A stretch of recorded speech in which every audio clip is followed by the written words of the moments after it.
Volume 7, Chapter 301, Side Story, The 100th Floor. Lee Tion Solo. Excuse me, Lee Tion Solo. Is anyone there, Lee Tion Solo? Hey ye, there was no response. Lee Tion, who kept shouting without receiving an echo, let out a deep sigh. Lee Tion Solo. Excuse me, I know there's someone alive here, can you answer me, but still. No response, she turned off the community. She heard a chuckle from behind her. Are you seeking understanding and comfort from others? You don't seem like an adventurer who has come this far. Don't remind me of what I already know, can you just be quiet? Lee Tion let out a groan and sat down on the floor. Don't you have anything better to do? Sticking around with someone like me, it's been over 10 years. Hasn't it? She didn't know who the owner of the voice was. It was just a presence that had stuck to her since long ago, talking about various things. She guessed it was a divine being, but the voice never revealed its true identity. At first. It was confusing, but now she had gotten used to it. Since it didn't interfere beyond talking, there was nothing to worry about. For beings like me, time is abundant, just like you. Of course, she grumbled as she looked up at the labyrinth ceiling, a gray labyrinth, a small space. She had spent so much time here that she knew every little flaw in this corner. What do you plan to do? Child, I don't know, Lee Tion mumbled absent-mindedly. What should I do? She kept mumbling words that had become second nature to her now. She stared at the ceiling, an hour, 2 hours. And then a day, and then a week. After spending a week in a daze, she stood up. What do you plan to do? I can't just stay idle, so I should give it another try. She started walking, beyond the passage. An endless maze appeared. She stepped into the maze. It was a maze of despair that even the most skilled explorers couldn't fully map out after centuries. Lee Tion walked through the maze very skillfully, as if she had repeated it thousands. Tens of thousands of times she walked toward the passage without hesitation. It seemed more like a nuisance to her. Can we shorten this already? I'm tired of walking. A quiet laugh was heard at her grumbling, after walking for a while. She reached the end of the maze. There was a dark-colored door, and the gatekeeper was guarding it. Lee Tion smiled and raised her hand. Hello, again. The gatekeeper's voice was filled with irritation. Don't be like that, aren't you fond of me by now? Lee Tion grinned. Balbabamba, how about welcoming an adventurer for once, if it were a new face? Maybe, but I have no interest in you. Balbabamba moved its brick-like body in annoyance. You came here to clear it, right? Lee Tion nodded. After a moment of silence, Balbabamba asked, do you remember how many attempts this is? I don't know. Lee Tion looked blankly at the air. How many times do you remember? I don't plan to remember such a uselessly large number. Then why did you ask? Lee Tion tilted her head. Balbabamba spoke. It's about your sanity. I see. Lee Tion shook her head. It's fine. A very bright future awaits me, so just open the floor. I don't think so. But if you insist, Kugagung, the door opened. Lee Tion took a deep breath and entered. How many times has it been? Just like she said to Balbabamba. She doesn't remember. She has been here for so long that it's impossible to remember. But every experience was terrifying. Her breath trembled. And cold sweat flowed. The possibility that everything up to now could disappear became a fear that overwhelmed her. Death, but she gritted her teeth. She endured the fear and stepped inside, seeing her. The presence watching her was satisfied. Hang in there. With a small voice, the door closed. 100th floor quest start. The lights turned on. The inside of the floor was revealed. Countless weapons, spears, swords, shields, halberds, bows, thousands. Tens of thousands of weapons were embedded in the ground. All right, let's do this again. You activated the breath of the hidden rat. You activated the hidden story that no one knows. You activated the invisible shadow. Her presence disappeared, breathing. Small movements, the sound of her clothes brushing. None of it could be heard in this place. Lee Tion's presence had literally disappeared. You activated 10,000 possibilities. Lee Tion began to move slowly. Quest failed. Kugagung, the door opened. Lee Tion appeared in a tattered state. Balbabamba asked, as if accustomed to it by now, failed again. Don't ask if you already know. But today took the longest. You lasted 2 whole days. Congratulations. Shut up. Lee Tion grumbled and left Balbabamba behind. She returned to the gray room after passing through the maze, with a tired face. She collapsed onto her bed. She opened the community. Lee Tion Solo. Excuse me, Lee Tion Solo. Can someone answer me? Lee Tion Solo. Please, Lee Changchun Hard. What, is there still a solo mode player alive? A surprised response came back. She beamed with joy. Lee Changchun Hard. Lee Tion, haven't you cleared it yet? Didn't you keep going down unlike me? Lee Tion Solo. So someone is still alive. What about the others? Lee Changchun Hard. There are a few others besides me, but they're all half out of their minds. Lee Tion Solo. Really, Lee Changchun Hard. Anyway, the community is still active. No, to be precise, you're the only one using it, right? Well, there's no reason to use the community now. Is there? The remaining people probably only talk among themselves. Lee Tion Solo. So I'm bored. Can't you talk to me? Lee Changchun Hard. I don't have time for that, damn it, at this rate. It might take longer than solo mode. Lee Changchun roughly typed. Lee Changchun Hard. I'm going down quickly. I'm going back to Earth. I'm not using the community anymore. Lee Tion Solo. Don't do that. Talk to me, but there was no response. She sighed deeply and turned off the community. How long have I been here? Far longer than the lifespan of you humans. An immeasurable, incredibly long time. The reason there was no response in the community was simple. Most players had returned to Earth a long time ago. The remaining ones had managed to survive each return to Earth by luck. But due to the limits of their talent or the fear of death, they had given up on clearing and sat down. Some of them had given up on breaking through the labyrinth altogether, sat down, and became corpses over the long flow of time. And the rest were breaking through the labyrinth without caring about anything else after confirming the victory on Earth. Those who were obsessed with returning had no reason to use the community.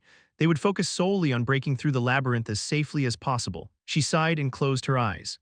The next day, she woke up with a grunt. As she headed towards the maze, someone asked her, "Where are you going?" "Just doing some grinding. I still have a few pieces of equipment to upgrade," she grunted as she moved forward in the maze. If you found the correct path, you could proceed without encountering a single monster. But if you took even a slightly wrong turn, monsters would pop out. Lee Tion deliberately took a different path to summon monsters. Ka, she casually swung at the monster that charged at her with a cry. It was a monster she had defeated tens of thousands of times. She could now handle it with her eyes closed. Crack. She dealt with the monster and collected the rewards. She dealt with the monster again and collected the rewards again. Lee Tion fought monsters continuously for a week without taking a single hour's break. Still not enough. But it wasn't enough to buy new equipment, far from it. She continued to swing her sword at the monsters. What if our positions were reversed? Are you talking about that kid you always mention? Yes, Taesan, if it were him. He would do well here too, the gods would have liked him a lot. Kang Taesan, he had taught Lee Tion many skills. Although she couldn't obtain most of them, she got addition and sure hit. Without those two skills, she might have given up on clearing as well. Even though everything had ended and he could have returned to Earth with everyone else. He stayed in the labyrinth and created many skills. The gods of the labyrinth must want someone like Taesan. Probably, it chuckled.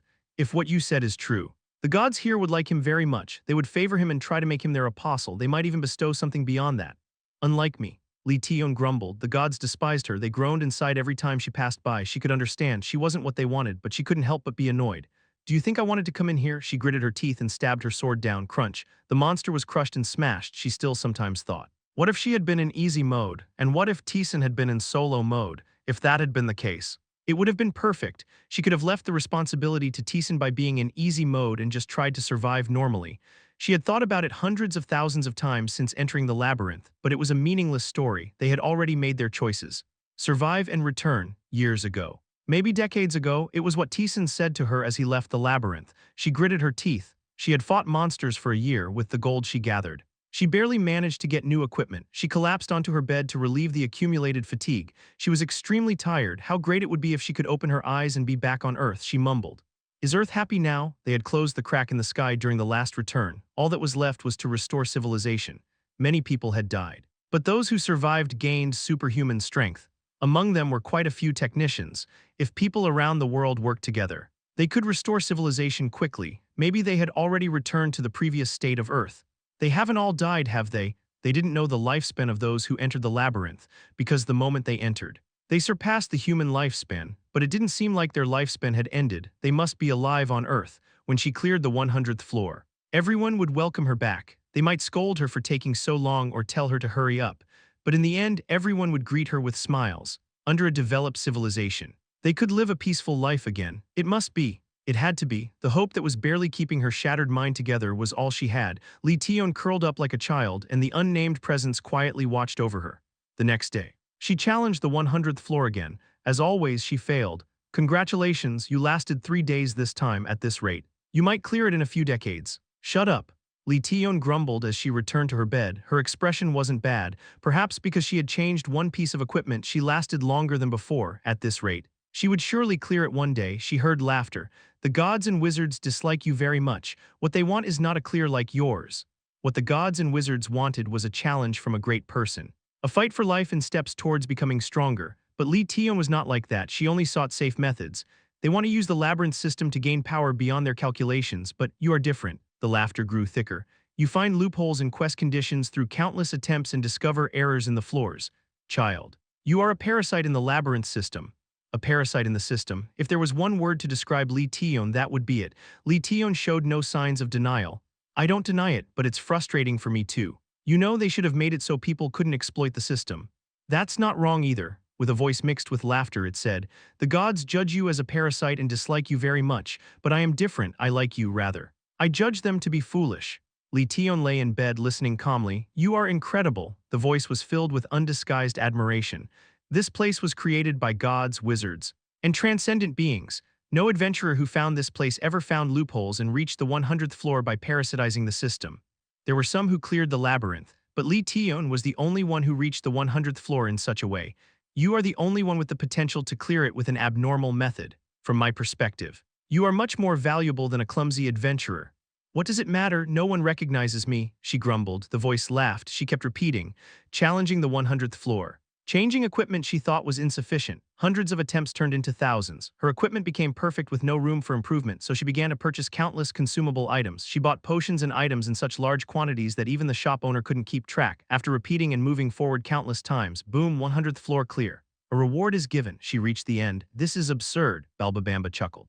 "To think someone like you, not another adventurer, really cleared the 100th floor. It's almost respectable." "Shut up." Lee Tion panted heavily and collapsed to the floor. Her whole body was in tatters, and she was so exhausted she could barely speak. But she had won. She had cleared the labyrinth. She grinned. "I met the conditions. You know what that means, right?" "Ha, the fact that I can't deny that is sad. Congratulations." "Mortal adventurer," Balbabamba declared. "You have cleared the labyrinth and earned the right to meet the wizard. Wait here, I will bring him." With those words, Balbabamba left, lying down to recover her strength. She grinned. "I did it. She did it. She cleared this hellish labyrinth. Now she could return to Earth. Now she could live a happy life with everyone, including Taesan and Yeonjun." Lee Tion grinned and opened the community. Lee Tion solo. "I'm going first." Too much time had passed. She didn't know if anyone was still left. She hadn't used the community since the 100th floor clear was in sight, but if anyone was still there, knowing that she cleared it might boost their morale.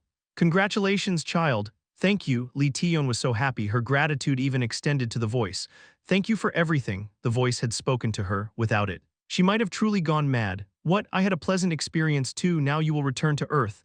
"Yes," she said energetically. A happy life awaited her. She was full of hope, and the voice asked her, "But I am curious. Child, do you desire death?" "Of course not."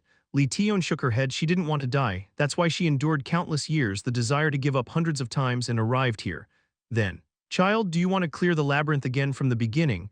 "Why would you ask such a question?" Lee Tion replied with a tired face. "Of course not, even now." She risked her life. She had exploited loopholes in the system but still faced death multiple times. She barely cleared it by a stroke of luck and coincidence. She wouldn't be able to do it again. To clear such a place again, she had no intention of doing that. The voice chuckled. "Then what will you choose?" "What are you talking about?" "It's a question for the future, whatever it is. I will respect your choice." She tilted her head. She couldn't understand the voice's words. The voice often said cryptic things. She thought this time was no different. She laughed joyfully. Soon, the wizard would appear and he would ask her wish. What would she say? She continued to dream happily, return to Earth and live with everyone. She was full of hope. She realized the meaning behind the voice's words not long after. Chapter 302, Skill Acceleration, Part 2. Taesan smiled as he looked at the system window. He had finally obtained it, the skill he couldn't get in his previous life. The one he had given up on. He cheerfully opened the skill window. Special activation skill, skill acceleration, proficiency 1%, mana consumption 100, accelerates the action speed of the next skill activated. A very simple explanation, it was just as easy to understand. A skill that influences action speed. This meant it applied to physical skills like acceleration or leap. Since he had obtained a new skill, it was time to test its effect. Taesan dealt a finishing blow to the tattered shadow and searched for a new monster. He stepped toward the shadow that drew its sword. "You have activated skill acceleration. You have activated acceleration." In an instant, his body left an afterimage. It was a speed even Taesan had difficulty tracking with his eyes. Almost impossible to react to. The shadow had no way of perceiving such speed. The shadow that mimicked power couldn't respond properly and was thrown back. Boom, the shadow slammed into the wall and writhed. Taesan clicked his tongue. "What is this?" The speed literally doubled. The final speed, which included the base speed and the additional speed from acceleration, was doubled. It was similar to the mechanism of multiply. He checked another skill. Taesan kicked at the shadow as it staggered to its feet. "You have activated skill acceleration. You have activated leap." Thud, the speed at which he jumped was incredibly fast at a glance. It could seem like he had teleported into the air. Taesan, who had moved above the shadow's head, aimed his foot downward. "You have activated skill acceleration. You have activated landing." Boom, the speed at which he landed was significantly faster. It was as if a rock had dropped and crushed the shadow. Taesan's eyes sparkled. It could be applied to all skills related to actions like leaping and landing. If that's the case, it might link well with ability sword. The leap and landing that had changed due to the effect of ability sword involved slashing the enemy upwards and then striking them down forcefully. Taesan tested it directly, once again. He leaped and struck down at the shadow with his sword. The shadow tried to block it with its sword. Saisedum start, you have activated skill acceleration. You have activated landing. System end crunch. The shadow's defense was crushed. It slammed into the ground with a loud crash. Taesan sheathed his sword and smiled. It was possible to link it with the ability sword. Nice. The shadow no longer seemed capable of fighting. So he finished it off and went to find a new monster. You have activated Frost Arrow. He used skill acceleration with Frost Arrow, however. There was no significant change in the magic. It only accelerated skills related to action speed. For magic, there was magic acceleration. So it seemed he would have to use that instead. Could this work too? Skills that affected the sword strike itself like strong blow. Since he had acquired it through Gale Slash, it should be usable. Taesan experimented. And his prediction was correct. Skill acceleration could be activated for skills like strong blow or counter as well. Taesan continued to experiment. After testing all the skills he had, he confirmed that skill acceleration could be used on most skills involving physical movement. He could double the speed momentarily. It was possible to link it with ability sword. Huh, what a skill! The ghost let out a hollow laugh. The speed doubled. It wouldn't be an exaggeration to say it doubled the agility stat. It was practically impossible to match up against an adventurer of the same level. The value of skill acceleration was beyond words.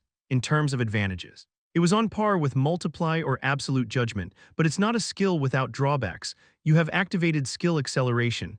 You have activated Gale Slash. His body moved. The speed of Gale Slash accelerated twice over, violently struck the shadow. Crash. The shadow was subdued without much resistance. It was overwhelming in every sense. But Taesan's expression wasn't bright. I can't control it properly. Stats were assets an adventurer accumulates as they descend the labyrinth. The speed and strength increased by the rise in agility or strength stats could be handled smoothly, as if they had been possessed from the beginning, but not with skill acceleration. This skill doubled the speed instantly, and it didn't allow for any control by the user. Taesan could barely control the movement of Gale Slash when using skill acceleration. There were parts he couldn't control even originally. But when it was doubled, only a tiny fraction was controllable. The same applied to other skills. The speed that increased in an instant made it impossible for the opponent to respond. But it was also difficult for Taesan to adjust organically to the situation. For other skills, it might be possible to control by increasing proficiency, but since skill acceleration literally doubled the speed, controlling it was difficult. Moreover, the mana consumption of 100 wasn't small. It couldn't be used with every attack like addition or absolute judgment, but its performance was superior enough to overshadow those drawbacks. In his previous life, it would have been a skill of little use. The mana consumption was too high, and even if he accelerated, there wasn't a big change due to his weak stats, but now it was different. This was a skill perfectly suited for the Taesan of solo mode. Looking forward to it, he eagerly awaited the time when he could properly use the skill against the guide, and that wasn't all. The 17 days of repetition had also increased the proficiency of various skills. Special activation skill Gale Slash, proficiency 20%, consumption mana 100. Wield your sword like a storm and dash forward. The movement can be controlled to some extent. There were no additions. But something had been removed. It was the part about dashing straight forward, upon actually using it, unlike before. Gale Slash didn't end even if he changed direction. It was a change that could be effectively used in real combat. Special passive skill Frenzy of Struggle, proficiency 45%. As you continue to struggle, your movements gradually speed up, and your strength increases. The recovery speed of stamina and mana also increases. The effect disappears once the struggle ends. Frenzy of Struggle had also surpassed 40% at some point. The added part was the increase in stamina and mana recovery speed. For Taesan, who had already acquired the forced stamina drain, the more recovery skills of this kind he had, the more they could synergize with each other. Special passive skill Persistence, proficiency 20%, efficiency in repetitive tasks increases further. Persistence had also changed. But there wasn't much advantage. Persistence was a skill that couldn't be activated in normal combat from the beginning. The skill that changed the most was, of course, Combat Continuation. Special passive skill Combat Continuation. Proficiency 100%. Fatigue barely accumulates. The time it takes to reach the limit of stamina is infinitely extended, no matter how close you are to the limit. You can continue to move. Combat Continuation. The effect obtained when proficiency reached 100% was literally the possibility of infinite combat, even when pushed to the limit. You could continue to move. If you willed it, you could fight for years without rest. Of course, it didn't literally work that way. The fact that you could move even when your body was at its limit didn't mean that your muscles wouldn't wear out or that fatigue wouldn't accumulate. It was impossible to move normally in a near-death state, but even considering that, it was an excellent skill. It meant that you wouldn't be rendered unable to act. Taesan advanced satisfied as he cleared the shadows. He checked the secret rooms and cleared the floor. Then organized the rewards he obtained. High-grade attack power enhancement potion. Permanently increases attack power by 200. The attack power enhancement potion that Valdentia gave as a reward on the 61st floor. He obtained it only now on the 66th floor. The reward for the secret room was a bow. It was a bow similar to a ballista, requiring considerable strength to use. But its power was guaranteed. It was so superior that Taesan decided to keep it rather than sell it. And then the secret reward, Whetstone of Sharp Frost. A whetstone that can sharpen a sword's edge to extreme sharpness, however. An extremely sharp sword is just as easily broken, unless handled by a skilled blacksmith and wielded by a proficient swordsman. It would be less useful than a toy, an item that increases a sword's attack power. This reminded him that he had equipment entrusted to Hafren. He planned to check if it was completed before descending to the deeper floors. 67th floor, the latter half of the 60s had begun. 67th floor quest start. Break through the labyrinth on the 67th floor and defeat the boss. Reward all stats increase potion. Secret reward. The 67th floor was quite ordinary. The monsters that appeared were knights with shields, and the floor's structure wasn't much different. Such floors would no longer be seen once he entered the deeper levels. With a strange sense of nostalgia, Taesan slowly broke through the floor. When he reached about halfway through the floor, Taesan felt a peculiar sensation. It was as if something was calling out to him. He had felt this sensation a few times before. Following the sensation, Taesan pressed a brick that didn't seem to have any force. The brick began to move inward with a grinding sound. Boom, the space expanded, revealing a long corridor. You have discovered the domain of the Forgotten Goddess. The Forgotten Goddess. When he had been taken to the 70th floor with Amratia, he had used Lee Tion's information to obtain a blessing. At that time, he had received a special quest. Special quest, Forgotten Goddess. The goddess, forgotten by those who created the labyrinth, the gods and the believers alike, has awakened to your prayer. She hopes you will save her. The one blessed by the goddess can sense the presence of the goddess's statue hidden in the labyrinth. Find it and offer a prayer to her. It hadn't appeared for a long time, so he had forgotten about it, but it seemed there was one before the deeper floors as well. What could it be this time? There were no disturbances at the statue of the Forgotten Goddess on the 70th floor. But in the secret domain he visited to obtain crafting materials, he encountered traps full of malice and the goddess's apostle. You have activated reconnaissance. You have activated essence identification. A vast amount of information about the corridor flooded into Taesan, a place filled with numerous traps. As a result, he learned that there was nothing here but traps. Traps were no longer a threat to Taesan. However, since these were traps guarding the goddess's statue, they would likely cause significant damage to a mediocre adventurer in an instant. Taesan stepped into the corridor. As he did, the walls opened with a loud noise.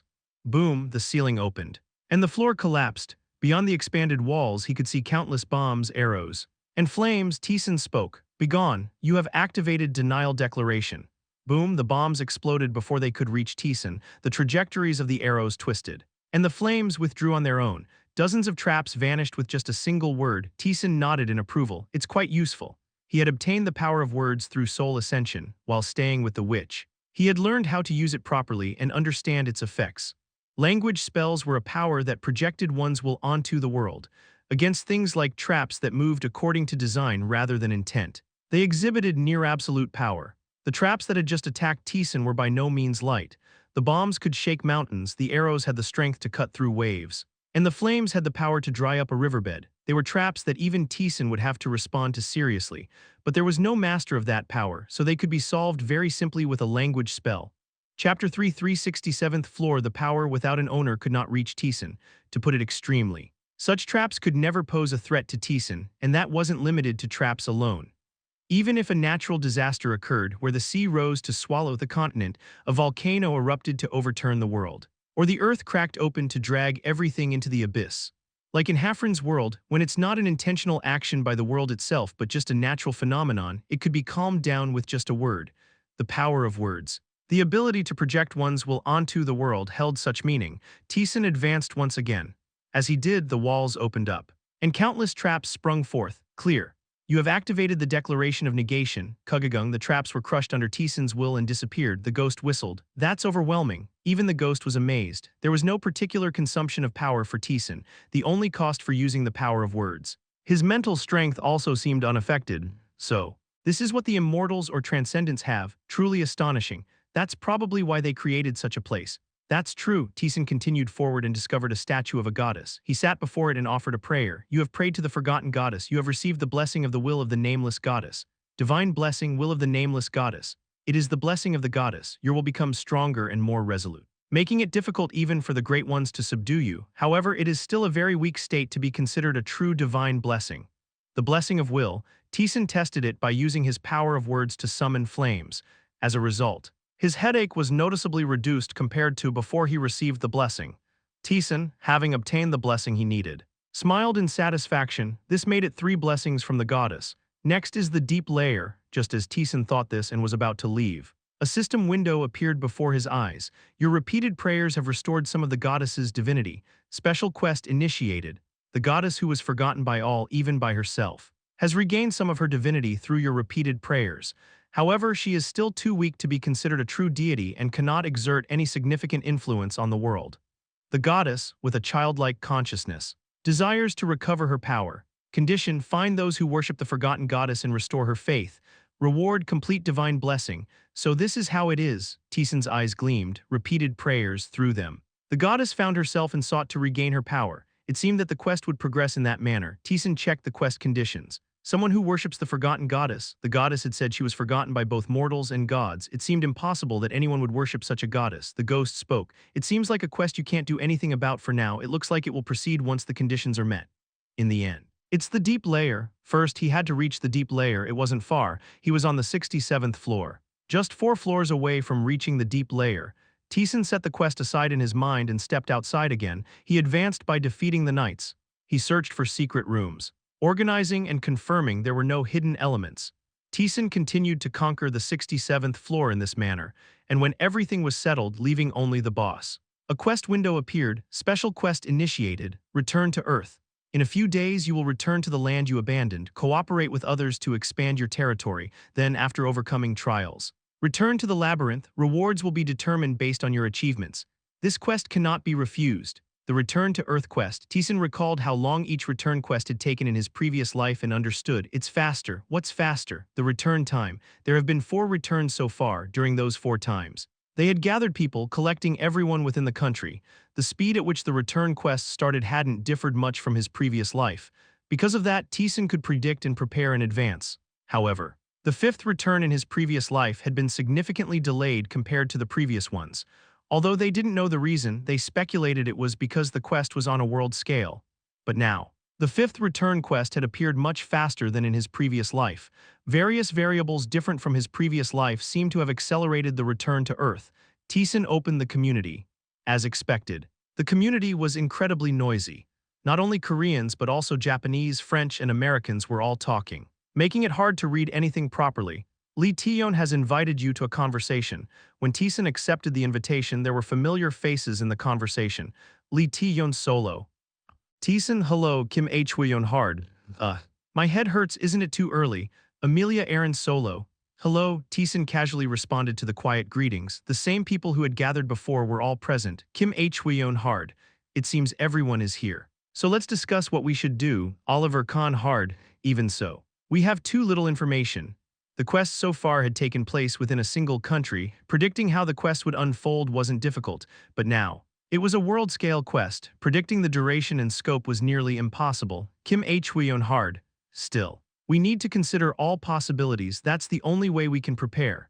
They began their discussion. Taesan watched quietly without participating in the conversation. Kim Hweyeon hard. Considering the flow so far, they won't make all the countries meet at once. They'll probably have only some countries meet. Daniel Darman hard. Will it be neighboring countries or a specific range? Oliver Kahn hard. I think it will be by country rather than by range. The size difference between countries is too vast to set a specific range. For instance, the size of the United States or China was comparable to that of the entire European continent. Ikijo Aika hard.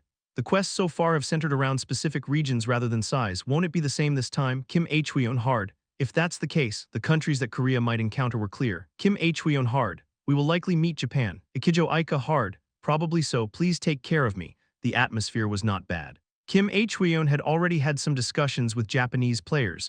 There were few elements likely to cause conflict. The problem lay elsewhere. Kim Hweyeon hard. If we meet, It won't be just Japan, North Korea or China might also be included.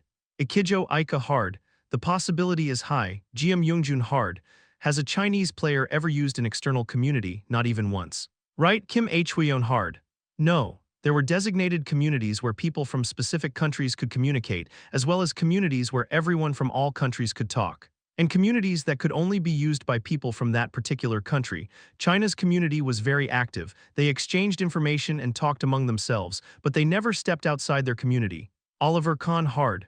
Honestly. It's creepy. As the quests expanded to a global scale, people were very excited, realizing that they weren't the only survivors. They hurried to communicate with people from other countries. Some countries banned communication with the outside world to prevent chaos after the excitement died down, but those were few and not strictly enforced. Occasionally, people from different countries shared various stories in the unified community, but China was the exception. Chinese players had never once left their community, and they ignored all questions and invitations. A player's country was determined by where they were when they were summoned. There were many Chinese players who were born and raised in China but held different nationalities, but even they refused all invitations and conversations, even from their families. Oliver Kahn hard. It's so alien if China is involved. It could be tough. Kim Hweon hard. Well, we have to try. Ikijo Ika hard. What about North Korea? Kim Hweon hard. There's no conversation in their community either. I'm sure there are survivors since I've seen their community. But there's no communication at all. Oliver Kahn hard. That sounds like a headache, but we're not much different in Mexico. The cartels are still active. It'll be a challenge to deal with that too. They exchanged predictions and information with each other. A question was directed at Taesan. Kim Hweon hard. Taesan. Do you have any predictions? Kang Taesan solo. Pretty much the same as you, nothing new. Taesan had memories from his past life, but it was hard to believe things would go exactly as they had before. Too much had already changed. The timing of the return had accelerated. And various other changes had occurred. Anything he said would likely have little meaning, so Taesan focused on what he had to do. Kang Taesan solo. How far have you all gone? Lee Taeyeon solo. Junhyuk and I just reached the 30th floor. The 30th floor, that was an expected level for Lee Taeyeon and Kang Junhyuk, but Amelia was a bit different. Amelia Aaron solo. I'm on the 42nd floor. Kang Taesan solo. That's fast. Taesan was slightly surprised. The deeper one descended into the labyrinth. The more rapidly the difficulty increased. Of course, Amelia was strong enough to skip floors, so it wouldn't be too difficult. But the story changes when divine trials are involved. Amelia had escaped the clutches of the god of descent. This meant her soul had been freed, but it also meant she had lost much of her power. He thought her progress would be delayed. But at that level, there wasn't much difference from before. Amelia puffed up with pride at Taesan's words. Amelia Aaron solo. Who do you think I am? I'm Amelia. The strongest player in America. Even without the god's support, my power never diminishes. After a brief silence, Amelia added, Amelia Aaron solo. Actually, the information and skills you gave me helped the most. Taesan chuckled. What was on the 42nd floor? As far as Taesan could remember, there wasn't anything special. After thinking for a moment, Taesan realized the 44th floor, the god of despair was there, so what would Amelia's despair be? Kang Taesan solo. Hang in there. Amelia Aaron solo. Oh, thanks, Amelia responded. Surprised by the sudden encouragement, after sharing some more stories, Taesan closed the community. Divine trials differed from person to person. It wasn't the kind of information that could be shared. Amelia would have to overcome it on her own. A few days from now, returned to Earth. The trials that awaited there, they would be conducted in a completely different manner from his previous life. Until then, he would gain as much as possible and return. Taesan gripped his sword and began breaking through the labyrinth once again. Chapter 3 468th Floor Crash. The boss fell to Taesan's sword. Rewards were given along with the notification of clearing the floor. You have obtained the potion of all stat increase. You have obtained potion of all stat increase. Increases all stats. You have used the potion of all stat increase. Permanently increased health by 300. Mana by 100, magic power by 50, strength by 200, agility by 200, and intelligence by 200. He cleared the 67th floor. His level also increased by 2. The secret rewards and secret room rewards were all related to dark magic equipment when he offered them to the demon god. He was able to learn an intermediate dark magic spell for the first time in a while.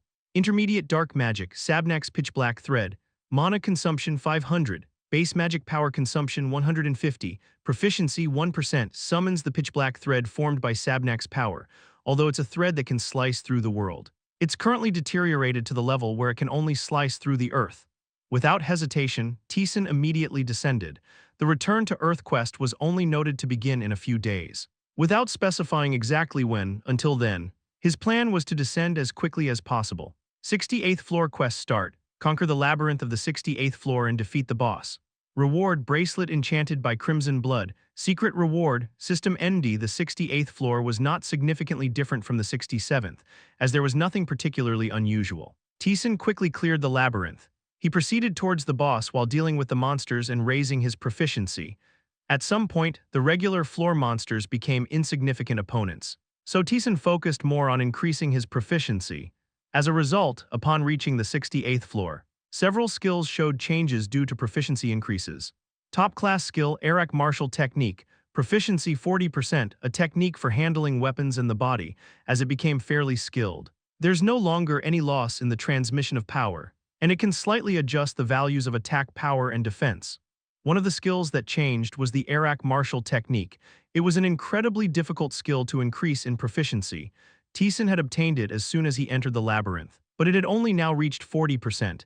Considering that perception reached 100% and reconnaissance surpassed 60% proficiency, the fact that this skill barely increased was astounding.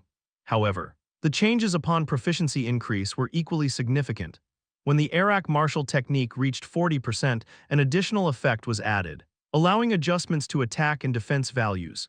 Taesan experimented directly on a monster.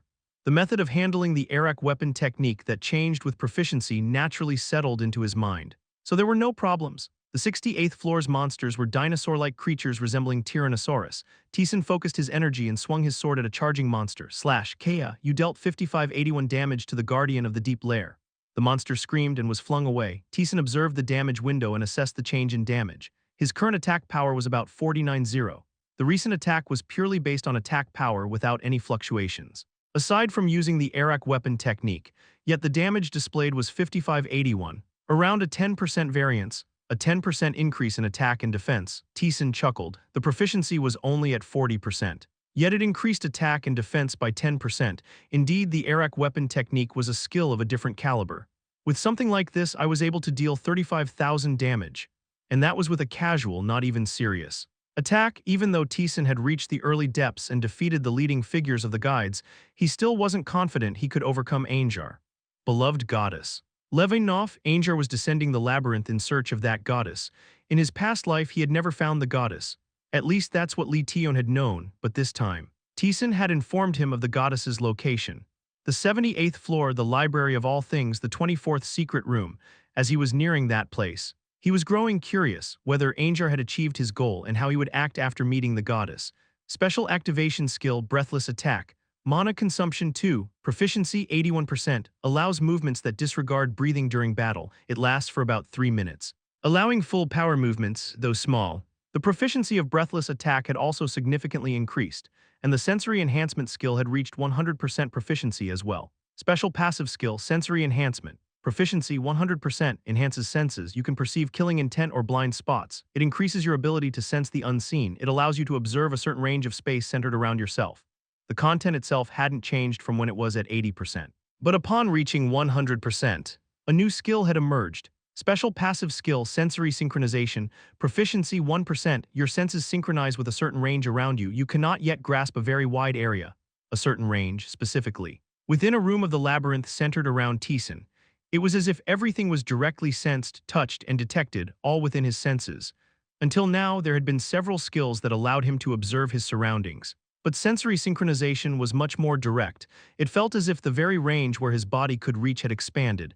Naturally, his already sharp senses became even sharper. Now, it would be impossible for even the upper echelon to approach him unnoticed. Maybe Lee Tion could manage it.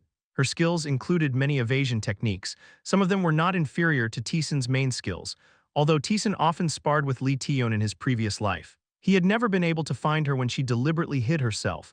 She was truly specialized in evasion. However, in her previous life, there were few opportunities for those skills to shine, since only Taesan and Lee Tion could face the constantly attacking S-class threats. If she hid herself immediately, many others would die. So she had no choice but to seal most of her evasion-related skills. A pitiful woman, Taesan muttered. Apart from that, the proficiency of many minor skills had also significantly increased as he neared the deep layers. The number of skills reaching 100% was also increasing. Taesan finished clearing the 68th floor. The boss of the 68th floor was a monster resembling a crimson tyrannosaurus. Taesan focused his magic on the charging monster. You have activated Sabnak's pitch-black thread. A thread formed in Taesan's hand, moments later. The thread unraveled and began to shake the surroundings. Taesan quickly drew his shield. You have activated the Aegis shield. Clang, the thread split the entire space. Even Taesan was harshly battered. But thanks to the effect of the Aegis shield, he took no damage. Boom, the charging Tyrannosaurus was chopped into dozens of pieces and collapsed. The newly acquired Sabnak's pitch-black thread sliced everything around it into pieces. Even the user, Taesan, was not spared. The first time he used it, unaware of this, he lost about 20% of his health. The power was undeniable. It possessed greater strength than any other skill Taesan wielded, however. Its stability was lacking. If used carelessly, it could become a self-destructive skill. Fortunately, there was a certain amount of time before the bundled thread unraveled and spread. He could escape and avoid damage with random blinks or other means. Having grasped the power and usage of the skill, Taesan began to check the rewards for the 68th floor. Bracelet enchanted by crimson blood, strength plus 400, agility plus 200, attack power plus 200, defense plus 200, a bracelet soaked in the blood of a holy figure. The person who killed this great and merciful saint carried this bracelet throughout their life. As always, it was a decent piece of equipment. As he approached the deep layers, the performance of the equipment was gradually improving. Both the secret room and the secret reward were rings. Ring of the Black Witch's pitch black magic, dark magic plus 50, magic power plus 50, intelligence plus 100, a ring once used by a black witch who worshipped a demon god that ruled over the blackened earth. After her death, the ring was absorbed into the labyrinth. Ring of the Ruthless Tyrant, strength plus 200, attack power plus 100, defense plus 100, a ring belonging to a tyrant who conquered the world alone. He exterminated the entire family of anyone who opposed him and killed even the last dog of any group that resisted him, until his death from old age. The world was engulfed in darkness. Taesan replaced his equipment and descended the labyrinth once again. The 69th floor began. Taesan drew his sword, crash, in the midst of a lush forest. Taesan swung his sword down. The beast charging at him, trying to trample him, was cut in half and disappeared. The quest on the 69th floor was to find a single flower in the dense forest. As he crossed the forest, hidden monsters would leap at him, and the floor was so vast and thickly vegetated that finding the flower was a difficult task. Of course, it posed no problem for Taesan. With his enhanced senses, he could block the monster's attacks without even looking. Thanks to his reconnaissance and essence analysis, he could immediately pinpoint the location of the treasure. So he headed straight for it, and Taesan discovered the golden flower. The moment he was about to pick it, the space suddenly split, and darkness appeared. Hello, it's been a while. Taesan bowed his head in respect. Pitch black hair, a youthful face. It was the demon god. Do you know why I've shown myself? Taesan nodded. The demon god revealing herself meant it was time to fight the guides of sin once again. Your next opponent is on the 70th floor, the last place before the deep layers. I'll be waiting there. Understood. And from now on, I've changed the rules a bit. Your power has nearly reached theirs. It wasn't hard to understand what she meant, up until now. The demon god had given Taesan many conveniences in his battles against the upper echelons. It wasn't because she favored Taesan, but to ensure that their fights were worth watching. In other words, Taesan had now reached a level where the demon god no longer needed to offer him those conveniences. The demon god spoke. I've made sure until now that your information didn't reach them. This was a significant advantage for Taesan. Many of his skills had effects that made a big difference depending on whether they were known. But from now on, that restriction will be lifted. The guides you'll face in the future will understand your skills, and that information will flow to them. I understand, Taesan nodded. The demon god chuckled softly when he accepted it so easily. I thought you might complain a little. This condition is highly unfavorable to you. Isn't it? It's a decision made by you, demon god. That means it's necessary for a fair fight between us.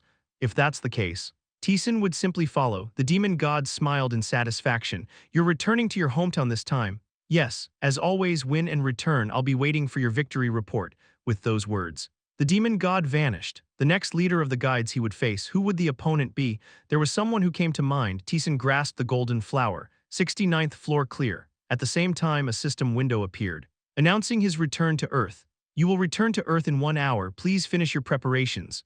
How considerate. 1 hour. It was an awkward amount of time to descend another floor. It seemed he would have to return to Earth before stepping on the 70th floor. And coincidentally, there was something he needed to do with the remaining hour. Taesan ascended the labyrinth, the 65th floor. There, he found Hafren hammering away. You're here. Hafren looked exhausted. Is it finished? Taesan had commissioned Hafren to craft equipment using the materials he had obtained from the destroyed world. Given the nature of the materials, It seemed Hafren had struggled with the crafting. Hafren nodded. The timing is good, I just finished it a little while ago. Faster than I expected, I thought it would take longer.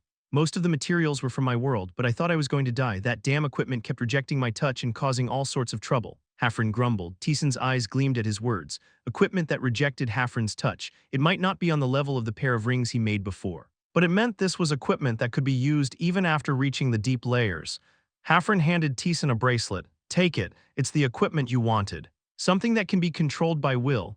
You have obtained the Bracelet of Despair containing a fragment of the world.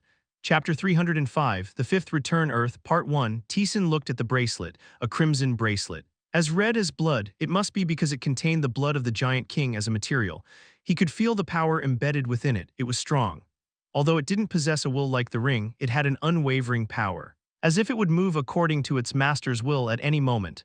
Bracelet of Despair. Holding a part of the world. Strength plus 500, agility plus 500, intelligence plus 500, attack power plus 500, defense plus 500, made by drawing out the power contained in various materials from a world that is now destroyed. With the flesh and blood of the Giant King as its base, contained within it is a part of the world itself. Special activation skill, Destruction's Greed can be activated. Taesan's lips curled into a smile. He was satisfied with the stats and attack power, although it was lower than the ring. It was still a sufficiently satisfying number, and there was a special activation skill that must be the core of this bracelet. Taesan opened the skill window to check. Special activation skill, Destruction's Greed, mana consumption 400. By syncing the user's will with the power contained in the bracelet, it can devour and nullify attacks imbued with the will of the opponent. However, attacks that exceed the user's will or the power of the bracelet cannot be devoured. After interpreting the explanation, Taesan looked at Hafren. A defensive skill. What Taesan had wanted was an offensive piece of equipment that could be controlled by will. Hafren raised his hand at Taesan's gaze. If you'll allow me to explain, go ahead. At first, I tried to make offensive equipment as you requested. I envisioned controlling space using the blood of the Giant King. That was similar to what Taesan had expected. The Giant King's blood was powerful in itself. If it could be controlled and enhanced, it would become a mighty force. But as I used the materials one by one, the cursed bracelet started rejecting my touch. The blood kept spurting out, trying to pierce through my limbs. Hafren raised his arm. A mark that looked like a tight string had been etched into his strong forearm. I couldn't create offensive equipment with my skills. Hafren spoke in a dissatisfied voice. On reflection, it wasn't all that strange. Hafren couldn't control will. It was only natural that he would be limited in creating equipment that required will to control. So I completely changed the approach. Instead of focusing on attack, I focused on defense. Once I did that, the bracelet stopped trying to attack me, so that's what happened. Yeah, sorry about that. It doesn't matter much. Taesan had requested offensive equipment to subdue opponents faster, but he didn't particularly care either way. What mattered was the performance of the equipment. You have summoned Minerva, the Spirit King of Wind. Yo. Master, long time no see. How's it going over there? It's getting pretty stable. My adorable kids are working hard. Minerva said with a broad smile. The world of spirits and humans, Aurelia, seemed to be slowly stabilizing as the new Spirit King was born, filling the void and chaos. Taesan spoke to Minerva. Attack me. Why all of a sudden? I want to test something. Taesan shook his bracelet at Minerva, who was staring at him with unease. Minerva, understanding the situation, nodded her head. Ah, that you startled me by suddenly asking me to attack. How strong should I go? With all your might. Got it. Boom. Wait, Hafren. Startled, tried to stop her, but it was too late. A violent gust of wind swept through his workshop, sending the tools hanging on the walls flying with a clattering noise. Minerva grinned widely. Catch this? Boom, the wind shot towards Taesan. Minerva's power was almost on par with Taesan's. In other words, this attack was similar in strength to Taesan's full power. Facing the oncoming wind, Taesan focused his will. You have activated Destruction's Greed. With a flash, the crimson light of the bracelet shone. Kiving, the red energy rose up and began devouring the wind. The wind resisted, surging and swirling. But the red energy voraciously consumed it all. The wind slowly died down. Minerva's eyes widened. My power completely vanished. Taesan had known he would block it, even if he couldn't. Knowing about the attack nullification would have assured him that there was no damage. But the power Taesan just displayed was different from what she expected. Taesan hadn't just blocked her power, he had literally devoured it. And without much energy expenditure. So this is how it works. Taesan shook the bracelet. The crimson hue had slightly diminished, despite blocking Minerva's full power. There was barely any mental strain. If he had tried to erase it purely with willpower without the bracelet, it would have consumed a considerable amount of his mental energy. But the bracelet had used up some of its power. The energy felt from it had significantly decreased. although it was gradually recovering. The pace was not particularly fast. He could nearly erase an opponent's attack perfectly. However, the bracelet's power would be consumed in the process, and if it was fully depleted. Destruction's greed couldn't be activated again until it recovered. Taesan nodded. It's good. Blocking Minerva's full power meant that he could also block the attacks of the guide's leaders. It was equipment that could erase attacks at critical moments and create opportunities. This is more than sufficient, even if it's not offensive. Though he had to immediately discard the bracelet he had just acquired, its performance made it well worth it. That's good, but next time. I'd appreciate it if you told me before experimenting. Sorry, Hafren grumbled as he put the scattered tools back in place. Minerva circled around Taesan curiously. Master, did you gain some new power while I wasn't looking? I feel something strange. Word of power. Word of power? Minerva hesitated. Taesan handed a whetstone to Hafren. Can you use this too? The whetstone of Nalsorium. It's a secret reward from the 60th floor, an item that would certainly increase attack power. Hafren's eyes sparkled as he received the whetstone. This is good. Do you have a specific weapon in mind? Here, Taesan handed over Calvert's relic. He was still using the sword he had found at the entrance of the labyrinth, a weapon once used by the ghost in life. Although it had many special effects attached, it was time to increase its pure attack power. Hafren looked at the ghost as he accepted Calvert's relic. It's that guy's sword. That's right. Wait a moment. Hafren started sharpening the sword with the whetstone. During that time, Taesan took the opportunity to further confirm the exact effects and power of the bracelet. After 30 minutes, Hafren handed Calvert's relic back to Taesan. It's done. That was quick. There was no need to draw out and recombine the power from the materials, just sharpening the blade. So there was no reason for it to take long. Hafren spoke indifferently. Taesan checked the increased attack power. Calvert's relic, a sword imbued with the blood of ancestors, a relic from a world that has now perished. It took the lives of countless royals. Attack power plus 300 when facing any enemy. Attack power plus 150. Ho, the attack power had increased more than expected, Hafren explained. Over time, the inherent power of the equipment had deteriorated, and the blacksmith who originally made it couldn't fully bring out the potential of the materials. But still, it's a good sword. As a result, its performance has improved significantly. Of course, this is the sword used by someone important, the ghost boasted, satisfied. Taesan sheathed the sword. Taesan waved his hand. See you later. Bring materials like that next time as well. It's hard work. But it's worth it. Hafren smiled as he saw him off. Everything was now prepared. Taesan waited quietly. You have summoned Barkaza, the supreme spirit of multicolored light. He even summoned Barkaza, Minerva. Seeming to understand, asked, Are you returning to your world again? Taesan nodded. Minerva murmured with interest. Is it another confrontation with the ancient gods? As Shyax space tore apart, Taesan stepped into it. What appeared was a massive hole in the sky, as always. It was a desolate earth. A calm voice echoed from all directions. Among them was a familiar voice. Everyone, gather around, we'll do a head count. The fifth return had begun. Taesan walked in the direction of the voice. Representatives of each mode, please count your numbers and report to me. Kim Hweon was shouting energetically. Taesan approached her. Oh. Taesan, are the people okay? Well, it's the fifth time by now. They should be getting used to it. The people were calmly following Kim Hweon's instructions. There was no longer any sign of despair or gloom. Kim Hweon spoke quietly. This time we don't know how the quest will proceed, so we need to be prepared in advance. Taesan nodded and spoke to Minerva and Barkaza. Clear out all the approaching monsters. As you wish, Master. Got it, Master.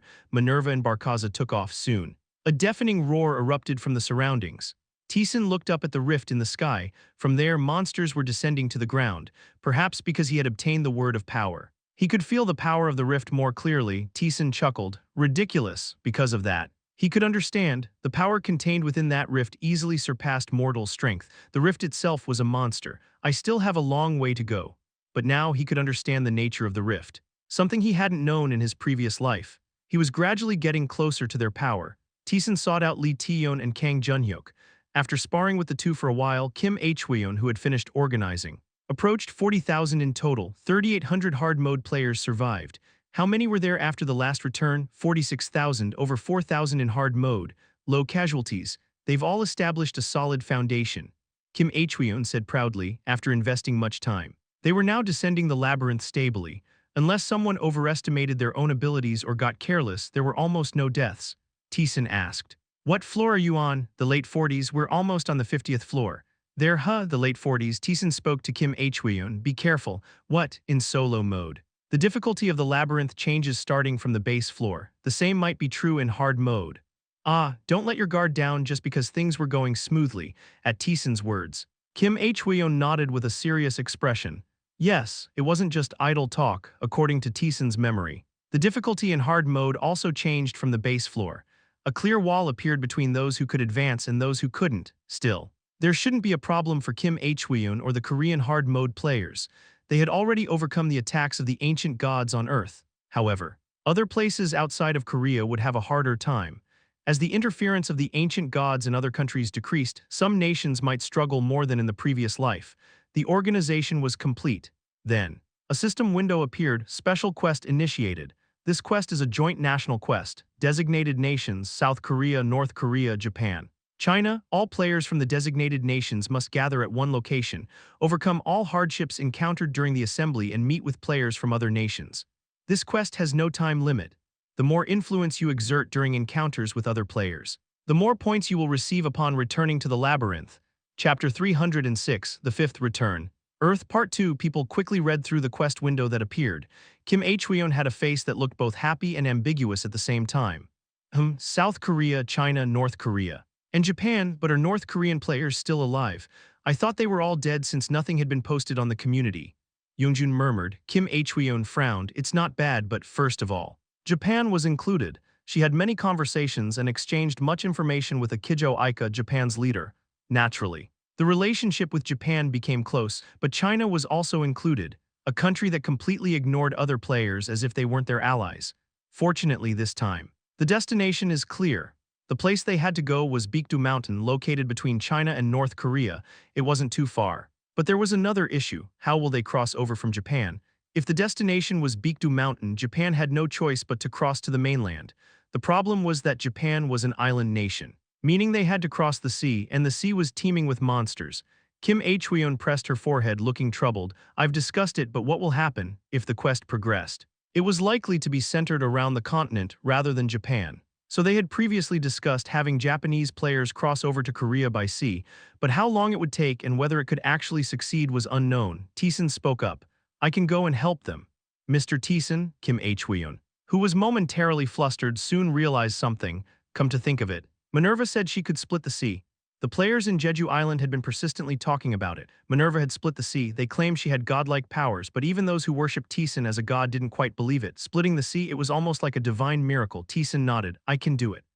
Kim Hweon couldn't help but be amazed. To actually split the sea, it was unbelievable. Even hearing it directly, Taesan continued. I'll leave Barkaza and Minerva here and go alone. What, without Minerva? I can do it alone, and the two of them need to stay here.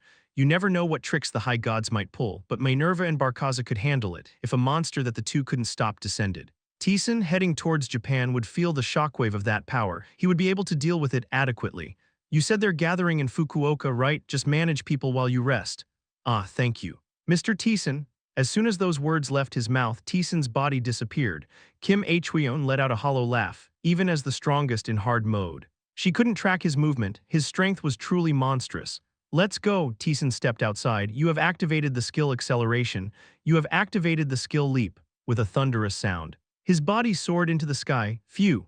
Aika wiped the sweat off her brow as she slowly advanced. They would soon reach Fukuoka, after several days of hardships fighting off monsters. They finally had their destination in sight, but their expressions were not bright. Miss Aika, what do we do now? Well, the destination was Baekdu Mountain. It was inland. They first had to cross Japan and head to Korea as discussed. It was a distance that would take nearly an hour by plane. But they had to cross it relying only on their physical bodies.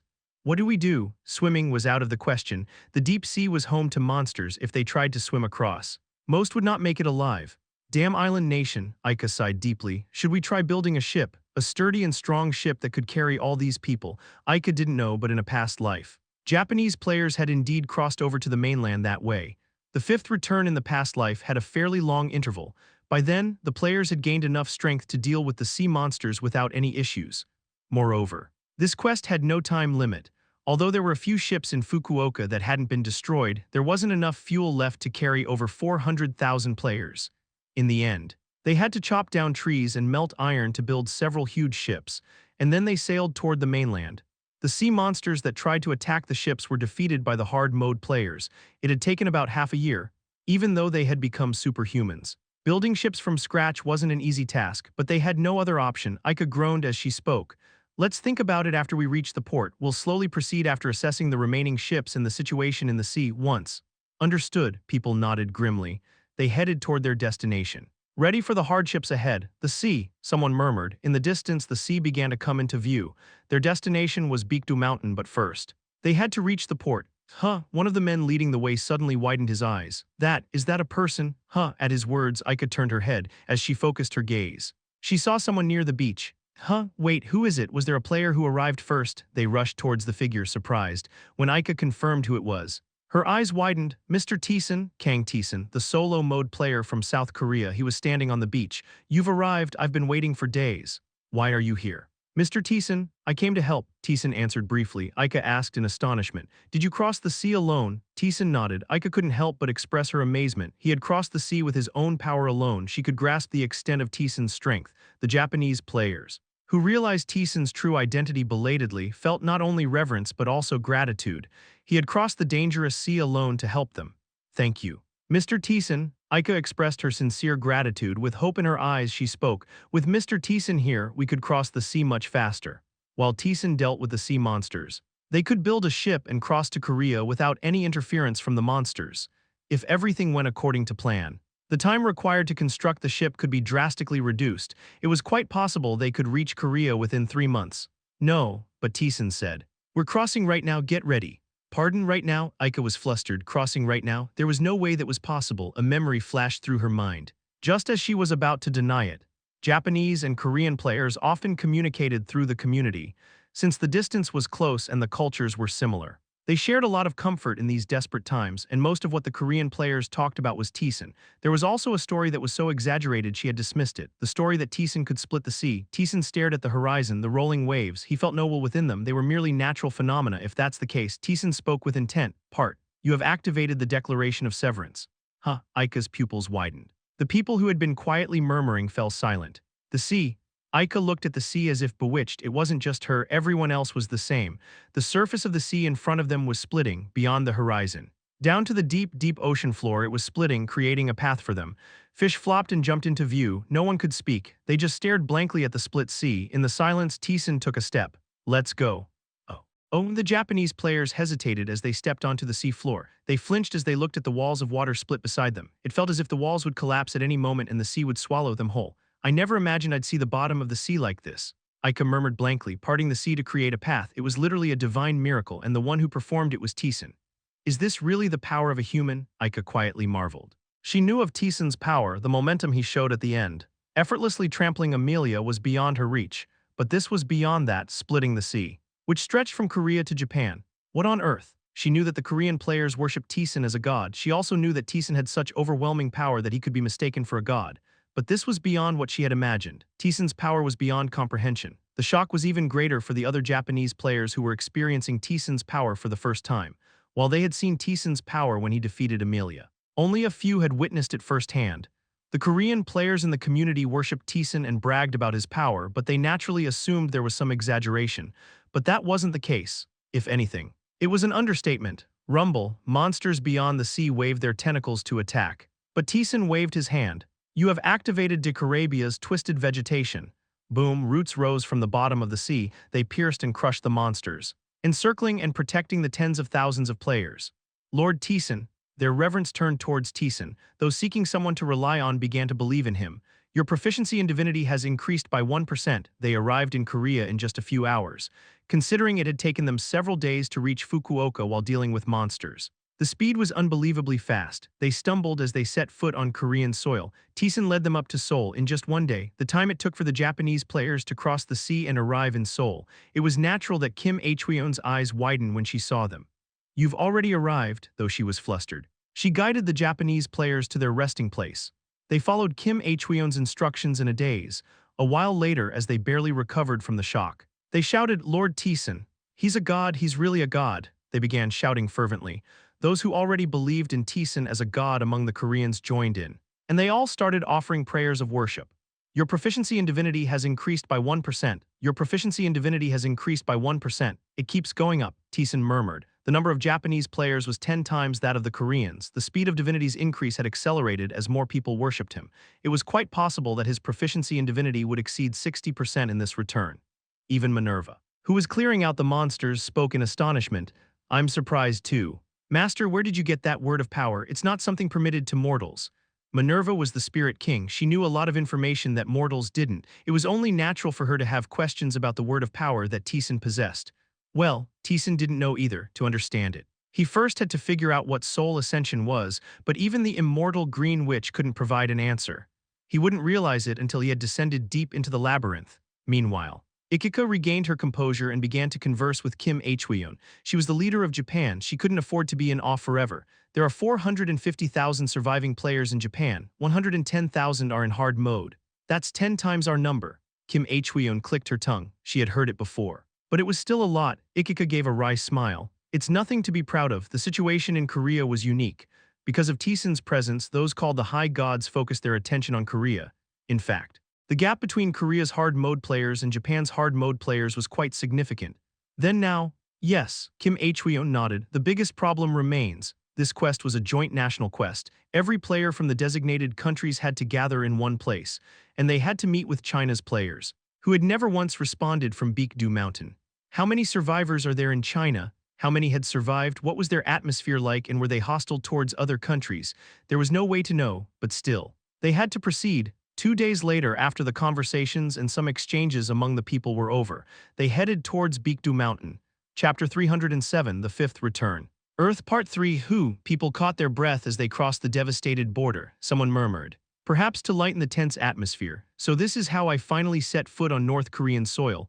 I never thought I'd return here. What, have you been to North Korea before? Yes. I'm a defector. Oh, the person who spoke first awkwardly closed their mouth. They slowly moved forward. Kim Yeonjun spoke. It's strangely quiet. The air feels different too. It was cold and heavy. The very sensation felt as if it was cutting through. Boom soon. A loud noise echoed. As the ground collapsed, monsters buried in the earth revealed themselves. Monster 113,454 has appeared. Monster 100,045 has appeared. Monster 100,148 has appeared.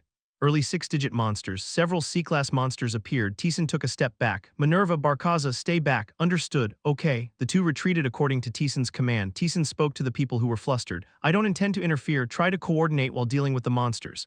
Oh yes, Kim Hweon quickly nodded and shouted. Everyone, move to your designated positions. Players from Japan and Korea overlapped and moved together. They charged at the incoming monsters, kicking off the ground and swinging their weapons. Clang. At this point, C-class monsters could be taken down without much trouble if the hard mode players worked together. Rather than intervening, Taesan prioritized having the Korean and Japanese players face the monsters to gauge each other's strength and movement. Initially, their coordination was awkward, but as the battle continued, their movements became more refined. As they began to coordinate, the Japanese players couldn't help but be impressed. Their average strength is much higher than ours. The Korean hard mode players had now reached the late stages of the 40th floor. In contrast, the Japanese players had only just arrived at the early stages of the 40th floor. The difference in power between them was significant. While marveling at the Korean players' movements, the Japanese players couldn't hide their curiosity. They're so strong, so why did only so few of them survive?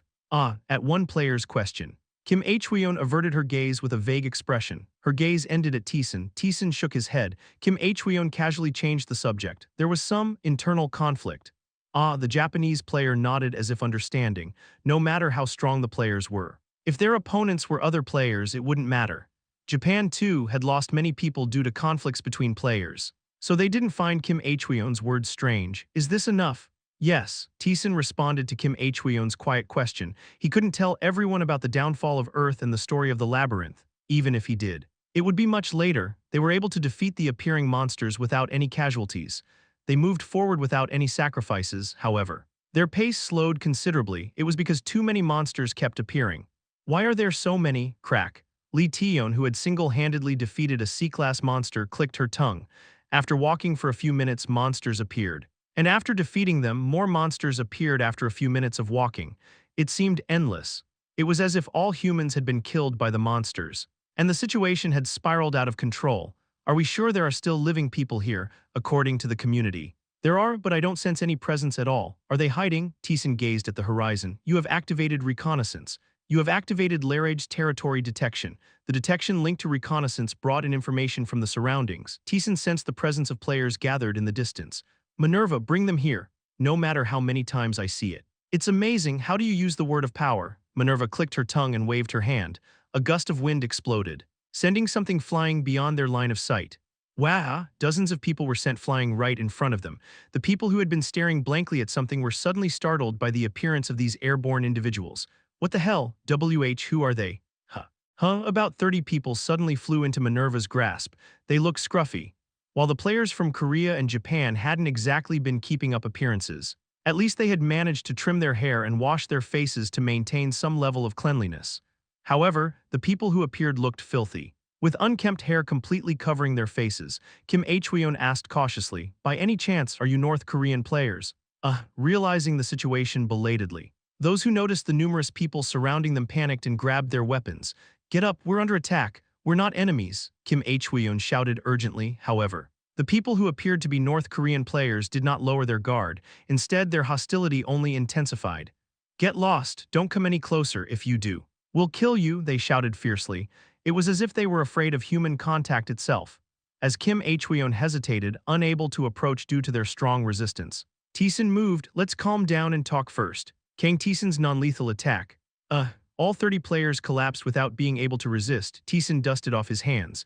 "Wake them up one by one and try to calm them down if they still don't understand." "Call me?" It was a threat to knock them out again. Kim Hweon muttered, "You're quite decisive. This is the quickest way."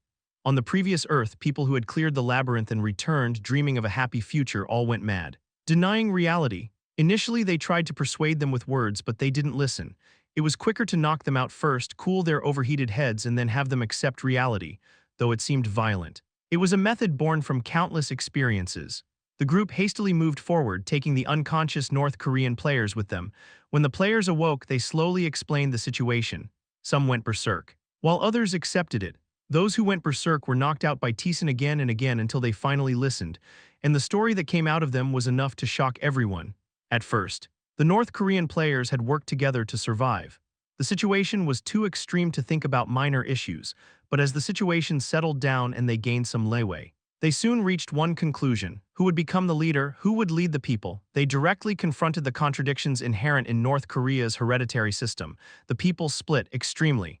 They began to kill each other, trying to create the outcome they desired. The one with the most power tried to suppress the others with force, but unlike before, those who had been oppressed had also gained power. No, now the oppressed were at an advantage. There were more of them. And this also meant there were more talented individuals among them.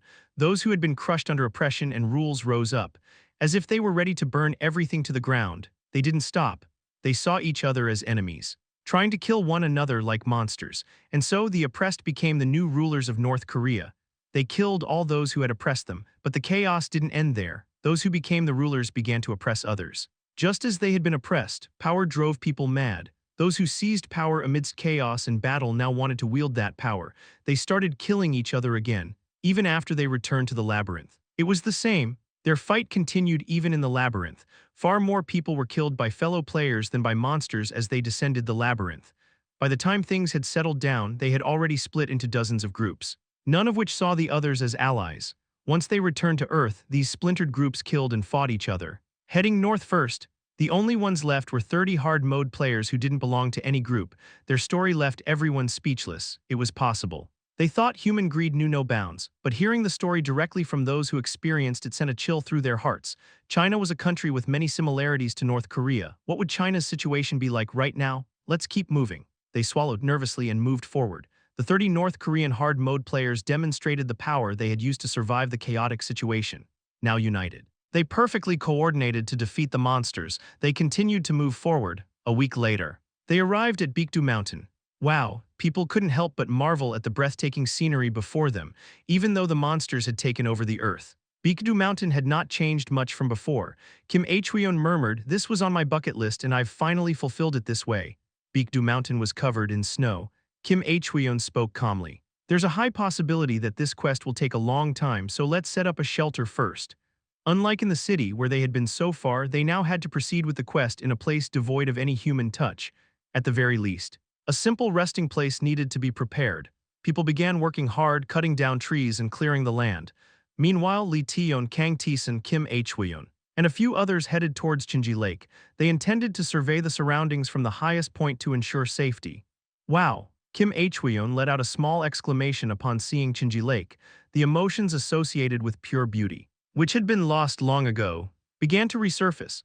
Ikika and Kim Yoongjun also had their eyes light up, but Taesan remained expressionless. He had come too far to feel emotions such as beauty now. The countless years had taken away several emotions from him. Lee Taeyeon also had a dull expression. You don't seem very impressed. I don't really get it. Is this supposed to be that moving? I've never been particularly interested in art or beauty. At her response, Taesan chuckled. In her previous life, Lee Taeyeon had collected artworks, not because she was interested in them but as a facade to pretend that she was normal. But now, she no longer needed to wear such a mask. Taesan didn't think this change was bad. After surveying Chinji Lake, they descended Baekdu Mountain. Where did the North Koreans who left first go? Lee Taeyeon asked the North Korean players. And they answered they must have gone to China. North Korea had split into dozens of groups. They were all in conflict, trying to eliminate the other groups. But the risk was too great for them to handle directly, so they borrowed the power of another country. It seemed they were heading to China for that purpose. Lee Taeyeon asked with a perplexed face. Even in this situation, they're doing that. Don't expect rationality. Even in life-threatening situations, many people will throw their lives away for small profit. Well, that's true. But Kim Hweon responded with a troubled expression to Taesan's words. Since the Chinese side hasn't arrived yet, let's prepare for now. They began to clear out the monsters around Baekdu Mountain. With a mixture of anticipation and anxiety, they waited for the arrival of the Chinese players, and a week later, they appeared. They're here, Taesan, looking out from the top of Baekdu Mountain, lowered his sword and muttered. Next to him, Lee Taeyeon, who was catching her breath, asked, "Who is the Chinese? And there are a lot of them."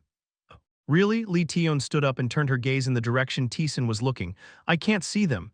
They're still a few hours away. You can see that far? After a brief silence, Lee Taeyeon asked incredulously. Taesan stood up. Let everyone know they'll be here soon. Oh, okay. The news that the Chinese players would arrive soon spread to everyone. People gathered together, filled with complex emotions. Waiting, and soon the Chinese players began to come into view. What? Kim Hweon's face stiffened, although her vision couldn't compare to Taesan's. It was still quite good. She could read the expressions of people several kilometers away. Her gaze swept from one end of the horizon to the other. Everywhere she looked was filled with people, and even then, it didn't end. Wait, how many are there? Others, realizing the number, also started murmuring.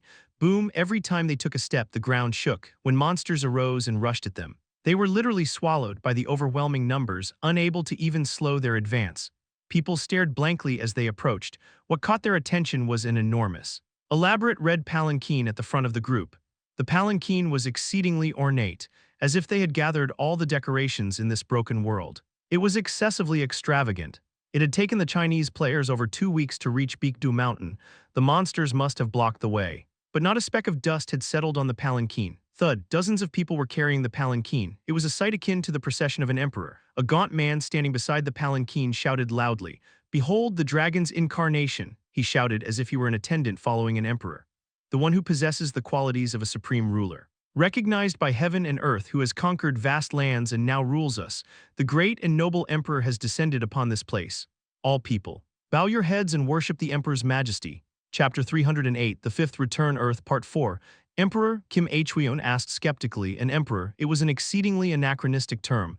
Yet, all the players from China bowed at the man's words. Countless people knelt down and bowed their heads. Players from Korea and Japan looked on in confusion. When they didn't bow, the desiccated man scoffed. Indeed, the lowly ones do not recognize His Majesty's greatness. He glanced around, his face contorted at the sight of the devastated land and the soils marred by cultivation. This place is not fit for the great emperor to stay. Wait, you lowly ones, first. We will prepare His Majesty's dwelling farthest from here, and then we shall speak again. The man gestured with his eyes. People carrying the palanquin moved their heavy feet towards Mount Baekdu. What's that? The so-called emperor. People were taken aback by the unexpected situation, regardless of their surprise. The quest was underway. Special quest begins. Players from various countries have gathered at Mount Baekdu. Those who have not yet arrived at Mount Baekdu within the next week will face severe penalties. Prepare your dwellings and brace for monster attacks over the next week. The full quest will begin after a week. Choose a representative for each country. During this quest, players from each country cannot harm each other. Representative, there were leaders from each country, but it was the first time they were asked to officially choose representatives through a quest. What do we do about this? Kim Hweon, you do it, Taesan said nonchalantly. Who else is there to do it if not you? I'm not interested. Kim Hweon had become the leader after overcoming all disputes in his region. Now, there was no chance for anyone else to be the representative. If there was anyone, it would be Taesan. But he was not interested. Ah, yes. Kim Hweon was chosen as the representative by the people. It was not much different in Japan. Ikijo Ika became the representative without significant dispute. How will North Korea handle this? They'll figure it out. It would be difficult for them. Divided into dozens of groups to choose a representative. However, that wasn't the important issue. More importantly, China, that innumerable number of players, to Korea and Japan. They appeared as if they were just a handful. Estimating their number was impossible, and they had to proceed with the quest together. Players from Korea and Japan tried to speak to the players from China, attempting to exchange information and align strategies for battle. But that's where the problem began. Excuse me, could you please respond? The players from China completely ignored those from Korea and Japan, even if they were directly addressed or grabbed. They dodged as if they didn't see them. People were confused to clear the quest. They needed to communicate and cooperate, but there was no sign of cooperation from them. What the heck, Kim Hweon grumbled. What are they trying to do, just survive on their own? It's so strange. Taesan was puzzled too. The China he remembered from his past life was not like this, although many players survived. There weren't as many as now, and there was no one called an emperor. Instead, it was more like North Korea, with no clear leader and factions fighting amongst themselves. And as the quest progressed and people died, things gradually stabilized, but now it was totally different. The guy in the palanquin said he was the emperor, and then there was the power he sensed there. Taesan quietly smiled. He had a guess. Just one day passed, and a dwelling was prepared for the emperor. The desiccated man called them. His Majesty summons you. Lee Taeyeon clicked her tongue. The emperor's dwelling was the epitome of luxury. They used a gymnasium-sized piece of silk to make a tent. Around it were placed luxurious decorations of incalculable value. Isn't this something I saw in a textbook? Right, it's one of the famous beautiful sculptures from China. And it's here, Ika muttered as she absent-mindedly touched the sculpture. What could it be really? In a situation where humanity's survival was at stake, where they literally fought for their lives. To bring such a mass of silk in such sculptures was perplexing. Shall we go in? They still knew nothing about China, how they had survived. The so-called emperor had called for the representatives from each country, Kim Hweon Ika, Lee Taeyeon, Kang Jun-hyuk, and Taesan, only the 5 of them. The desiccated man rambled about the precautions to take when meeting the emperor. But they all ignored him. It looks like they've only called us to check out the community. They never respond though, Kang Jun-hyuk grumbled, specifically calling Lee Taeyeon Kang Jun-hyuk. And Kang Taesan meant they knew the 3 were the strongest in solo mode. They passed through the entrance and into the tent. Across from the entrance was a towering throne, seeing the man sitting on it. Kim Hweon slightly grimaced. Dragon robe, the man was wearing a dragon robe. Attire said to be worn by ancient emperors. The seated man looked down at them and spoke with a languid yet confident tone. I am Zhenlong, the ruler of Earth. What nonsense, Kang Jun-hyuk spat out. Zhenlong continued without any change in emotion. I understand, a crawling insect cannot comprehend the thoughts of a flying bird, but I am correct. The arrogance in Zhenlong's voice was palpable. You are weak and fragile, Zhenlong declared. You all need the protection of someone like me. Someone great, Zhenlong looked at Kim Hweon, chosen representative of Korea. How many players does your country have? 40,000. And what about the representative of Japan? How many survivors in your country? 400,000. Hearing the numbers, Zhenlong confidently stated. The players I lead in China number 100 million. 100 million. Overwhelmed by the staggering number, they were at a loss for words. Even considering the original large population of the country, it was an exceptionally high survival rate. Even Taesan was mildly shocked. In his past life, not even a tenth of that number in China had survived. 40,000 and 400,000, truly insignificant numbers without any value, contempt laced Zhenlong's voice. As far as I know, both countries had tens of millions of people, and you could only save that many. Are you even qualified to lead? At his words, Kim Hweon and Ika were silenced. You are not qualified. Zhenlong bared his teeth. The tent began to flutter, the faces of everyone but Taesan hardened. You are not fit to rule people, that is the limit of your foolish masses. Zhenlong rose from his seat. Become my subjects, follow my commands. Execute my directives, then I will save you and protect you as my people. He spoke assertively like an emperor, simultaneously. A tremendous power surged from Zhenlong. Kim Hweon and Ika's faces turned pale. Taeyeon and Kang Jun-hyuk were horrified. Wait, Kang Jun-hyuk had met Amelia. The power she possessed was monstrous. Kang Jun-hyuk, who believed he had no equal except Taesan and Taeyeon, thought she possessed a power he could never defeat. But the power Zhenlong now displayed was even more superior. It was untouchable. It was like the power of an absolute being.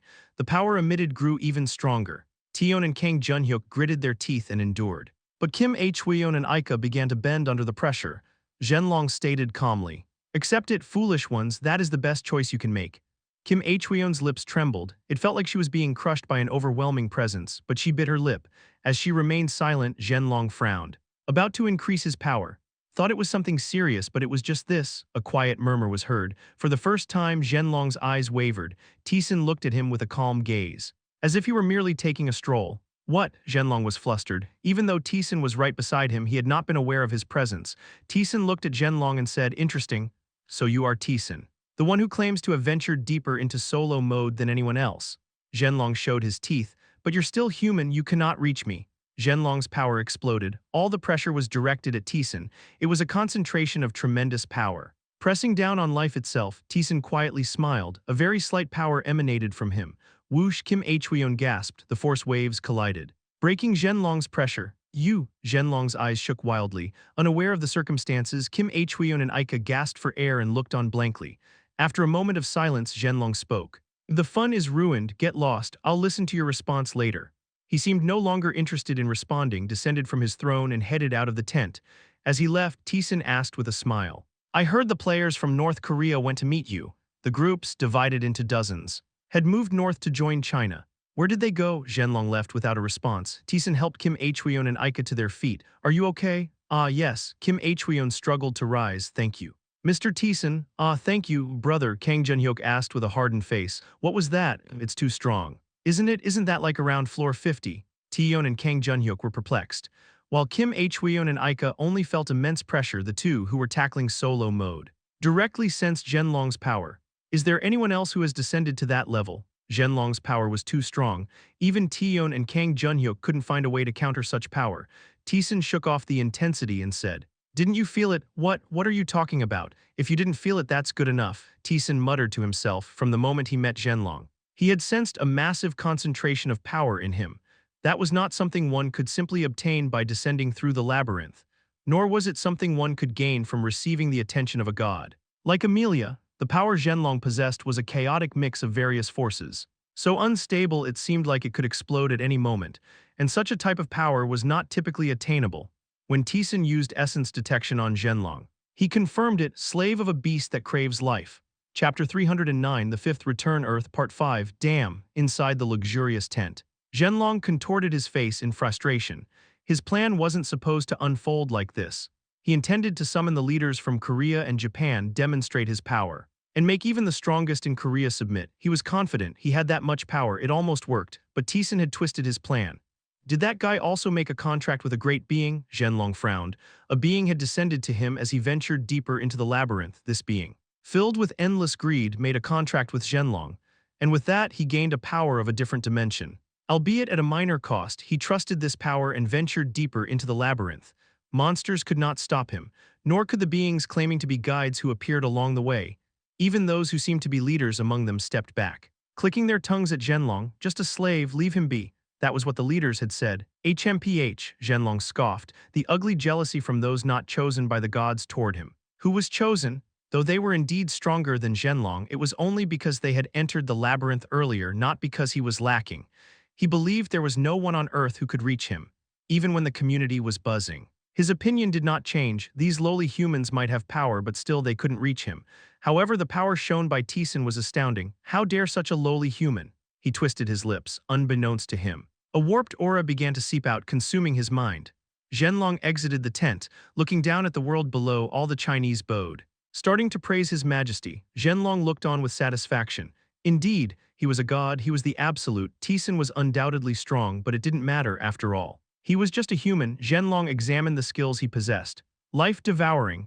This was the skill he had obtained through his contract, a skill that proved his worth. He was the apostle of the great ones, the right hand of the god who came down personally. Taesan might have made a contract with a great being, but he would not receive the same treatment. At least that's what Zhenlong believed. Taesan's power, or that of any other player, could be overturned by devouring them. Zhenlong smiled contentedly. A slave, a beast that craved life. The ghost seemed intrigued and muttered, "A beast that craves life. Has this creature made a contract with an adventurer of Earth? Seems like you know who it is. Always starving. A beast that devoured the world and everything in it, making it its own, ascended to immortality through overwhelming power but still couldn't satisfy its own hunger." The ghost whispered softly, "It keeps devouring life, trying to satiate its unfillable hunger. A being that sees mortal beings as nothing more than prey. So such a being made a contract with this guy Zhenlong. The hard mode players from North Korea had disappeared. And Zhenlong had these mixed powers. It was guessable but not confirmable. He wanted to check by force, but player conflicts were impossible during this quest. He had no choice but to wait. Meanwhile, players from Korea and Japan were observing Chinese players and analyzing them. They refused to talk, but their expressions, attitudes, and glances also gave away their thoughts and feelings. After a day of observing, they noticed something odd. China was divided into four classes: slaves, commoners, nobles, and the Emperor Zhenlong. Slaves were easy mode players, doing menial tasks for other groups. The normal mode players appeared to be commoners. They lived doing what they needed to do, however. They despised the slaves and looked down on them with contempt. Nobles were hard mode players. The class disparity was clear. Slaves couldn't resist whatever the commoners did, and commoners couldn't resist the nobles either. They were bound by untouchable rules. This much was understandable. Even Korea had Seo Jangsan advocating for separation based on difficulty, but they were too violent. Commoners could simply make a dwelling, but slaves had to sleep on the ground. Those who defied were taken away and never returned. The separation by mode was also distinct. Easy mode was located on the outskirts where monsters often attacked, while hard mode was safely inside. And they laughed at the easy mode players being chased by monsters. If Korean and Japanese players hadn't intervened, there might have been fatalities. It was very strange. Even though separation by mode was implemented, it couldn't be perfect. There were plenty of families split between hard mode and easy mode, but such a thing was not at all visible among Chinese players. What could it be? Kim Hweon sighed. Cooperation was necessary. But they had no intention of cooperating. It was frustrating. Shall we eat? It was about time for a meal. Kim Hweon took out some corn. Japanese players, eyes sparkling, quietly came over. Just feel free to come, we have leftover food anyway. Ahaha. Aika scratched her head as she approached and was amazed at the spread of vegetables on the ground. It's really impressive. The labyrinth had preserved food, but it tasted bland and was expensive. If a quest seemed to drag on, it was burdensome to eat carelessly. However, Korean players had no issues with food. They had various vegetables ready and were eating leisurely. For Japanese players who hadn't eaten proper food in a long time, it was extremely enviable. Korean players invited the Japanese players. Thanks to that, Japanese players who ate fresh vegetables were very happy. Did you say this was portable cultivation? It's a really impressive skill. Right, Kim Hweon nodded as she boiled the corn. It was virtually infinite food, no matter how long the quest went. They wouldn't starve. You've been growing it from the seeds we gave you. Ah yes, try growing it slowly, it just needs to sprout. Thank you. Aika expressed her deep gratitude for Kim Hweon to teach such a skill as portable cultivation without any cost. She shook her head. I received it too. Taesan taught you, didn't he? That person is something else. Well, Kim Hweon grimaced. Taesan's power was an unknown even to them. They slowly began to fill their stomachs. There were no seasonings, but the fresh vegetables alone made for a satisfying meal. While continuing the meal, Kim Hweon felt a gaze from a distance. Isn't that a Chinese player? Huh, why is he here? Korean and Japanese players had settled near Mount Baekdu, and the Chinese seemed to dislike being near them so much that they didn't even come close. But now, a little away from them, a Chinese child seemed mesmerized by their meal. There, as Kim Hweon tried to say something, the child was startled and stepped back but didn't run away. Instead, he stared intently at the corn in Kim Hweon's hand. Shall we finish the meal soon? Let's not clean up. What? Oh yes, people nodded and left. After they vacated the spot, the child approached stealthily. After that, the child kept coming back. Each time Kim Hweon would finish eating and leave the cleanup undone. With each meal the child came closer. Now he was within arm's reach. Here, eat this. The child devoured the corn in a hurry. Thank you. It took 3 days before the child spoke. That was the first response they had heard from a Chinese player. Afterwards, the child gradually began to talk more. They learned that he was a player from easy mode who had lost his parents. Kim Hweon stroked the child's head and asked, didn't you manage to gather enough gold for food? No, I have gold, but as a slave I'm only allowed to eat once every 2 days. Upon hearing the child's reply, they fell silent. The child somberly said, I really shouldn't be talking to you. It's the Emperor's order. If this gets out, I will. The child trembled like a leaf. Kim Hweon soothed the child. It's okay if anything happens. We'll protect you. The child's trembling slowly subsided. Kim Hweon asked in a calm voice, can you tell us how China has changed? The child stammered and began to speak. Zhenlong was a solo mode player. He was talented. Instead of being stuck at the entrance of solo mode, he meaningfully progressed through the labyrinth. However, he did not possess the one-man army power of someone like Taesan or Amelia. He was undoubtedly talented and strong, but not enough to overcome multiple hard mode players, nor did he have the charisma to lead people. In the vast country of China, he was merely a slightly outstanding solo mode player. But during the third return, he suddenly became powerful and came back. Literally, Zhenlong returned to Earth with a power that no one could approach, and with that overwhelming power, he began to conquer China. He killed all the monsters that appeared, and anyone who disobeyed his orders, along with their families and acquaintances, were all ruthlessly eliminated. There were leaders in each region of China. But Zhenlong killed them all. The mere reason was that they dared to act as if they owned China. There were those who resisted, those who tried to rise in rebellion, but they all died. A rule drenched in blood and fear was established. People listening to the story were deeply shocked. The child quietly continued. But paradoxically, the number of deaths actually decreased, because an overwhelmingly powerful being had appeared. Fewer people died in disputes. Even the monsters could not surpass Zhenlong's overwhelming power. He alone dealt with the waves. So there were hardly any deaths from monsters, the owner of overwhelming power. Opposition was impossible. The players of China began to worship him. They believed he was a god, an incarnation of a dragon. Kind of like Mr. Taesan. Kim Hweon said while relaying the child's story to Taesan. Zhenlong, as if it were natural, accepted people's worship. He established a hierarchy, even if they were family, if there was a class difference. They had to follow the rules unconditionally. There were those who resisted or were uncomfortable, but all were erased by Zhenlong's hand. People became accustomed to oppressing those from different groups. Slaves were not treated as humans, and they themselves began to see such treatment as normal, a group formed for just one person. Knowing that such a world is possible, Kim Hweon trembled slightly after finishing the story. Taesan too could have done exactly what Zhenlong was doing. Taesan's power was of that magnitude, however. Taesan had delegated all authority to her and did his utmost for their survival. Thanks to China, they were able to realize anew how altruistic Taesan was. Taesan quietly sorted out the story. If he truly made a contract with an immortal, an ordinary player could not resist. So it's dominion by power. Is it? Taesan, having sent Kim Hweon back, muttered with a cold expression. Not much to it. Mind control or contamination of thought.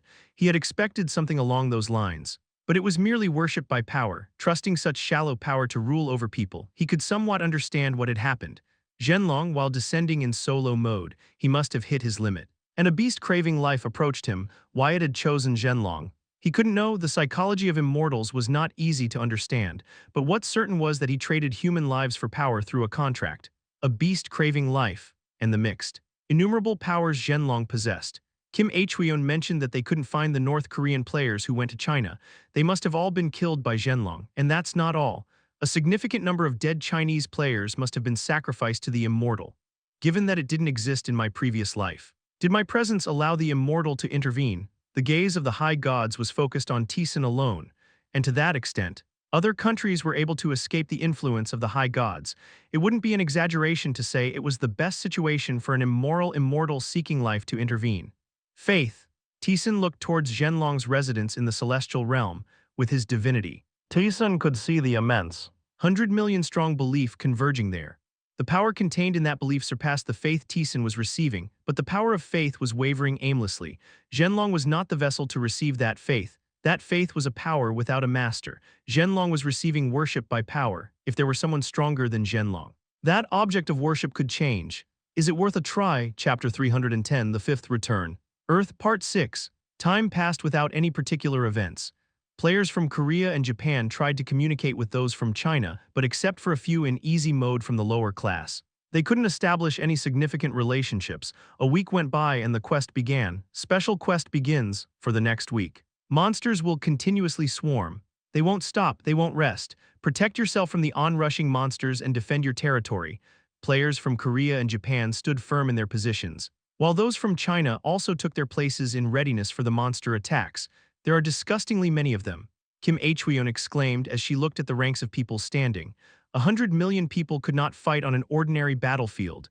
They created an enormous battlefield centered around Mount Baekdu with this number. She thought they could overcome the challenge without much difficulty.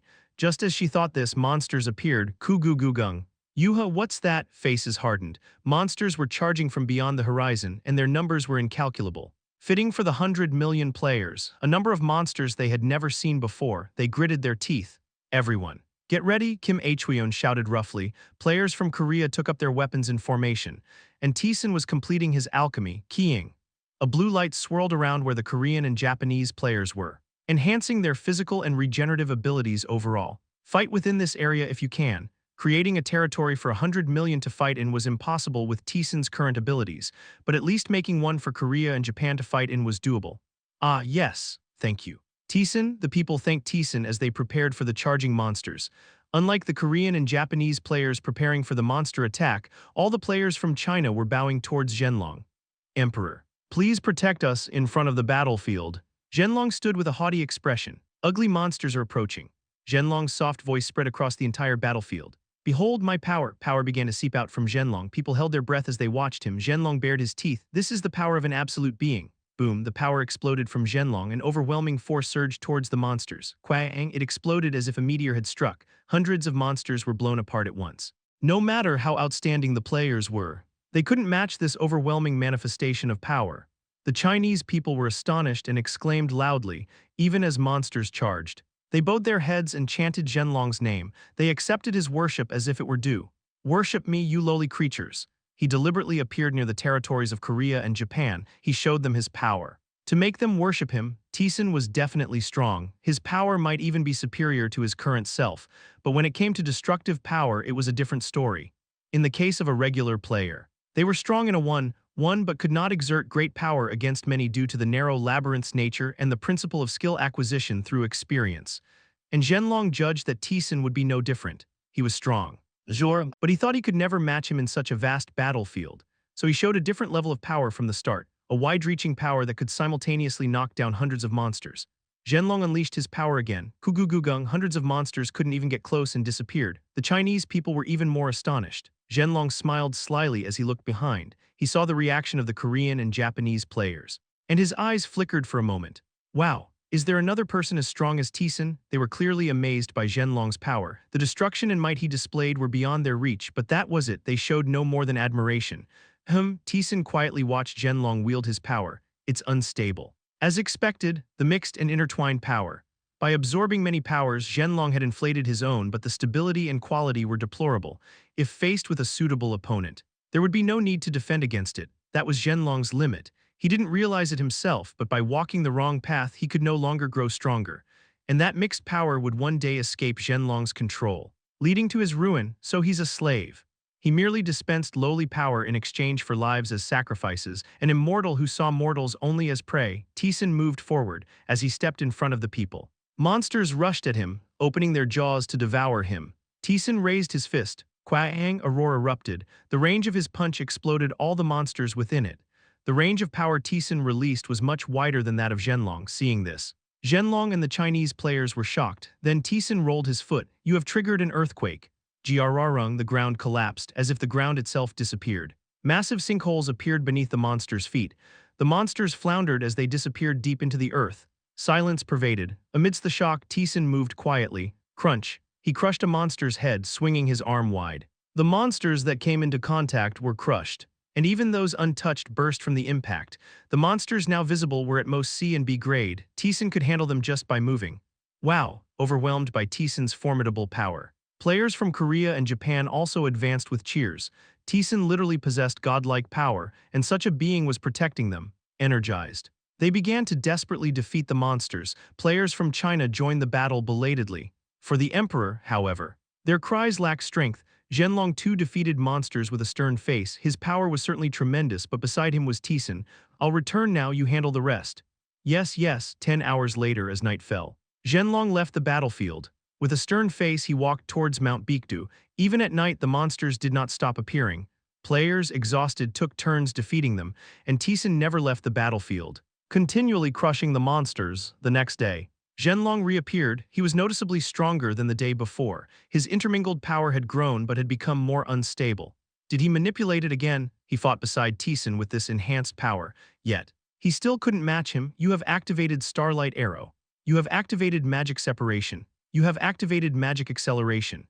Dozens of split beams of light were fired at the monsters. Taesan clenched his fist. You have activated Magic Explosion. Light burst forth. The world was enveloped in white light that blinded everyone when they barely opened their eyes. All the charging monsters had disappeared. People's attention converged on Taesan, not only players from Korea and Japan but also those from China. The efforts of Zhenlong. who had been diligently defeating monsters beside Taesan, were gradually forgotten. Zhenlong's expression became even sterner. The Chinese players hurriedly praised him, but his expression did not ease. Mr. Taesan.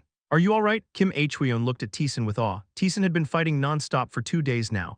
Even Lee Taeyeon and Kang Junhyuk had taken brief rests due to exhaustion, but his expression was unchanged.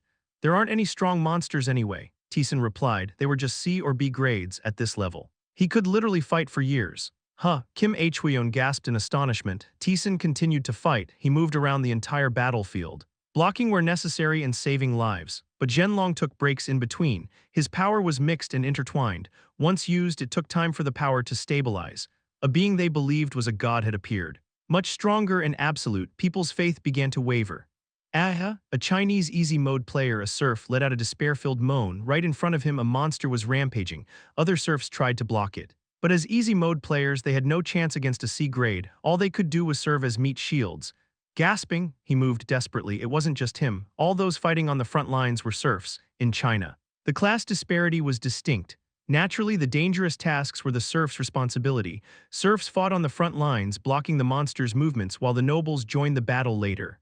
Naturally, countless serfs died, but no one could resist. After all, they had Zhenlong, an absolute being, their god. Crunch, a friend he had been talking to just yesterday, dies right beside him. Child, elderly woman. Man, serfs hoped for salvation in a situation where death spared no one. Emperor, please save me. But the words did not continue. Zhenlong had never saved them. Not even once. He just ruled them with absolute power. Bang, the front line collapsed. A monster swung its whip-like arm. He sensed his impending death. Crunch, at that moment, a monster's head was crushed. A man with black hair landed in front of him. The serf stared blankly at him, his hair fluttering. The man with a cold demeanor raised his hand. Kang Taesan has activated Frozen World. Kang Taesan has activated magic concentration, and a harsh cold swept through. An icy wave surged forward, the ground froze, and the air turned frigid.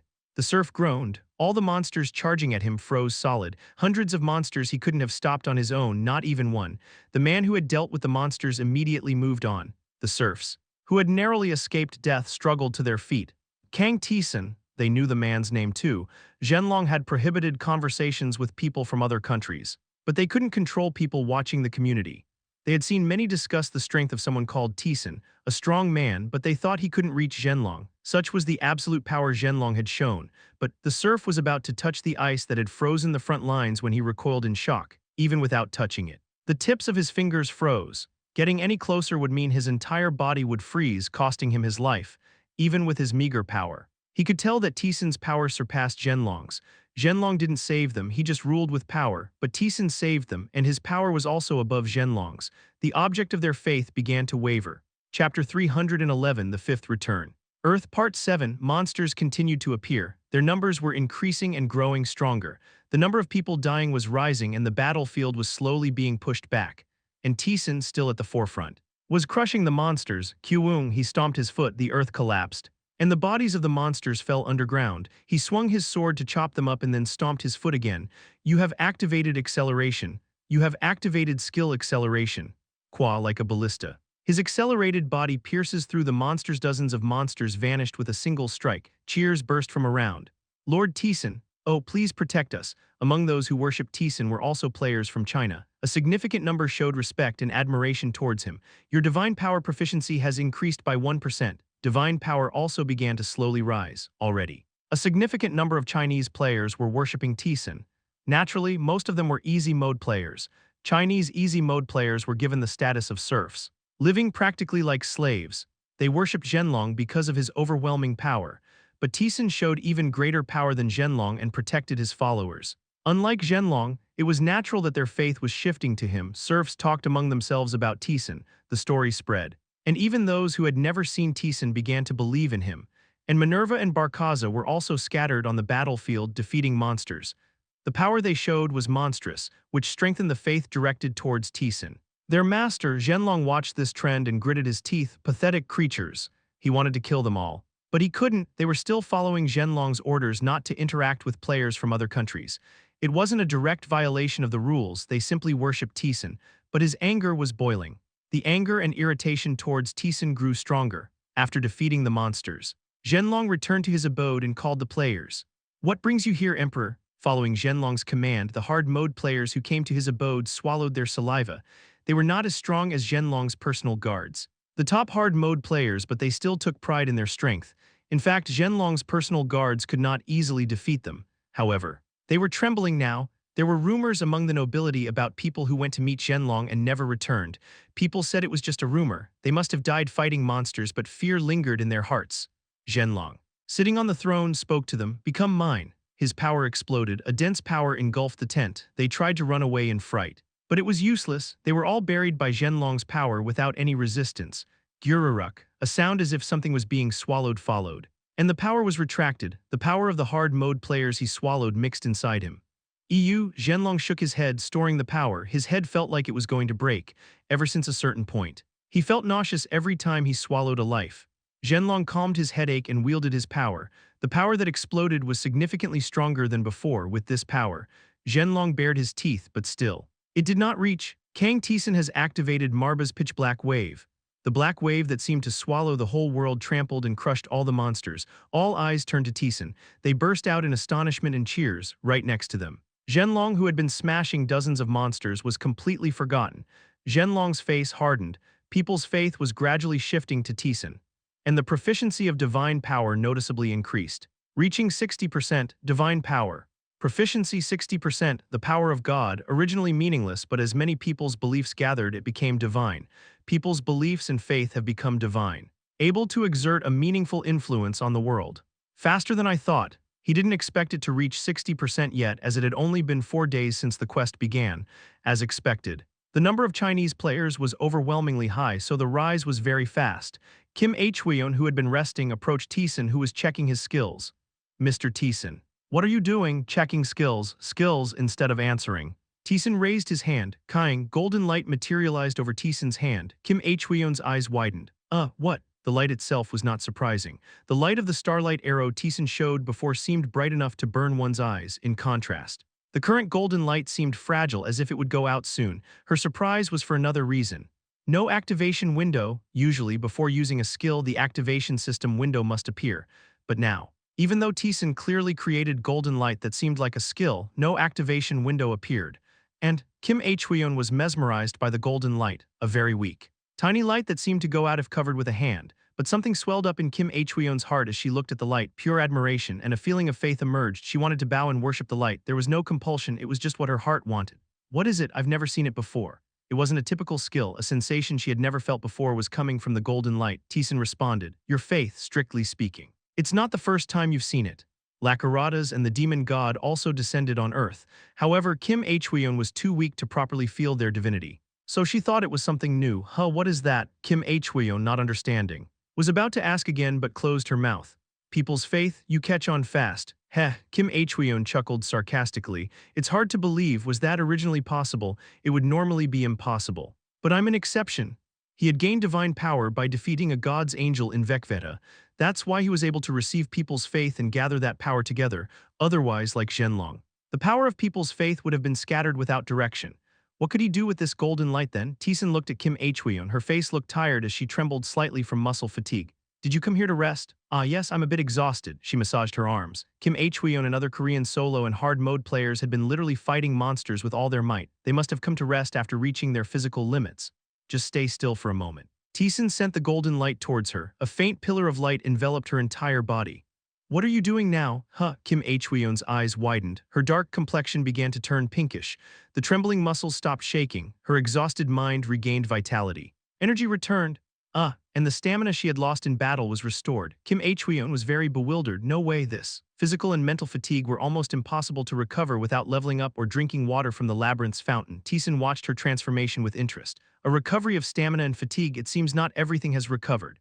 It wasn't like leveling up where all stamina and fatigue were restored, but she was now able to fight again. After observing Kim Hweon for a moment, Taesan manifested his divinity again. The golden light appeared, though it was weaker than before. "I can't use it too often." The total amount wasn't large. Additionally, the amount consumed seemed to vary depending on the recipient's strength. It wouldn't be a problem for 100 Kim Hweons, but for someone at Taesan's level, it would almost be depleted with just one use. As long as he continued to receive faith, it would refill over time, but it would take quite a while. However, even considering that, it was a powerful force. During the battles in the labyrinth, it was not easy to create an opportunity to use potions, but with divinity, he could restore his stamina at least once. The specific effects would need to be checked after entering the labyrinth, but it was excellent. Even the ghost was astonished. A level of divinity that should only be permitted to gods. And yet this undeveloped one handles it, really ironic. That's amazing, Mr. Taesan, Kim Hweon muttered blankly. You really are a god of earth. Even Kim Hweon, who did not regard Taesan as a god, felt a reverential power in him, seeing her reaction. Taesan stroked his chin. Her response indicated that merely witnessing the divinity evoked awe and worship. What would happen if he used divinity while moving around the battlefield? The contemplation was brief. And his action was swift. Taesan spread the power of divinity while defeating monsters, those at the front lines about to collapse from exhaustion. Regained vitality from the golden power. Ooh, God our God, people cried out at the power of the golden light. Stamina was restored. And fatigue vanished. And from the light came an overwhelming sense of awe. Even those who had been skeptical of Taesan's power bowed their heads in respect after seeing his divinity. Their faith in him strengthened even more. Master, at this rate, you might as well possess true divinity. Minerva chuckled at the sight as Taesan's divinity grew stronger, and upon hearing this news, Zhenlong was on the verge of madness. Shut up, Zhenlong shouted harshly at the one who brought him the news. He trembled violently as he suppressed his anger. I'm sorry, please forgive me, if you have committed a death-worthy crime. You should die, energy burst forth. The frightened man was swallowed up on the spot. Huff, huff, Zhenlong breathed heavily. No one was around him anymore. Those who always flattered him and those he had always favored had slowly distanced themselves as Zhenlong became increasingly violent. His teeth ground together. The respect and worship in the eyes of the people looking at him were fading. Fear and distrust were filling their place. That made Zhenlong unbearably angry. How dare they, foolish beings? They had forgotten who had been protecting them. Seduced by such power, the power mixed inside him insidiously eroded his sanity. Zhenlong was going mad. He was still maintaining his sanity by a slim margin. But that was also nearing its limit. He had even swallowed up his own personal guards, whom he had always kept close. The power he had gained swept away the monsters. But the people's fear of him only grew larger. Just yesterday, his personal guards who had been summoned by Zhenlong to his abode had never returned. Until now, he had managed to keep rumors from spreading. But now he no longer had the sanity to discern. As days passed, rumors about the disappeared players spread, and so time passed until the last day arrived. No monsters appeared. It was eerily quiet. As if everything had ended, but no one was happy. Instead, they held their weapons quietly in fear. Then a passage opened. Dark, dense passages appeared endlessly beyond the battlefield. Everyone, get ready, Kim Hweon shouted harshly. The cracked passages expanded. And monsters appeared. Monster 351 has appeared. Monster 121 has appeared. Monster 945 has appeared. Dozens of grade A monsters appeared. People's faces turned pale. They did not know the strength proportional to the numbers. But they could feel the formidable power emanating from the monsters. Kyuung, the ground trembled. A mountainous black giant appeared, holding a club in one hand. The giant looked down at the humans and opened its mouth. Shouts rang out. People covered their ears in pain, their bodies tempered in the labyrinth. Couldn't withstand it and trembled. Monster 14 has appeared. Chapter 312, The Fifth Return. Earth Part 8, is it a double-digit monster? Taesan calmly observed the giant. People clenched their teeth. Players from Korea had seen it before, but for Japanese and Chinese players, it was their first encounter with a double-digit monster. The power emanating from the monster was beyond their ability to handle. Just looking at it threatened to break their spirits. And their bodies trembled. They all knew instinctively that they couldn't win even if they attacked together, but it didn't end there. From the open passage, countless triple-digit monsters appeared. Each of these triple-digit monsters was too strong to be defeated even if dozens of hard-mode players attacked together. Hundreds, thousands of these monsters were surrounding them. However, they did not despair. Their faces set, they grasped their weapons, an existence with absolute power. Guarding and defeating monsters for them, Taesan's presence prevented them from falling into the terror of death. They could win. People sent such a look of belief towards Taesan. Minerva, Barkaza, you know, got it, I'll go help elsewhere. Do not die, master. I won't die to such enemies. Minerva and Barkaza disappeared. And people exclaimed, and Zhenlong looked on with a face full of displeasure. Lowly creatures. But at the same time it was an opportunity. If he could defeat the monsters that the lowly creatures feared, he could regain their worship. Zhenlong moved quickly. He charged at the monster. Bang, an A-grade monster at the forefront rushed at Zhenlong. Zhenlong pulled up his strength. Showing his teeth, Kwang, power exploded. The full power of the A-grade monster and Zhenlong collided. This was not the mediocre A-grade he had seen before. This was a real A-grade who had killed numerous hard-mode players in the dying Earth. Kagagagak, Zhenlong was not pushed back by such a monster. Instead, he was overpowering it. Heh, Zhenlong, forgetting the surroundings, focused on the fight, the power inside him burst forth. Engulfing the monster tried to resist and counterattack but was slowly pushed back. Die, Zhenlong clenched his fist. The released power compressed and crushed the A-grade monster. Zhenlong wiped off the sweat flowing down and smiled in victory. He had defeated a triple-digit monster without much difficulty. Look, he spread his arms roughly. Like a ruler, I am your master. He grinned and turned to see people's reactions. And then he hesitated. He had been fully engaged in fighting a single A-grade monster. He had no idea what was happening around him. He saw dozens of fallen A-grade monsters in his view. He hurriedly looked around. Taesan had already passed him and was running ahead. Kuwoong, dozens of A-grade monsters rushed to kill Taesan. Taesan, holding swords in both hands, stepped forward. Kang Taesan activated Gale Slash. Quagic, the sword moved. The sweeping sword wind caused a storm. Shredding everything around it, dozens of blocking A-grade monsters were sliced at once. Ooh, yeah. As expected, people who were fighting also exclaimed at the sight. The sight of Zhenlong defeating a single A-grade wasn't even noticed by them. This, Zhenlong stuttered, unable to contain his rising emotions.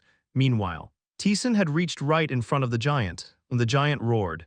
Raising its arms, a club charged with earth-shattering power slammed down. Taesan raised his sword, Jing. The ensuing whirlwind sent people flying. Monsters were no different, just the collision of simple power made all beings nearby roll on the ground. Zhenlong was no exception. Zhenlong, covered in dust from rolling on the ground, blankly watched the fight. With a groan, Li Tion swung her sword. The smoothly curved trajectory of her sword deflected the monster's attack. Kagagagak, in the created gap. Kang Junhyuk stabbed. The monster wildly swung its body, responding to their attacks. Li Tion and Kang Junhyuk planted their feet with firm resolve. Kagagagak, sword and monster flesh collided, minutes later. Their combined attack brought down the A-grade monster. This really makes no sense. Li Tion caught her breath. She and Kang Junhyuk possessed power unrivaled by anyone except Zhenlong and Taesan. They were confident they could win easily, even if 10 hard mode players attacked them. However, this triple-digit monster was not easy to bring down, even with their combined efforts. This is not good. Exactly, Li Tion muttered. Glancing around, kill it, people and monsters collided, and the only ones falling were the players. Hundreds in easy mode charged at a single A-grade monster. When the monster violently shook its body, they all fell away. Never to rise again. Kwang, an A-grade monster with a massive body, charged across the battlefield. A few hard mode players tried to block it but were scattered like dominoes. The situation was dire with only easy mode. Combat was not sustainable, and even with hard mode's combined attack, it would take the deaths of at least hundreds to barely bring down one monster. No exchange was possible. Minerva and Barkaza were probably defeating monsters, but the numbers were overwhelming. She steadied her breath, her body trembled. She wanted to flee and hide right then and there, but she gripped her sword tightly and moved forward. Kong, her sword clashed with the monster, pushed back. She quickly moved to counter the monster's attack. Kang Junhyuk supported her from behind. Kagagagak, kill it. Crush it, people shouted, despite countless people dying. Their morale did not decrease, it only grew. Kuwoong, the earth trembled as if an earthquake had occurred. The collision of forces split the sky. Is that the power of the depths? It's unimaginably powerful. We can reach it too. Though it'll be a while. I guess so, still hard to grasp though. Li Tion shook her head, holding her sword, though the battlefield with Taesan and the giant was far away. They could still feel the power waves from there. With each vibration of that wave, people's morale grew even stronger. Taesan was battling a giant that seemed unbeatable. Where even all of humanity combined could not prevail, they could win. Shouting Taesan's name, they charged. Even those who did not worship Taesan began to sing his praises. Swept up in the heated atmosphere and extreme conditions, millions of new believers began to emerge. Taesan continued to clash swords with the giant. Jing, the vibration spread across the earth. The force felt through the sword made Taesan increase his distance. A-grade monsters ranged from 1 to 99. The monster before him was clearly an S-grade, however. Even within the S-grade, the power difference between numbers was significant. From 1 to 9, and then from 10 to 99, there was an insurmountable gap between S-grade monsters. This meant that if it were a 2-digit S-grade, Taesan could win quite easily. The high gods must have known this too, so why send such a monster? Taesan glanced back. On the battlefield, many players were being killed by monsters, and the giant was quietly watching Taesan. Rather than attacking first, it merely countered Taesan's moves, just like before, tie down Taesan and meanwhile target the other weaker players. It was a simple but very effective method. Then Taesan's course of action was clear, faster than anyone. Sparing no expense to bring down the giant, Taesan accelerated towards the giant. The giant swung its club, Kwang. It only grazed the ground, but the earth collapsed. Still, An S-grade is an S-grade. Taesan had the strength to withstand it head-on, but he was overwhelmingly faster. The giant had no special abilities. Only wielding its club, the strategy was simple. Taesan planted his feet as he charged. The giant swung its club down at him. Taesan planted his feet again. The ground where the club and earth collided collapsed. It shattered like a puzzle. Revealing its innards, the aftermath spread even to those fighting far away. Whoa-ha, Lee Taeyeon staggered greatly as she blocked a monster, sending a look of incredulity. What the? A flat plain had split into cliffs. It was literally a battle that changed the map. Taesan ran across the collapsing earth with his balancing skills. Unstable footing was no issue for him. The giant, seeing Taesan charging, swung its club fiercely. A whirlwind swirled, forming a massive storm. Kagagagak, Taesan swung his sword fiercely towards the storm. You have activated Gale Slash. The wind created by the swinging sword enveloped Taesan. He pierced through the storm. Wind collided with wind. Scattering, the giant's strength was not a special ability but physical power, meaning without footing. It struggled to attack properly. You have activated Earthquake. Kurung, the already crumbling earth began to accelerate its collapse. Taesan spoke. Collapse. His declaration, filled with will, penetrated the earth. And the earth obeyed, the ground caved in, their bodies began to fall. The falling giant moved its arm but without footing. The swung force was not strong. Taesan spread his wings. You have activated Perfect Fairy Wings. You have activated Landing. You have activated Skill Acceleration. Kwang, his body accelerated. Striking the giant's club, the club shook violently and the giant's body began to fall faster. Taesan clung to the giant. Swinging his arm, you have activated Partial World Alteration. Karak, the root of the wrist guard ruggedly expanded. Everything around was shattered. The debris of the earth turned to sand and vanished as the giant's club was roughly hewn away. Jing, the giant's body opened up. Taesan wielded his sword. You have activated Vital Point Targeting. You have activated Acceleration. You have activated Transformation. You have activated Addition. You have activated the Blade of Fighting Spirit. Monster 14 takes 105,480 damage. With a pain-filled scream, the giant's body was driven even deeper into the ground. Kwang, how far had it fallen? With a loud crash, the giant hit the ground. The giant rose again. Swinging its club wildly, Taesan, who had easily dodged the attack, held a pitch-black wedge in his hand. You have activated Ammon's pitch-black wedge. Kwang, the giant crashed into the earth again. Taesan wielded his sword against the suffering giant. Quajik, Monster 14 takes 26,840 damage. The giant, pierced deeply in the chest, let out a roar. The muscles throughout its body hypertrophied and the giant regained its vigor, starting to attack wildly, but Taesan was no longer there. Is this the Berserk pattern? The giant types Berserk mode. When health drops below a certain percentage, power and speed momentarily increase. This meant that the giant's health had significantly decreased. It seemed to have taken considerable damage during its fall into the depths. You have activated Sabnok's Thread of Agony. You have activated Random Blink. Kwang, black threads exploded, shredding the giant's body. Taesan, having moved to the sky through Random Blink, landed and accelerated. Trampling the giant, you have activated Vital Point Targeting. Taesan pierced the sword through the giant's chest. The giant swung its arms at Taesan with a roar. But it was futile. Your first attack nullification has been activated. The giant, a monster that attacked using only physical strength, was thus an opponent against whom Taesan could almost perfectly utilize attack nullification. During the 3 activations of attack nullification, Taesan drove dozens of sword strikes into the targeted vital point. A continuous stream of damage appeared. Frost swept through. Roots that penetrated the world stopped the giant's movements. And flames that could burn the world scorched the giant. Mana and magical energy rapidly depleted. But that was no problem. Taesan raised his divine power. Mana and magical energy were replenished. Taesan continued to manifest magic. Once mana and magical energy had depleted again, the giant fell. You have defeated Monster 14. Your Soul Ascension has been activated. Your proficiency in Twisted Spirit Adjustment has increased by 4%. Sure has a lot of health. Mana and magical energy were completely drained. Defeating it wasn't difficult. But the giant's health was incomparably greater than any labyrinthine entity. However, the giant type, though high in health, had nothing special otherwise, allowing for a quicker-than-expected victory. With Soul Ascension, the proficiency in Twisted Spirit Adjustment now exceeded 60%. Taesan looked at the fallen giant's corpse. The giant was certainly strong, in terms of holding Taesan back. The giant had fulfilled its role, but something was lacking. The gods showed greed towards Taesan. They targeted Taesan personally. It seemed unlikely that such greedy and powerful beings would hold back from killing people just to target Taesan. Taesan emerged from the collapsed underground and headed towards the battlefield. There, people were still risking their lives against grade monsters. Taesan stomped on a monster's head. Those who saw him were brightened.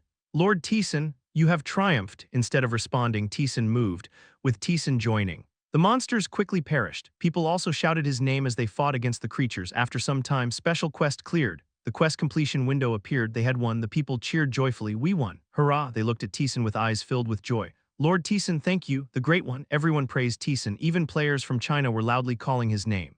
The strength of the double-digit monster was felt by everyone on the battlefield. They had sensed imminent death. But against such a monster, Taesan returned victorious, and without a scratch. No one doubted Taesan's power anymore. Without him, they all would have perished. Everyone began to call his name in worship. Your divine power proficiency has increased by 1%. Your divine power proficiency has increased by 1%. Your divine power proficiency has increased by 1%. Divine power surged steeply. Taesan looked at the people. All eyes were on Taesan alone. And looking at that scene, Zhenlong's face twisted endlessly. Chapter 313, The Fifth Return Earth, Part 9. They had won. People rejoiced and cheered, hugging each other in celebration of their victory. However, they couldn't just revel in victory forever. Their victory was not perfect, and there were mountains of things that needed to be sorted out. Kim Hweon looked around with a stern face. Dead bodies were scattered here and there, forming small hills. Let's clean up, she said quietly. People also started to collect the bodies, putting the joy of victory behind them. Taesan helped them as well, besides collecting the bodies. There was much to be done. The number of surviving players. It was necessary to ascertain how many players had survived from each mode. Thus, players from various countries naturally had to converse. Hello, the Chinese players greeted them nervously. Although they had faced each other countless times and even conquered the wave together, this was the first time they had spoken. Kim Hweon greeted them with a smile. Yes. Hello, the invisible walls between them began to disappear. Once the ice was broken, they eagerly exchanged stories, and there was someone who was very displeased by this fact. How dare you, Zhenlong shouted angrily. The players who were quietly talking shuddered. I told you, do not dare to speak with people from other countries, it will corrupt you. Zhenlong trembled with anger. A surge of power enveloped Zhenlong. Are you saying you won't listen to me? But, Zhenlong, this time I will forgive you mercifully, but if you mingle your words even once more, I will kill all of you. However, people took an awkward stance at Zhenlong's outburst. Not bowing down to him, they just sent him looks of inconvenience. Zhenlong's face twisted endlessly. How dare they not listen to him, a great being, a ruler. Zhenlong's power began to boil, despite the massive wave of power. People's faces only paled, but they did not follow Zhenlong's words. They just glanced around. How dare you divert your gaze while I am speaking? Zhenlong also harshly turned his gaze away. There. Taesan was quietly watching him. Zhenlong, who was about to unleash his power for punishment, trembled. Fear was apparent in his gaze toward Taesan. Get lost, eventually. Zhenlong could not unleash his power and shouted roughly. He collected his power and vacated his spot. People's gazes towards Taesan became even more intense. Zhenlong, who had been the ruler of China, was no longer their leader. Zhenlong had been worshipped and ruled over the people because of his power. Without power, he was a being of no worth. But a being far stronger than him, Taesan, had appeared. People no longer worshipped Zhenlong. Zhenlong felt this but could only remain silent, having already lost his influence. And this was slowly twisting Zhenlong. And regardless of him, time kept flowing. Kim Hweon, who was appointed as the temporary representative, and Jiam Yongjun, organizing the number of survivors, frowned. Why isn't the quest ending? That's what I wonder. The return window isn't appearing. Jiam Yongjun replied. The wave had ended. The absence of any new quest indicated that this was the end, but the window to return to the labyrinth was not appearing. Is this really the end? We haven't even cleared the labyrinth yet. So that can't be it. Then why isn't anything appearing? It's making people anxious. Kim Hweon grumbled. Taesan stepped outside. Take a break. Ah, yes, stepping outside. Taesan soared to the skies. The Chinese players bowed down with exclamations, their worship deeper and more profound than that of Korean and Japanese players. Perhaps because they had been originally dominated by the being called Zhenlong. Taesan, having reached the clouds, opened his skill window. Divine power. Proficiency 72%, the power of the gods, initially meaningless. It became divine through the accumulation of many people's faith. People's faith and beliefs have become divine, able to influence the world meaningfully. After clearing the quest, the proficiency of divine power had sharply increased. He had felt that he might reach 100% proficiency during this return. However, the rate of increase in divine power's proficiency dramatically slowed down once it reached 70%. While it's normal for the speed to decrease with higher proficiency, this was abnormally slow for divine power. Is mere faith not enough? At 100% you might achieve complete divinity. But mere millions of ordinary faith are not enough. One of the paths to transcend mortality. After closing the skill window, Taesan looked down from the heavens. Numerous lives entered his senses. Zhenlong, who possessed the power of immortality, was also there. What should I do with him, the slave of the immortal, Zhenlong, the ruler of China, since the start of the wave? Rules like combat restrictions had long disappeared. He could kill Zhenlong at any time, however he hadn't done so. Zhenlong still had power, and although he was a coercive ruler, he remained China's ruler. Killing him recklessly could lead to even greater chaos, so Taesan had left Zhenlong alone. Of course, Zhenlong had lost the people's trust and faith. Now if Taesan killed him, no player would likely object, but even so, Taesan couldn't bring himself to kill Zhenlong. Would touching him cause his backer to try and kill me? Probably. Zhenlong belonged to the Immortals. The Immortals had made Zhenlong a slave because they desired something. If Taesan interfered with Zhenlong, it was likely that the Immortals would become hostile towards him. The life-desiring beast is a unique immortal among immortals. It neither desires transcendence nor envies potential mortals. It merely wants to satiate its hunger. The ghost continued speaking. As much as that is the case, it might not be targeting you, but if anyone obstructs its desires, even a transcender might be torn apart. A ravenous beast that was only interested in satiating its hunger, nothing else, for such an immortal. Things like the conflict between high gods and gods were of no interest. There was no need to turn the immortal into an enemy. Thus, Taesan had not killed Zhenlong, and the quest had not yet ended. The high gods surely had something in mind. Now was the time to wait until the high gods made their move. Everyone cried out Taesan's name. Zhenlong's existence was completely forgotten by the people, once worshipped by all Chinese. He was now utterly abandoned. Zhenlong watched the people with a hardened face. Despite being right beside them, they showed no interest in him. How dare they, who had protected them all this time? These ungrateful beings, his emotions surged. The people around him flinched and distanced themselves, finally noticing Zhenlong's presence and hesitantly backing away. There was no faith or belief on their faces, only the appearance of wanting to avoid him. Fury surged within Zhenlong, and he tried to engulf them, but Zhenlong had no choice but to leave silently. He was scared. Taesan's power made him seem like a child. It was clear what would happen if he carelessly provoked them. Zhenlong himself was now experiencing the emotions others felt towards him. Eventually, unable to do anything, Zhenlong trudged back to his dwelling in the heavens. No one worshipped him anymore. He wanted to kill them all. But Taesan's presence prevented it. Frustration made Zhenlong clench his fist tightly. This shouldn't be happening. This was wrong. He needed to be worshipped by the people. They were supposed to follow him. This is wrong, a gloomy voice echoed. Mixed powers began to erode his brain. Skills contracted with the life-desiring beast. Life predation. The effect of this skill came from killing lives to absorb their power, even if the power exceeded what the user could handle. Zhenlong's power was not that great, however. Using life-stealing, he had continued to absorb powers beyond what he could handle. The unmerged and mixed powers had long been corrupting his mind. Zhenlong had sustained himself with people's worship until now. But now, their worship has disappeared. Zhenlong had gone completely mad. He sneered. "It's not over yet." Zhenlong sprang up. Emerging roughly from the tent, he cried out to the sky. "Great God, my master. The great beast that devours all things," he shouted with bloodshot eyes. "Please grant me greater power. Allow me to be your servant." It was a call. The only permission granted to a slave who had transcended mortality was to call out to his master. Zhenlong spoke harshly. "In return, I will offer all the players of China." They did not worship him. They were no longer the ones he needed to protect. If so, he could sacrifice them without any complaints. After all, they owed their lives to him. Who would dare to object if he used them for his own purposes? With twisted thoughts, the heavens opened. The Great One began to assert its presence in response to the slave's call. People below in the heavens felt a chilling sensation and turned their gaze. "Oh," Zhenlong trembled with eyes trembling. "The Great One has descended, the one who makes even Taesan look like a mere bug." Suddenly, the space expanded and its form became visible. From beyond the fluctuating darkness, the cry of a revered being was heard. "Oh God," Zhenlong knelt and cried out, "please give me the power to encompass the world and trample that vulgar one." Quietly, the beast beyond the darkness began to creep towards Zhenlong with its power. Oh, Zhenlong shuddered with joy. He was receiving power, the kind that made even Taesan seem insignificant, as he reveled in his newfound strength. He sensed a presence behind him. Zhenlong turned around with a smirk, finding Taesan staring intently at him. "Ha ha ha, look, mere beings, I will reach a higher place," he boasted loudly, mocking Taesan. However, Taesan did not even glance at him. His gaze was solely on the beast beyond. Crack, the beast laughed. The power reached Zhenlong and he shuddered at its grandeur. "Oh, I am becoming great." At the moment, Zhenlong was about to be intoxicated by the power. The power that had reached him was slowly consuming him. The essence within the power was not what he had expected. It was plunder. Taesan watched indifferently, as expected. There were several constraints if a transcended being tried to interfere on Earth. It's difficult for the life-desiring beast to achieve its desired consumption.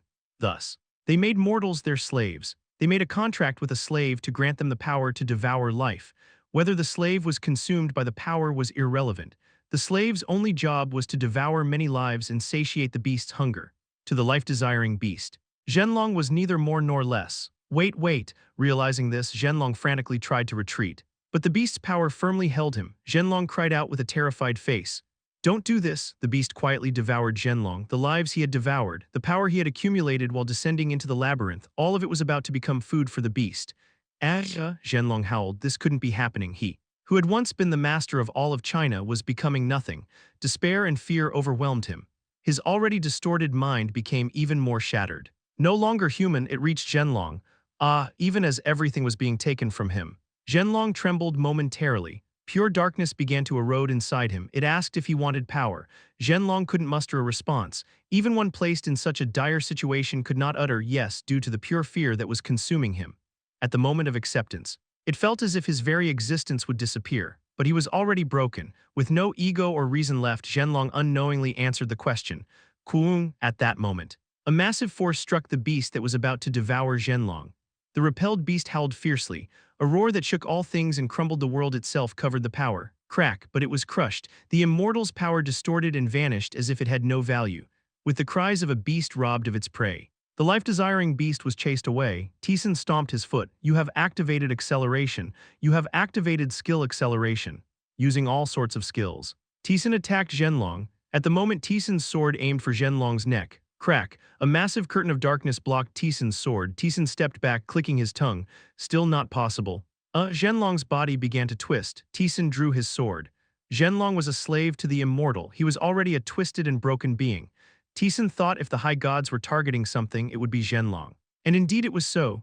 Therefore he had tried to kill Zhenlong while the immortal and the high gods were in conflict, but he hadn't anticipated that the high gods would expel the immortal with such force in one go. Zhenlong's body continued to twist. No longer could a human shape be discerned. Nor could Zhenlong's ego be seen. Ooh-oh, a shout struck the world. A system window appeared toward the collapsing body. Special quest start. Defeat the monster. A distorted being that has ceased to be a life has appeared. Chapter 314, The Fifth Return. Earth Part 10, Sigh. Good job, Nuna. You too, Yeonjun. Finally, the rough sorting was done. Kim Hweon laid her body on the table, hard mode, even for her who had entered the late 40th floors. There was so much to handle that she felt exhausted. But now, the rough sorting was over. All that was left was to rest until she returned to the labyrinth. As she was about to get up to finally catch the sleep she had put off. Wee-eyeing, a massive wave struck them. Kim Hweon froze in the posture of getting up. Wait, GM Yeonjun's face also hardened. They hurriedly rushed outside. What is that? They looked up at the heavens in shock. The sky was opening above them. The power felt from there was literally absolute power, a pure concentration of force that was impossible to even estimate. Everyone who felt the wave of power froze, especially Lee Taeyeon and Kang Junhyuk, who were in solo mode, were hit harder. God, what is this? There had been a few times when gods had descended before, but the feeling now was strange. It was more ferocious. More unnatural, it was when they were staring blankly at the heavens. Kugagagung, suddenly a colossal force slammed down on the heavens.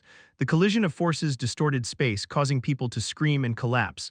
Simultaneously, a roar erupted from the heavens. It was the cry of a beast craving life. Screaming not to lose what was its own, everyone covered their ears. Lee Taeyeon and Kang Junhyuk clutched their heads in agony.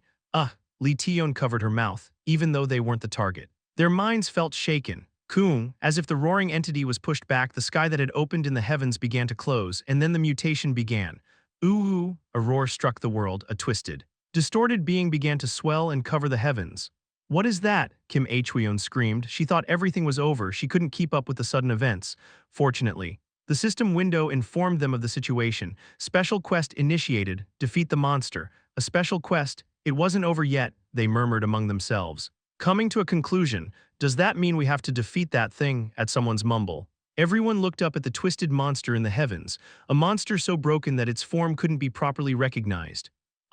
People who were staring at the monster grabbed their heads, they staggered back. Retching chaos judgment in progress. Madness judgment in progress. Mental collapse judgment in progress. People clutched their heads in agony. Some had already failed the judgment and began to go mad. Kim Hweon gritted her teeth. Everyone. Don't look at it, just looking at it was enough to collapse the mind. But that wasn't the end. From the heavens, a black energy was slowly oozing down like lava. They didn't know exactly what it was. But they instinctively realized it. If they touched it, they would no longer be human. Get back, Kim Hweon shouted harshly. What is this? In the midst of the chaos, they began to flee from the oozing energy. Taesan, who was glancing down, summoned spirits. You have summoned Minerva, the king of the wind spirits. You have summoned Barkaza, the highest grade spirit of vibrant colors. Master. What is that? Isn't that the guy who was supposed to be Zhenlong? Why has it become something that doesn't belong to this world? Those guys interfered. As soon as they appeared, Taesan roughly explained to the two who were confused, watch over that area down there. Minerva and Barkaza quickly grasped the situation as they saw the oozing black energy. The two nodded, got it. As you wish. Master. Minerva's body disappeared and reappeared in front of the people. Those who had been hastily retreating from the black energy widened their eyes. Minerva swung her arm. The wind exploded, completely blowing away the black energy. Ooh, Lady Minerva, people exclaimed in awe, but Minerva frowned. It was heavy, even for a spirit king. The energy was strong enough that she had to use considerable force to block it. Kim Hweon cautiously approached. Lady Minerva. That monster is, I don't know either. It was a being more foreign than any monster she had ever seen. Can something like that exist in this world? It was a question that came to mind. Kung, and then. A clash of forces began in the heavens. Minerva looked up at the heavens and quietly muttered. Wind Master, ooh. The monster, which was no longer Zhenlong, howled, with its broken and twisted arm. It struck down towards Taesan. Taesan stomped his foot, narrowly avoiding the swinging attack. Kung, the attack that struck down, shattered the heavens. Mount Baekdu began to stir. Intense heat started rising from the cracked earth. Taesan spoke as he looked at the volcano, which had started spewing smoke. Stop, Kijik. The volcanic activity halted due to the word of command. The smoke ceased, and the heat that seemed ready to pierce the earth began to calm down. Ooh. Then the monster charged at Taesan. The opponent is an unbeatable foe. You have activated Apostle Transformation, Darkness and Chaos. You have activated the Vessel of the King. He activated skills related to combat one after another. The monster, having lost its intellect, began rampaging wildly. Everything began to collapse and the mountains started to erode. Kagek, Taesan blocked the monster's attack. The force was too much for Taesan to bear, and his body was pushed back as if repelled. The monster moved its broken body with such speed that it was difficult to track with the eyes. Taesan swung his sword, relying on instinct and senses. Kang, Taesan's body rolled on the ground again. The monster stomped the ground and leaped into the air, aiming to crush Taesan with its massive body. You have activated Random Blink. Taesan's body moved right above the monster. He then struck down with his sword, using all acceleration in the attack. Kang, you dealt 1,233 damage to the twisted being that is no longer alive. But the sword did not pierce. It was repelled as if it had struck a solid iron wall. The monster shuddered as if in turmoil. Taesan activated Air Leap to avoid the wild, erratic attacks. Ooh, the monster roared and leaped fast. It was difficult to respond by sight. Taesan had to rely on reading its senses and intentions. Strong, even in terms of pure stats. It was far superior to Taesan. Just clashing with it was enough to push Taesan's body back, making it hard to defend. And tough. Defense wasn't an issue for Taesan, who had absolute judgment. It meant the very nature of the monster was superior to Taesan. Ooh. With a roar, the monster's body grew larger. It became as massive as a small hill, violently swinging its broken body. You have activated Ammon's pitch-black spike. A black spike materialized in Taesan's hand. He hurled the spike at the monster, charging to crush everything. An explosion erupted, and the one being pushed back was Taesan. Your first attack nullification has been activated. Taesan laughed, just by clashing strength against strength. His attack nullification had been consumed. This is tough. It was the level of a monster that had defeated Taesan in his previous life. This won't be easy. The monster leaped again. The force that could collapse a mountain range descended upon Taesan's head. People screamed and fled from the approaching black energy. Minerva frowned and summoned the wind. The black energy was pushed back and dispersed, but the energy continued to draw closer. Tusk. Minerva clicked her tongue. She was the king of the spirits. She had power comparable to the depths of the labyrinth, but in her summoned state, she couldn't use her full power. She was barely holding back the spreading energy by gathering all her strength, but she was nearing her limit. At this rate, I'll be forcibly unsummoned soon. Minerva looked around at the people and made a decision. Once, I will push with all my strength. So escape immediately when I do. What? Minerva began gathering her strength. She braced herself for being forcibly unsummoned and began to concentrate all her remaining power. It was at the moment she was about to unleash it. There's no need for that. A calm voice resonated. A massive presence descended before her. Minerva's eyes widened. Mother, the spirit god. Beatrice has descended. Without a corporeal body, a wavering spirit appeared. The spirit god had shown itself on earth. The aura of the spirit god flowed out. Compared to its true form, it was a very weak, almost insignificant power, but the power of nature perfectly surrounded Mount Baekdu. The black energy struck the natural barrier, but there was no sign of wavering. These troublesome things have been meddling. So I'm a bit late, Beatrice spoke indifferently, gazing at the collapsed heavens. They've crossed the line in a very strange way. Thanks to that, we're also able to interfere. Mother. Were you able to descend to another world? Minerva was bewildered. On Earth, the concept of spirits did not exist. It wasn't an area that Beatrice, the spirit god, could interfere with. Beatrice answered. This place is a neutral domain. It's a world where both they and we have set foot. It's a very unique and alien place. So it's possible. Oh, ooh. The people looked at Beatrice and awkwardly bowed. They did not even have the ability to perceive a fragment of Beatrice's power, however. The overwhelming reverence that couldn't be hidden welled up in their hearts. Beatrice turned her gaze to the people. She looked at Li Tion for a moment and then spoke. There is another whom you should worship. Offer your prayers to him. Ah, only then did people recall who was fighting the monster. The people knelt. They clasped their hands and began to pray. Lord Taesan, please, until now. The people had believed in Taesan and worshipped him as a god. But that faith had been a common one offered to a strong person. But now it was different. The black energy that instinctively provoked rejection. The monster in the heavens that would shatter their minds just by being faced. And the battle where Mount Baekdu itself crumbled. It was a sight that could literally drive one insane. Even for those who had become accustomed to various situations. It was an alien sight, as if the very laws of the world were being destroyed. In this extreme situation, people began to believe that Taesan was their only savior. The pure aura of belief, untainted by anything else, flowed towards Taesan, who was in the heavens. Beatrice watched this quietly. How peculiar. Faith was the power of human belief. The belief of hundreds of thousands, even millions of people, was not something that a human could typically accept. There were those who had received divinity by accepting the belief of people, but most of them were beings who were born with a certain level of divine status, not humans. But Taesan, despite being human, was accepting faith perfectly without any loss.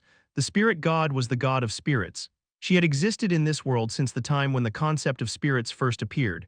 There might be stronger gods than her, but there were few gods older than her. Even she had never seen a case like Taesan. Show me, mortal, the power you possess. Ooh, the monster roared. Thrashing its body wildly, the ground collapsed and was destroyed. Taesan swung his sword to block. But he had no choice but to allow the attack. Karing, your third attack nullification has been activated. Taesan clicked his tongue. All his attack nullifications had been used up, but it wasn't without gain. He had figured out how to defeat the monster. You activated Frost Arrow. An arrow of ice flew out. The monster could easily dodge it. But instead of dodging, it charged at Taesan. The arrow collided with the monster. A monster that disregards defense and charges forward. It was as if the monster didn't consider Taesan's attacks to be a threat. It didn't bother with defense. The pattern of the rampaging monster was readable because it had no intellect. If he focused solely on dodging, he could avoid the attacks, but there was another issue. You dealt 1,320 damage to the twisted being that is no longer alive. The monster's level was far too high, even when Taesan's attacks hit. They didn't inflict significant damage. He lacked power, but Taesan continued to move. If he lacked power, he would simply have to attack more. Just as he was about to charge at the monster, a colossal force descended. Taesan paused. The monster also hesitated, perhaps sensing the powerful wave. Taesan turned his gaze. A being with great power had descended next to Minerva. The spirit god, she manifested her power, creating a barrier around them. The black energy that had been spreading was blocked. The high gods had certainly crossed the line by interfering with Zhenlong. He had anticipated that a god would intervene. It was a good thing. Now he could focus solely on the battle. The faith of the people, who had been confused and flaying, grew even stronger. It was strong enough that Taesan could feel it. Your proficiency in divinity has increased by 2%, the rise in divinity. Ooh, the monster charged. Taesan didn't dodge, instead. He used the monster's force to drive his sword into it. You dealt 2431 damage to the twisted being that is no longer alive. You received 44,353 damage. In an instant, his health dropped to below half. Taesan enveloped his body in divinity. His depleted health rapidly recovered and his mana and magic power also replenished, but the divinity quickly ran out, however. Divinity was derived from the faith of people. Now millions of people were giving all their faith to Taesan. The depleted divinity quickly replenished in just a few seconds. His divinity was restored to its original state. Your proficiency in divinity has increased by 1%. Chapter 315, The Fifth Return. Earth Part 11, Kang. He dodged the monster's attack and thrusted his sword. The monster roared fiercely and swung its arms wildly.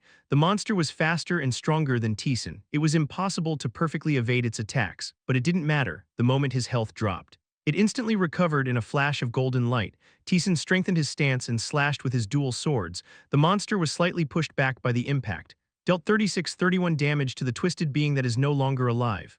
Ooh, the monster howled. Its entire body thrashed wildly as it swung its arms in all directions. Taesan, who had created some distance, began to gather his mana. The divinity restored not only mana but also magic. Without the need to worry about the consumption of mana and magic, he could now use a method that was previously impossible. You have activated the frozen world. A storm of frost swept over. The monster roared, shattering the cold with the power contained in its howl. You have activated the frozen world. Taesan invoked the magic again. You have activated the frozen world. He invoked it again and again, casting the frozen world over 100 times in an instant. The entire collapsing world froze over. At first, the monster shattered the cold, but it couldn't withstand the continuous onslaught of the fierce cold and was pushed back.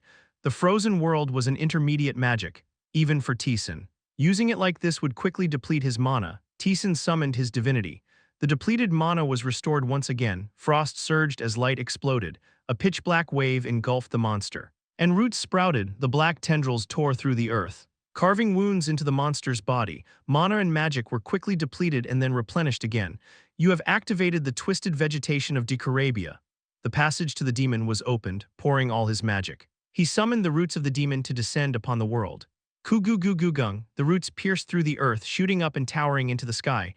Rather than roots, they resembled a single tower. The monster, impaled by the roots, let out a roar. It then began advancing, crushing and smashing through the roots. The debris from the roots exploded in all directions but was completely erased by Beatrice's barrier. So damn tough. Taesan clicked his tongue and gathered his mana again.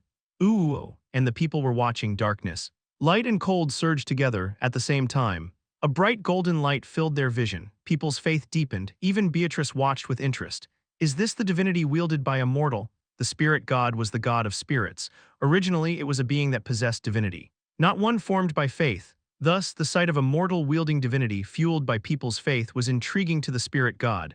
But this is not all, is it? Beatrice knew about the power that Taesan possessed. Show me what only you possess. Kagagak, he swung his sword, widening the distance. Taesan looked at the monster with the same unwavering gaze as before. Divinity proficiency has increased by 1%, along with the proficiency window. His senses changed. As he dodged the incoming attacks and checked the skill window, he saw that his divinity proficiency had reached 80%. That's fast.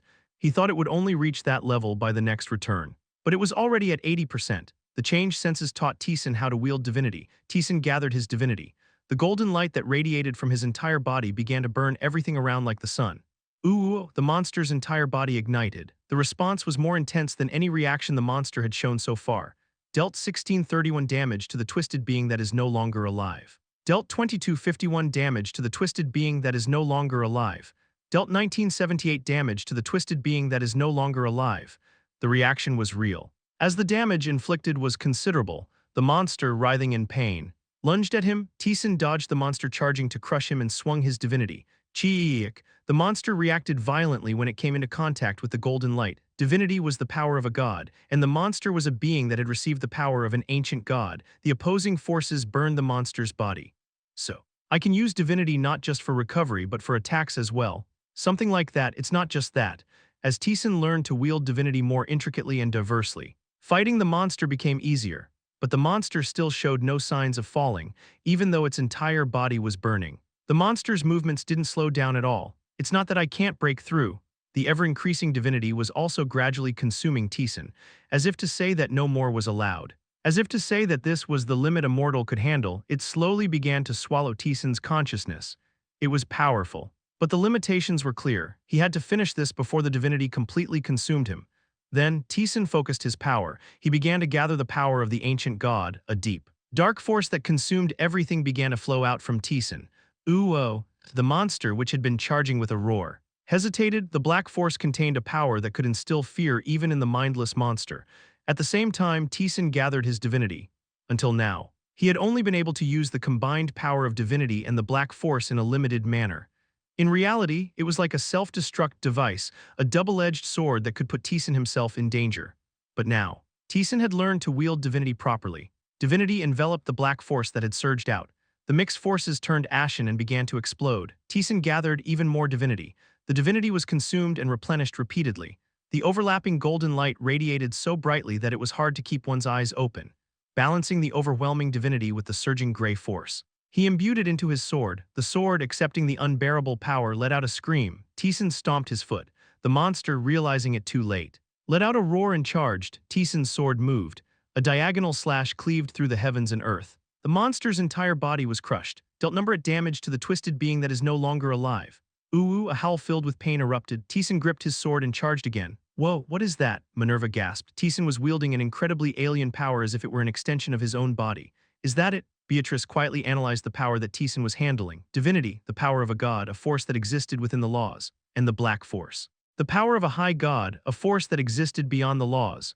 The two forces were mixing to create something new. Even Beatrice, who had existed since the dawn of time, had never seen this gray light before. It possessed a power capable of breaking boundaries. Remarkable, while Beatrice quietly marveled.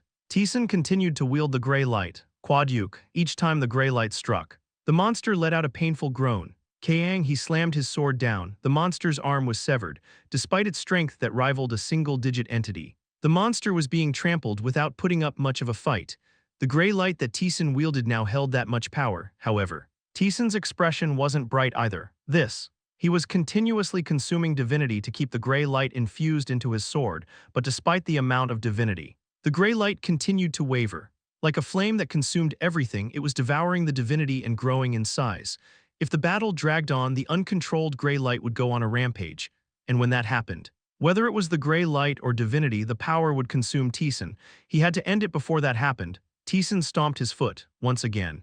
The gray power violently struck the monster. Ooh, the monster rose. It shook its entire body violently. Trying to crush Taesan with its arms, Taesan swung his sword. It was different from before. Although the monster possessed overwhelming strength compared to Taesan, it was repelled the moment it collided with the sword. From the moment the gray light infused into Taesan's sword, there was nothing the monster could do. Ooh, a roar erupted. The power within the monster surged and began to mutate again. Now it had grown as large as a small mountain. Ooh, with a scream-like sound. The monster raised its arm. Ooh, the twisted arm was filled with the monster's full strength. Dodging was impossible. The giant creature seemed ready to crush the entire area protected by Beatrice. If that's the case, he'll crush it with power. Taesan stomped his foot. The arm came crashing down. Taesan did not dodge, instead. He held his sword and drove it deep into the arm. Quadyuk. The massive pressure pressed down on Taesan, dealt 213,024 damage to you. Your endurance has activated. Endurance. The ability to block a fatal attack once. Taesan unleashed the divinity stored in the sword deeply embedded in the giant's arm. The suppressed gray light found an exit and began to explode. The gray light exploded, distorting the very space itself. Taesan slashed with his sword. People covered their ears and collapsed. The exploding gray power collided with the barrier that Beatrice had erected. The barrier, created by a transcendent being, trembled violently and began to crack. Beatrice activated her power. The cracking barrier returned to its original form. The explosive power trapped inside began to slowly subside. When people finally managed to lift their gaze, half of the monster had disappeared. The ghost was shocked. What kind of power is this? If Beatrice hadn't set up the barrier, we might have been caught up in it too, thanks to Beatrice's barrier. The people who had barely survived were saved from a meaningless death. A system window appeared, announcing the victory. Your soul ascension has activated. The proficiency of twisted soul coordination has increased by 5%. Your soul ascension has activated. You have obtained the special continuous activation skill Life Devourer. The special continuous activation skill Life Devourer has evolved due to soul ascension. You have learned the special continuous activation skill Seed of Life. The proficiency of the Black Force has increased by 1%. The proficiency of has increased by 3%. The proficiency of Boundary has increased by copyright. Number copyright percent. Taesan looked at the heavenly sword, which had held the gray power. The blade of the heavenly sword was cracked and the edge was twisted. The labyrinth equipment, which had never been damaged or broken before, was now ruined to the point where it couldn't be used anymore. I'll have to get a new sword. Taesan sheathed his sword and landed on the ground. He felt the gazes of many people staring blankly at him. Ooh, they began to unleash the roar they had been holding back. They started to revere Taesan and shout his name. Their faith gathered around Taesan, pressing down on him. Divinity proficiency has increased by 1%. People shouted Taesan's name with all their might. Many were crying and bowing their heads. Taesan, Kim Hweon murmured with a blank expression. Even she, who had not worshipped Taesan, had a hint of reverence in her eyes. Interesting, Beatrice murmured towards Taesan. Now I see why the high gods coveted you. This is getting intriguing. Her eyes sparkled with curiosity, but rather than capturing Taesan to satisfy her curiosity, she prioritized her duties. Before satisfying my curiosity, I must do what needs to be done. You have won. Here is your reward. Manifestation of God's power. The blessing descends. You have obtained the divine blessing affinity with nature. The blessing descended upon everyone. Those who had been crying out to Taesan were startled by the sudden surge of power. Huh, what? What is this? The people looked at their bodies, bewildered by the sudden new sensations. And this is the reward you deserve for your achievement. The divine blessing was given to all humans. A power meant only for Taesan began to descend. You have obtained the special continuous activation skill direct contract. You have obtained the special continuous activation skill grace of the spirit god. You have obtained the stone of evolution imbued with the power of nature.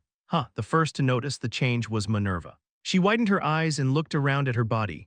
Mother, you can check the rest yourself. It was somewhat enjoyable, with a final voice tinged with laughter. The spirit god disappeared. At the same time, a system window appeared, signaling the end. Special quest completed. Rewards will be given based on your achievements during the quest.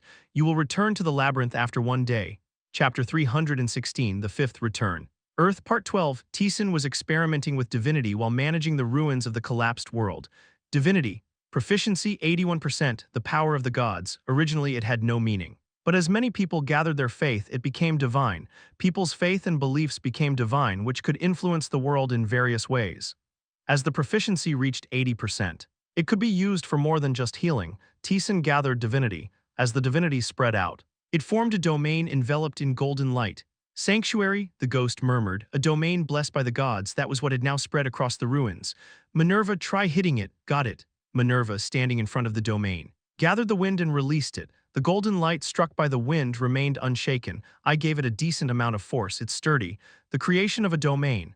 It was a domain formed by divinity, with the power to protect those inside and block external enemies. Not bad, but somewhat ambiguous. A domain was only meaningful when it protected many people, but it held little value in the labyrinth. Moreover, the amount of divinity consumed was significant. On Earth, where people's faith directly imbued it, it could be handled without much restriction, but in the labyrinth it would be impossible. At least for now. It seemed difficult to use it for anything other than healing, unless it can be combined with another domain. A power that spread divine energy to create a domain, in some ways. It was similar to the Green Witch's magic. It might be possible to link the two powers together to amplify each other. Taesan extinguished the divinity. He planned to return to the labyrinth and experiment with various things, and from afar. Cheers could be heard from all around. Taesan headed towards where they were. There, Kim Hweon was staring at the flickering flames in the air with a blank expression. Did you summon that? Taesan, yes, Kim Hweon nodded. The flickering flames in the air clung to her arm, rubbing against it. Taesan, observing the flames, spoke, a low-grade spirit. Seems like it. This feels really strange. Kim Hweon scratched her head. The spirit god, Beatrice, had given a reward for Taesan's victory. The power she granted to the people was an affinity with nature. System start nature affinity. Increases affinity with nature, allowing one to form contracts with nature's entities. System end now, people could make contracts with spirits. Looking around, many people besides Kim Hweon were also summoning spirits. Thousands. Tens of thousands of low-grade spirits were being summoned to the ground. It was a decent reward. Having an entity to assist the player during battles was a significant change that could alter the way they fought. But now I understand. Kim Hweon looked at Minerva, who was standing next to Taesan. Not just her, but others around them were also gazing at Minerva in awe. Now that they had formed contracts with spirits, they could finally understand. The power contained within Minerva was, literally, the world itself. The entire world's nature was condensed within Minerva. The people who had been overshadowed by Taesan's power were now noticing her. Minerva looked at her hands, feeling the gazes directed at her. It wasn't like this before. I've also gone through several changes recently. The spirit god had also given a reward to Taesan. Naturally, since the reward was related to spirits, Minerva underwent more changes than Taesan. Special continuous activation skill, direct contract. A direct contract with spirits. Contracted spirits can use their full power without being restricted by the contractor's limitations. Special continuous activation skill, spirit god's blessing. The blessing of the spirit god. Contracted spirits will not be forcefully unsummoned even if they exhaust their power. The effects of these two skills were simple. Now, Minerva could wield the full power of the Spirit King without worrying about being forcefully unsummoned due to energy consumption. I didn't expect you to go this far.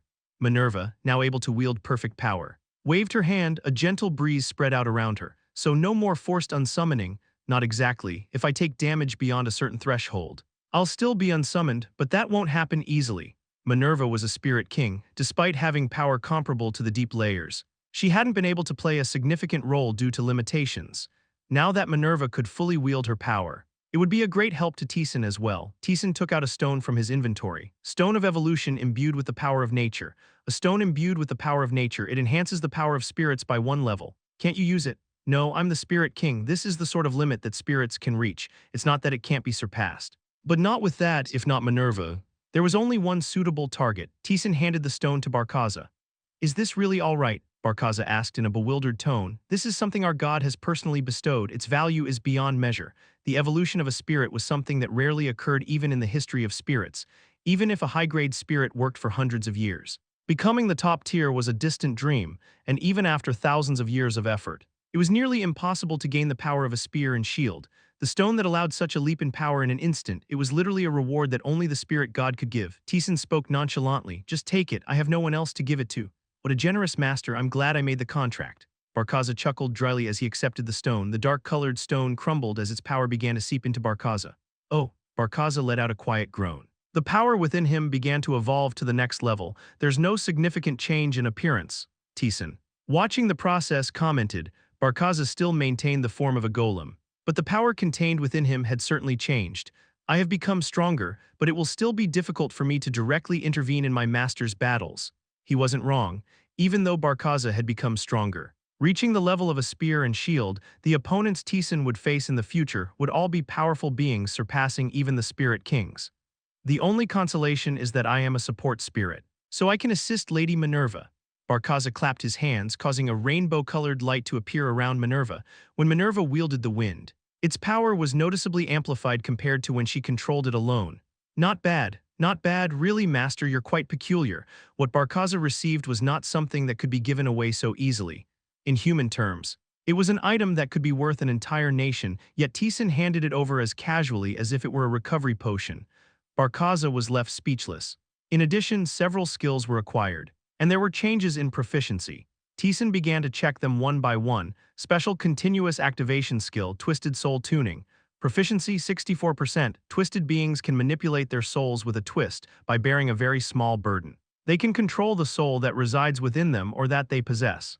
As the proficiency of Twisted Soul Tuning reached 60%, the burden of controlling the soul almost disappeared. It was a small but significant improvement. Among the powers Taesan currently wielded, many affected the mind. The disappearance of one of those burdens meant he could focus more on commands and divinity. Special continuous activation skill, Seed of Life. Proficiency 1%, consumes life and seizes some of the power the existence held. It supports soul ascension. Sitsum End originally. The skill Life Devour evolved into Seed of Life due to soul ascension. Life Devour was likely a skill bestowed by the immortal to Zhenlong.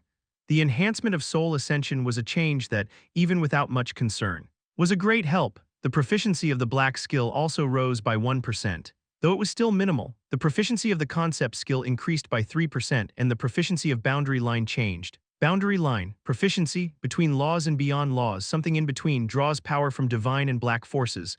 System error, please contact the labyrinth administrator for details.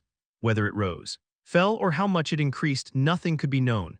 Even the proficiency increase window was written in a strange language that could not be understood. Taesan recalled the previous battle.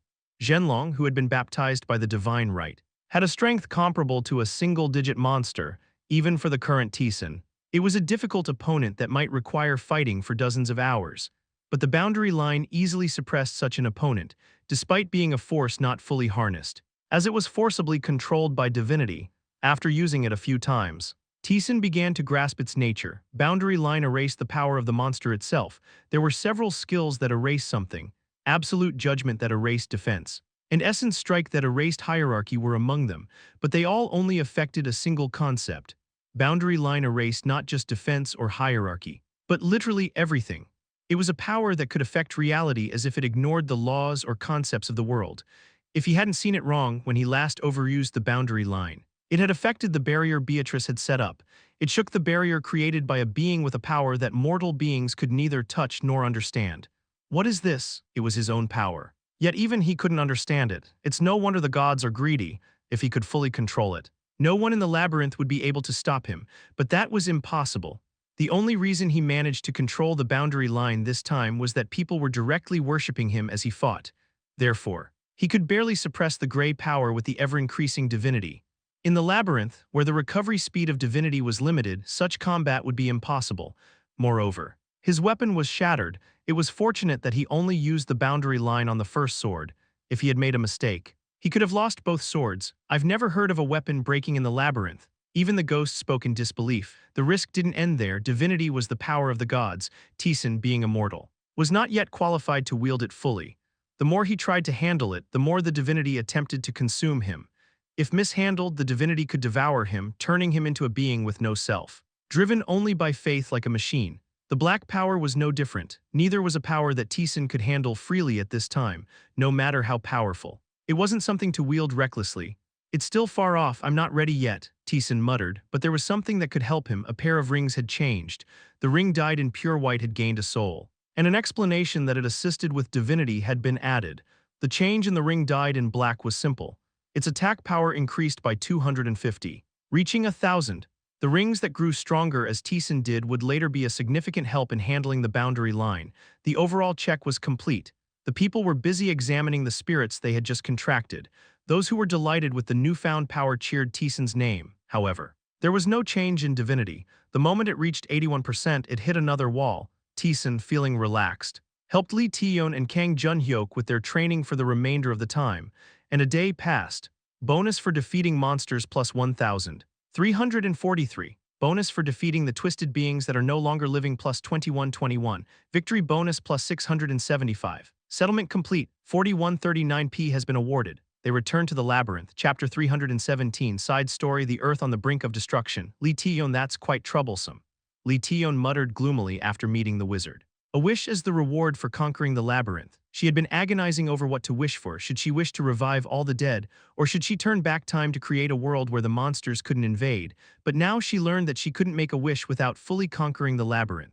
Lee Taeyeon grumbled. If that's the condition, has anyone ever achieved their wish? No, a wish is not something that can be achieved so easily. Getting this far wasn't exactly easy either. The criteria are relative. What the wizard desires is beyond that.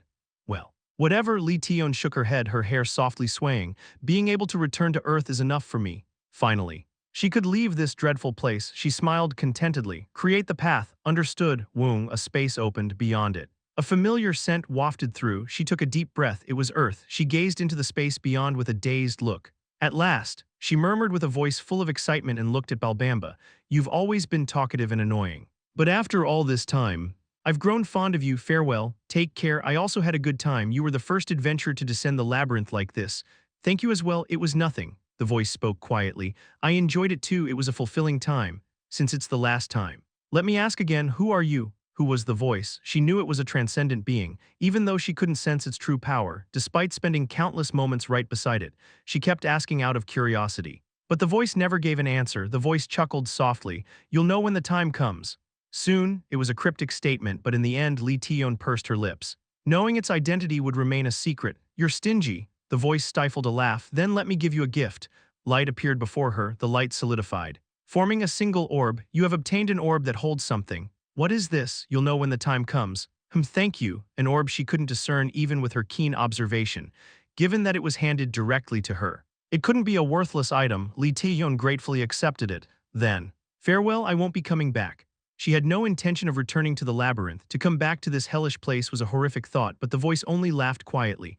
I see, then farewell. Yes. Lee Taeyeon nodded firmly and stepped forward. She pushed herself through the space. It was Earth. How much progress had been made? There were many technicians. So surely they had managed electricity at least, with her body's abilities greatly enhanced by clearing the labyrinth. Perhaps they had even built some structures. How happy and colorful their lives must be, and what kind of life could she live? She crossed the space with happiness in her heart. Earth came into view, her pupils trembled.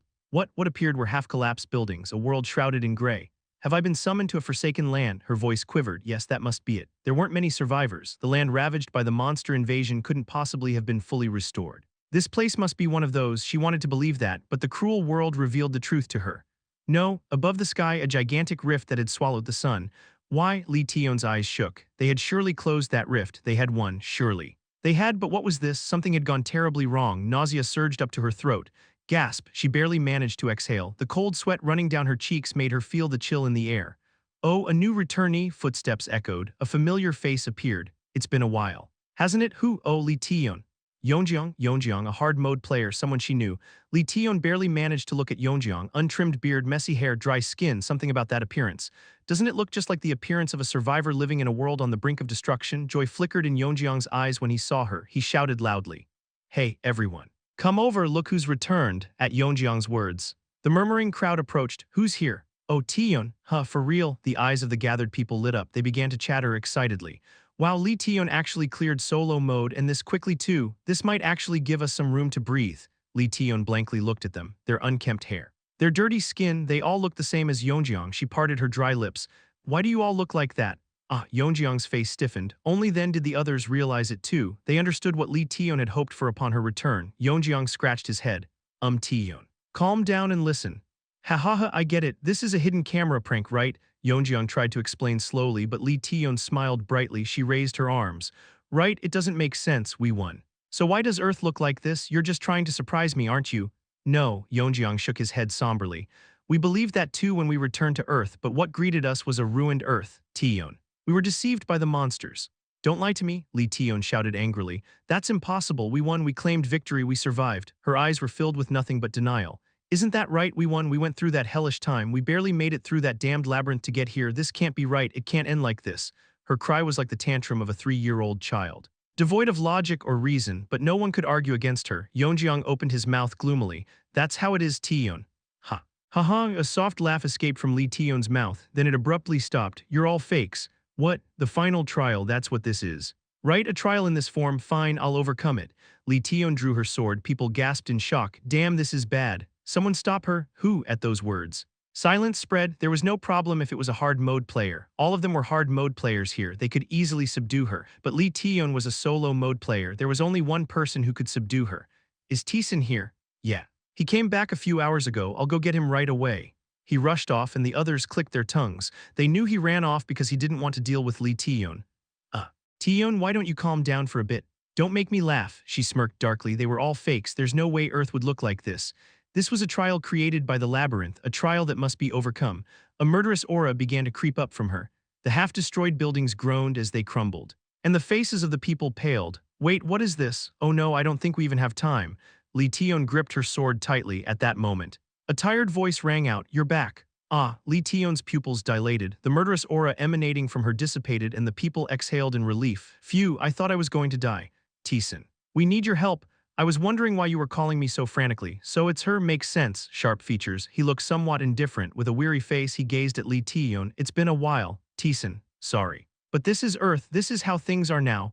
Don't be ridiculous." "That couldn't be true. It mustn't be true." She didn't loosen her grip on the sword. "You're a fake too. You're just another fake created by the labyrinth." Her murmur was hollow. Taesan sighed. "Yeah, I figured you won't listen to reason." Kang Taesan activated temporary time stop. Time within a 100-meter radius around Kang Taesan is stopped for 2 minutes. Time stopped. In the frozen moment, Taesan moved alone, approaching Lee Taeyeon. "For now, why don't you lie down and cool your head?" Taesan raised his sword. Kang Taesan activated multiply. Kang Taesan activated double. Kang Taesan activated designated skill reset. Kang Taesan activated double. Kang Taesan's non-lethal attack. Lee Taeyeon received 92,236,816 damage. Lee Taeyeon stared blankly at the ceiling. It was an old, dilapidated building, with cracks through which the sky was visible. It was a structure that could hardly be called a house, yet it was the most intact building here. "Have you calmed down?" "To some extent." Taesan was sitting on an old, worn-out chair. Looking at her, he opened his mouth to speak. "How do you feel?" "Disgusted." Lee Taeyeon quietly replied. Taesan nodded in understanding. "I get it. I felt the same. I wanted to break everything." "Can you tell me what happened?" At her somber voice, Taesan began to speak. The things she heard from him, the events filled with grim experiences, made her close her eyes tightly. They hadn't won. They had been dreaming of a hope that could never be achieved within the illusion of victory. After returning to Earth, countless people died due to the monsters that appeared. It was literally a time of massacre. Most of those who returned first were easy mode players. They were unable to resist the monsters and were all killed. It was only after the hard mode players returned that people could band together and drive out the monsters to claim their territory. But after that, despair became a repeating cycle. They would defeat the oncoming monsters and many would die in the process. Then, another returnee would fill the void left by the fallen. They were slowly dying atop countless corpses. She quietly asked after hearing his story, "If you had hard mode players, shouldn't you have been able to handle the monsters?" We did during the last return, but now it's different. Much stronger monsters than before have started appearing. There are some that we can't beat. Even if dozens of us charge at them. Taesan spoke calmly. We were deceived by those things. Is Choi Junseng still alive? Choi Junseng, he was an easy mode player. He was a professional with expertise in electrical engineering. He said he would return to Earth first and make light bulbs. Become the Edison of this era. He returned before I did, so I don't know, given that I haven't seen him. He's probably dead. What about Park Jae-young? She was a normal mode player. She was an excellent cook. She said she would return to Earth and show off the culinary skills she had honed. She died 2 days before I returned. Yoon Se-en, he was a hard mode player and a legal scholar. He believed that in the process of rebuilding civilization, laws would be necessary, just as they were in the old Earth. He worked hard to create a legal code to be used on Earth while navigating the labyrinth. And he completed it right before clearing it. Everyone promised to follow his code. Taesan answered, he died a year ago. She squeezed her eyes shut. She kept asking about the names of the people she knew. Though she remembered, most of the answers she received were that they were dead. This is the situation we're in right now. Taesan pressed his tired eyes with his fingers. We don't know what's happening in other countries. We didn't have the luxury to find out, but given our situation, they probably aren't doing well either. The world was truly on the brink of destruction. Now, there was no longer even a labyrinth to escape to. Lee Taeyeon stared blankly at the ground. That's why we need you. Me? Yeah, you need to become our leader. Lee Taeyeon snapped her head up at Taesan's words. I'm not a leader. No, Taesan shook his head. You have to be. I can't do it. Of course. Taesan was strong. He was the strongest easy mode player, and if conditions were met, he could even defeat Lee Taeyeon. But I can only take down a single strong monster. I can't protect everyone. I'm like a gun that needs to be reloaded after each shot.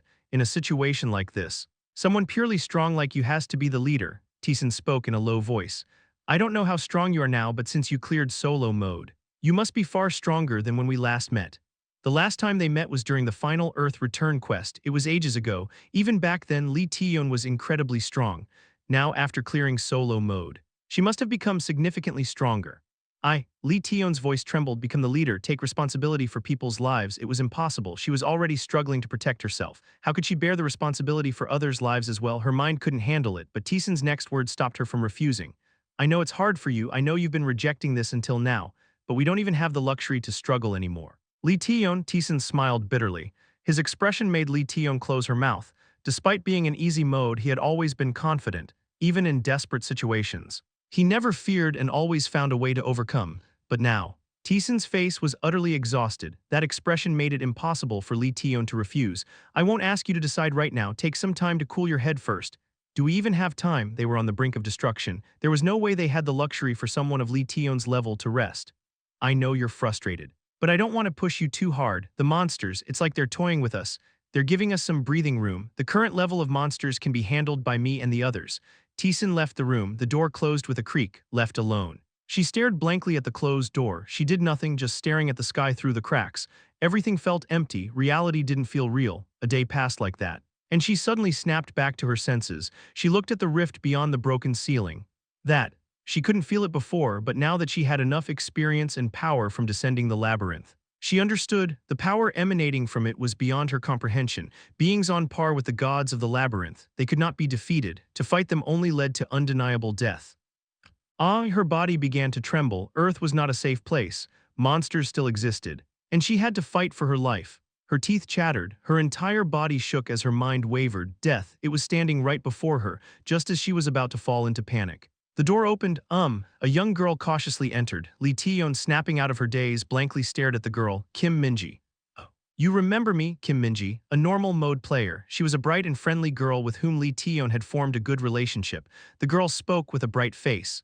I was surprised. I knew you'd come back to Earth someday. But I thought it would take longer. Yeah, Lee Taeyeon had thought the same, but her desire to clear the labyrinth had accelerated her pace. If she had known this would happen, she would have stayed there a bit longer. Kim Minji clenched her fist.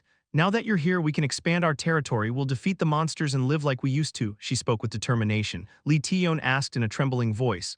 How's your brother? Kim Minji had an older brother, they often bickered. But they were a typical family who cared for each other. Kim Minji quietly scratched her head. Haha, he died a month ago. How did it happen? He was trying to protect me, foolish of him, I could have survived just fine, she muttered softly, her eyes were filled with sadness. But there was also resignation.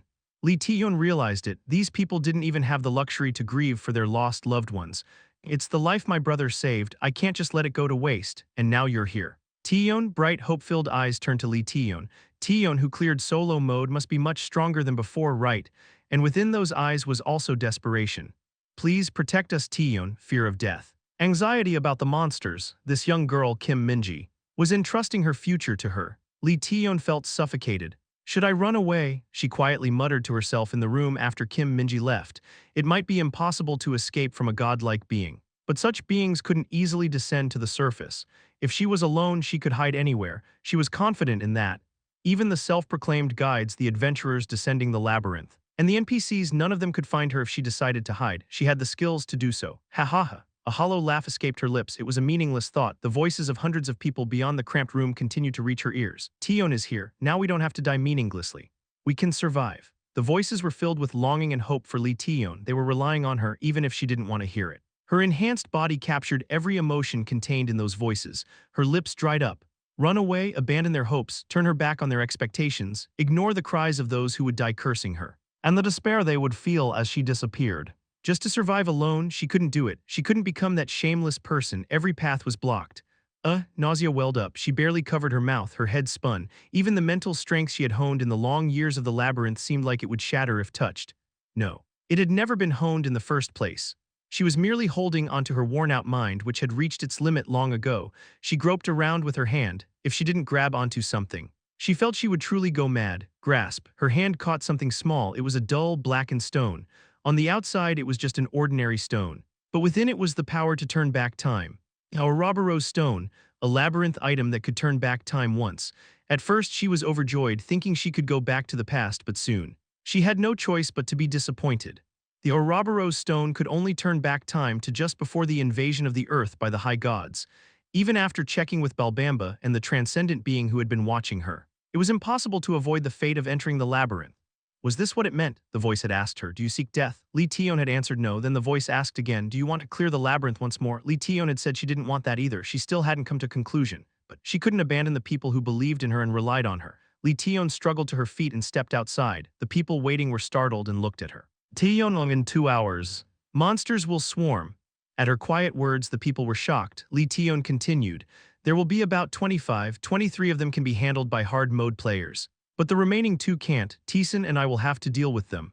I don't sense anything. They're still outside your range of perception, everyone. Get ready. Oh, okay. Taeyeon. Kim Minji looked at her with a bright face.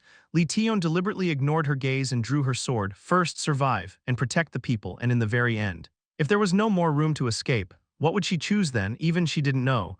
Chapter 3, 18th 7th floor. Spirit King of Fire Vishnu. Part 1, 4139 points. It was truly a lot of points. The points he received from the Fallen God's quest were about 28,000, but this was 1,200 more, so what should be raised with these points? Balancing, Earthquake, Forced Vitality Drain, Enemy of the One Who Stepped into the Depths, Partial World Modification. Each one was not an ordinary skill, therefore. When checking the proficiency and point conversion rate, it was almost around 110. This meant that even with 4139 points, only 40% proficiency could be raised. Taesan had to decide carefully. He reviewed the skills one by one. Skills like Word of Command, Black Magic, and Divinity obviously could not use points. The same went for Skill Acceleration and Absolute Judgment. There were only limited skills where points could be used. Among those, Taesan had to choose the skill that would bring the most significant change with the limited points. After much thought, Taesan made his decision. He decided to raise the proficiency of the Green Witch's Magic and Partial World Modification. Since it was the magic of an immortal, the more proficiency he gained, the more its value would rise exponentially. Other skills could easily increase proficiency during battle, but Partial World Modification required preparation, which was a problem, and the fact that the points consumed were reasonable also played a role in his decision. Taesan used the points to raise the proficiency of the 2 skills. Green Witch's Magic. Proficiency 23%, a magic that the Witch of the Cursed Forest accumulated during her mortal days and completed when she became an immortal. It materializes her domain based on an object containing a catalyst and has a significant influence on the world. Partial World Modification. Proficiency 22%, continual mana consumption, can modify the laws within a certain range. It can intervene in not only physical concepts but also magic, black magic, spirits, and more. As proficiency increased, additional descriptions about interfering with various concepts like magic, black magic, and spirits were added. How to handle them naturally came to Taesan's mind. Not bad, Taesan nodded. As he expected, once it reached 20%, many things changed. after organizing his thoughts.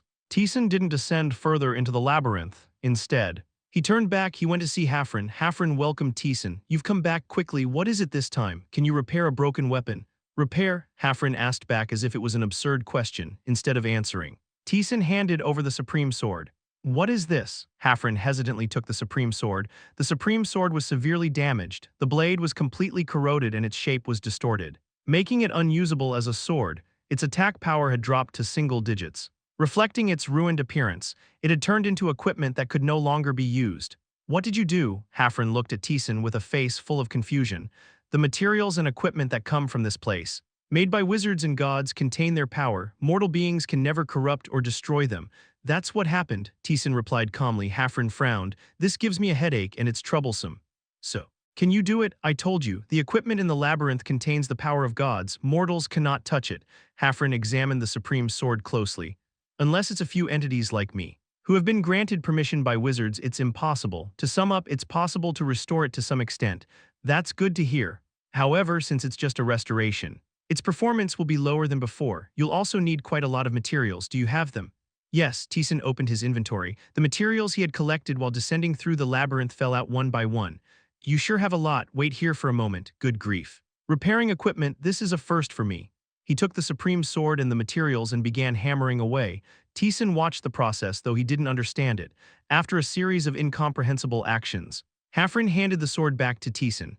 "Restored supreme sword. Attack power plus 200. A sword once wielded by the undefeated warrior who stood above all. It was destroyed but restored by a skilled blacksmith." Not bad. The attack power had dropped by 50. But it was still usable for the time being. Hafren, after laying down his hammer, spoke.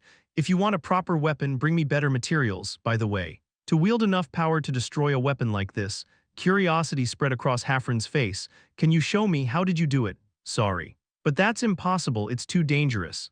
Taesan shook his head. He couldn't control the gray force either. Once drawn out, it had to explode, so it was difficult to demonstrate. "That's unfortunate if possible. I'd like to see it sometime." Taesan nodded and descended the stairs. "Quest for the 70th floor begins. Defeat the gatekeeper of the 70th floor and pass through. Reward necklace of the one who arrived." Secret reward, 70th floor, the last floor before entering the deeper layers. The ghost said nothing. The shopkeeper did the same, only raising the corners of his mouth as he looked at Taesan. Taesan passed the shop and arrived at the 70th floor. The 70th floor was incredibly vast. It seemed to be about the size of a football field. Far away, stairs leading down to the deeper layers were visible. Who would the enemy be this time? Taesan gripped his sword tighter. He turned his gaze toward his opponent. "Oh," his opponent smiled quietly. The man with black hair and sharp eyes looked at Taesan in admiration. "So, you've finally made it this far." Taesan frowned. This was a man he remembered. "Broken man, the broken one has appeared." The man Taesan had met before entering solo mode. The one who had guarded the labyrinth. He called himself the Broken Man, saying he had challenged the labyrinth but failed and then became its gatekeeper. Taesan looked around. Besides the Broken Man, there was nothing else in sight. "Are you the gatekeeper of this place?" "That's right." The Broken Man smoothly twirled his spear. "Originally, it wasn't supposed to be me, but something came up, and they suddenly asked me to take over. There's been no one new coming in, and I was bored anyway, so I accepted." He looked at Taesan with admiration. "It doesn't seem like it's been that long since I saw you at the entrance. And you're already here. How is that even possible?" The Broken Man had once attempted to conquer the labyrinth himself. Thus, he knew very well what it meant for Taesan to have already reached the 70th floor. "That's how it is," Taesan answered as he gripped his sword. The Broken Man, when Taesan first saw him, he thought he was stronger than Lee Taeyeon. Seeing him again now, Taesan realized that his initial thought had been an exaggeration. But even so, the man was by no means weak. If he fought seriously, even Lee Taeyeon wouldn't easily defeat him. "I just need to defeat you, right?" "That's correct." The Broken Man swung his spear. "I am a failed one. An adventurer who descended into the labyrinth but gave up and made a contract with a wizard." His aura surged with vigor. It was a pressure like a sharp blade that pierced Taesan. The Broken Man bared his teeth. "Anyone who can't even overcome a failure like me doesn't deserve to descend into the deeper layers." Taesan calmly gathered his energy, seeing him organizing his strength with such composure. The Broken Man smiled in satisfaction. However, instead of starting the battle, the Broken Man slowly began to calm his aura. Taesan watched him quietly as his will to fight faded. "Sorry, but a great one has already made an appointment. The fight with me will come after that." The Broken Man stepped back. "Come on up, my fellow." "I'm not your fellow, you're a failure." "Well, from where I'm standing, you don't seem all that different." As the broken man grinned, footsteps began to echo from the stairs. A being of immense power was ascending. It was fire itself. A figure, her entire body radiating flames. Appeared, a woman with flickering hair made of fire descended quietly. The spirit king of fire, Vishnu, has appeared. The broken man leaned against the wall. You'll fight me after this, I'll just watch for now. Taesan looked at Vishnu. Her flaming hair and her contrasting white skin caught his eye. Her red pupils focused on Taesan. Within them were rage and murderous intent. This is troublesome, Taesan muttered upon reflection. Among the top powers, Taesan had the worst relationship with the spirit king of fire. Taesan had destroyed the domain of the spirit she had fiercely guarded. The twisted spirit that bore grudges against her were embedded in his sword. And even her spear and shield had fallen into Taesan's hands. Of all the top powers, Vishnu was likely the one who most desired Taesan's death. I don't blame you, this is the nature of the labyrinth. It's a place where you must kill your opponent to win, Vishnu spoke quietly. So I too will follow the rules of the labyrinth and kill you. Fire exploded. Scarlet flames clung to the walls, heating the air. The heat enveloping Taesan was enough to ignite the body of any ordinary person nearby. An intangible aura moved around Taesan, shielding him from the Spirit King's fire. Taesan smirked. For someone who claims not to blame me, your emotions seem to be running wild. The Spirit King of Fire, she was different from the previous top powers he had faced, Shaman, whose strength lay in defense, had lost his advantage due to absolute judgment and fought Taesan without his primary strength, but it was clear at a glance that the Spirit King of Fire was focused on offense rather than defense. She was probably the first top power Taesan would face at full strength, fitting as a gatekeeper to the deeper layers. You have summoned the multicolored shield. Barkaza, you have summoned the wind spirit king Minerva. A golem appeared, and the wind gathered to form the shape of a woman. Oh, Barkaza groaned while Minerva's eyes gleamed. Vishnu scowled. A king's shield and the wind spirit king. Hello. Senior, Minerva waved brightly. Vishnu clicked her tongue, clearly displeased with her attitude. You dare to make a contract with the one who killed spirits, and you call yourself a king of spirits. You should be ashamed. You do realize that's not something you should be saying, right? Minerva chuckled. It was rare for her to show such an aggressive attitude. Someone who abandoned her world and entered the labyrinth to fulfill her desires is in no place to say such things to me. Vishnu's face hardened. You lack manners. That's something you should say to yourself. You're the king who abandoned her mother's will and fled to the labyrinth. That's enough. Vishnu waved her hand as if she had nothing more to say. Flames exploded in an instant. The flames swelled, burning the walls as they rushed toward Taesan. It was a fire that could literally burn the entire world. Vishnu spoke. Die. You worm, good grief, I'm far too weak to be involved in this kind of fight. Though Barkaza grumbled, he clapped his hands. Multicolored light spread in all directions, and Minerva's wind burst forth. Amplified by Barkaza's power, the wind blew wildly, scattering the flames. Taesan raised his sword, numerous skills activated, imbuing him with power. You have activated Apostle Transformation, Darkness and Chaos. You have activated King's Vessel. Taesan pushed off with his feet, following the path carved by the exploding wind. He charged forward. Chapter 3, 19th floor, Spirit King of Fire Vishnu, Part 2. Cutting through the wind, Taesan charged towards Vishnu. Vishnu swung her arm, flames erupted, obscuring the view. Taesan infused his sword with spirit power and slashed toward the surging crimson flames, cutting them apart and creating a path. Without a moment's hesitation, Taesan rushed forward. Vishnu roughly waved her hand, launching a spear of flame through the explosion. Taesan swung his sword, altering the trajectory of the spear. Whoosh. Vishnu continued to unleash flames, the fire as though intent on burning the world, divided the space between Taesan and Vishnu. Taesan halted his charge, calmly assessing the situation. This was merely a probing match. Both Taesan and Vishnu had many hidden cards, rather than revealing his hand first. It was more efficient to wait for Vishnu to make her move and then respond accordingly. A foe who controls flames to dominate the space and press me. Yet, thanks to the difference in their ranks, it wasn't difficult to fend off the flames. Apostle Transformation and the Vessel of a King. Vishnu frowned. Taesan's rank was clearly higher than hers at this moment. Still, she sneered, I am the Spirit King. The mere rank of a human cannot reach me. Vishnu has activated nature's incarnation. Whoosh. Flames began to rise from her body, as if she had become fire itself. Her entire form blazed. Vishnu waved her hand, causing an explosion of flames. Taesan swung his sword. Clang. These flames were different from before. Taesan's sword couldn't easily push them away. Crack instead. The flames began to press against him as if they carried weight. Taesan kicked off the ground to widen the distance, and Vishnu gathered more power. Whoosh, the flames began to engulf everything around them. The broken man distanced himself with an annoyed expression. The entire space was enveloped in fire. Can't you do something like that? Taesan asked Minerva, who was trying to push back the flames with the help of Barkaza's wind. That's a method of drawing power by identifying oneself with nature. Sorry, I can't do that yet, I haven't lived that long, Minerva groaned. Spirits usually get stronger the longer they live, and the spirit before us is likely one of the oldest I've ever known. Surrender. Human, Vishnu declared proudly. The flames became tangible, trying to devour Taesan and the surrounding space. You have activated strong blow. Taesan scattered the flames with a powerful slash. Minerva burst through with a gust of wind, creating a path, yet the flames still pushed back. The space was dominated by fire and the blaze obscured his vision. It felt as if he had fallen into a world made entirely of fire, in a pure contest of strength. Taesan was being overwhelmed, but it wasn't an insurmountable challenge. Minerva, you have activated Frozen World. A freezing cold stormed forth, though it melted instantly against the flames. The continuously activated Frozen World began to cool the surrounding heat, and within that moment Minerva unleashed her power. Wind surged, fiercely pushing the flames away and creating a path to Vishnu. Taesan charged forward. You have activated acceleration. Vishnu detonated more flames. But this time Taesan did not stop. Syst M start, you have activated Frozen World.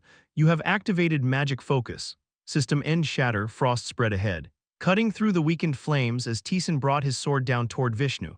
Vishnu raised a barrier of flames. Taesan applied more force to his sword. You have activated Absolute Judgment.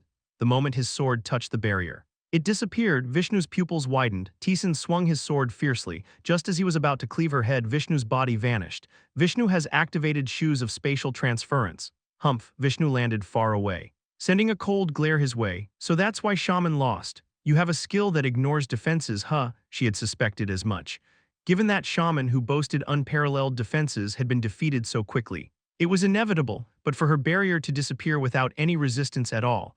How does someone like you, who hasn't even reached the deeper levels, possess such a skill? Clicking her tongue, Vishnu condensed the flames. The red flames gathered, changing color as they did.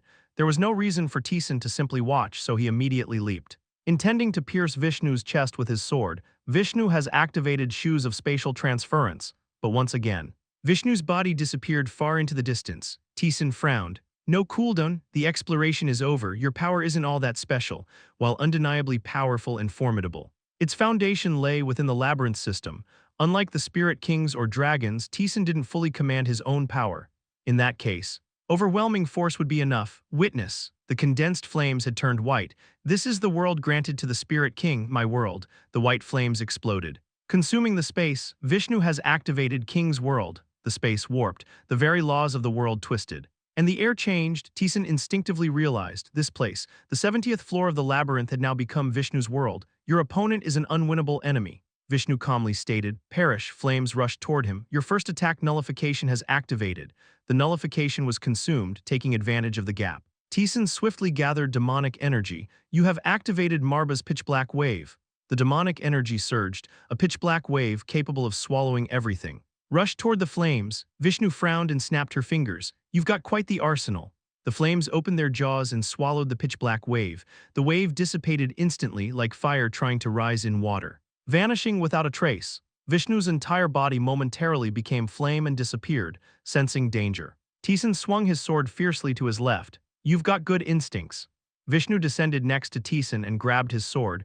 With her fingers made of flames, Vishnu held onto Taesan's sword, preventing it from advancing, but that's all. The flames erupted, engulfing Taesan. Your second attack nullification has activated.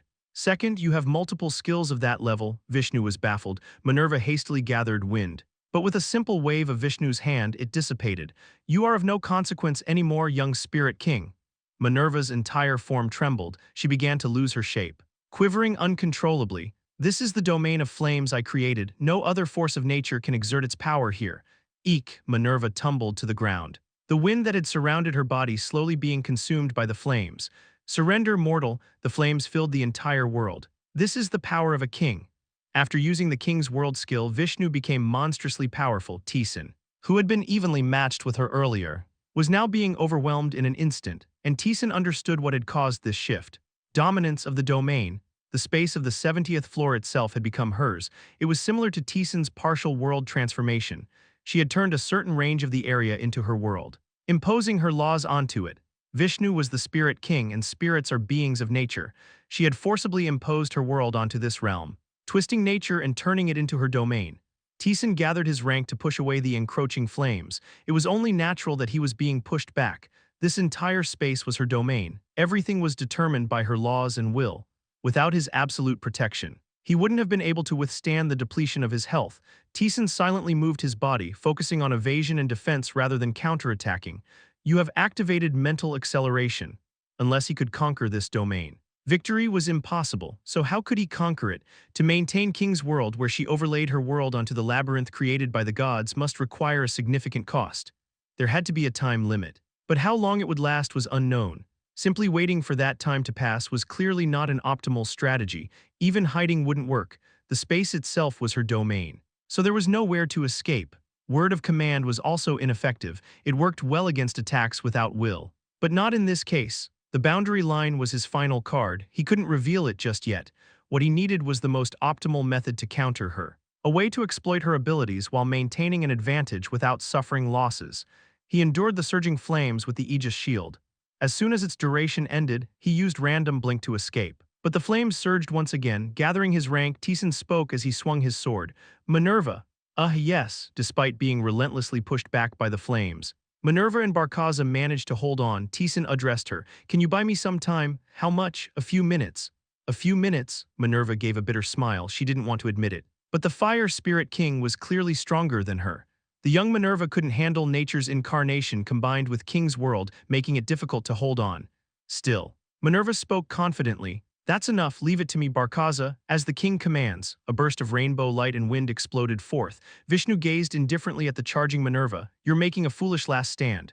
I am still a king, I can't leave without doing anything. Minerva's wind condensed. The wind, containing all of her power, burst out. The flames were slowly but surely pushed back. Meanwhile, Taesan extended his senses. He analyzed every detail of the domain controlled by Vishnu and the twisted laws of her world. With the vast amount of information he gathered, Taesan used a catalyst on his wrist guards. Seeing this, Vishnu swung her flames aggressively, but Minerva wasn't easily pushed back. Annoying. Even though Minerva was young, she was still the Spirit King, as the ruler of the wind itself. She could hold her ground in the domain of flames when she gathered all her strength, and Taesan was also a thorn in her side. Why isn't he taking any damage? This place was her domain. Any unauthorized being should have suffered horrendous damage just by standing in it, yet Taesan wasn't taking any damage at all. It was only possible to protect his body through absolute protection and the twisted tuning of spirit energy. But Vishnu, who was unaware of this, found it extremely bothersome. I can't give him any more time. She didn't know what he was doing. But it wouldn't be something that would help her. She decided to end it quickly. Vishnu gathered flames.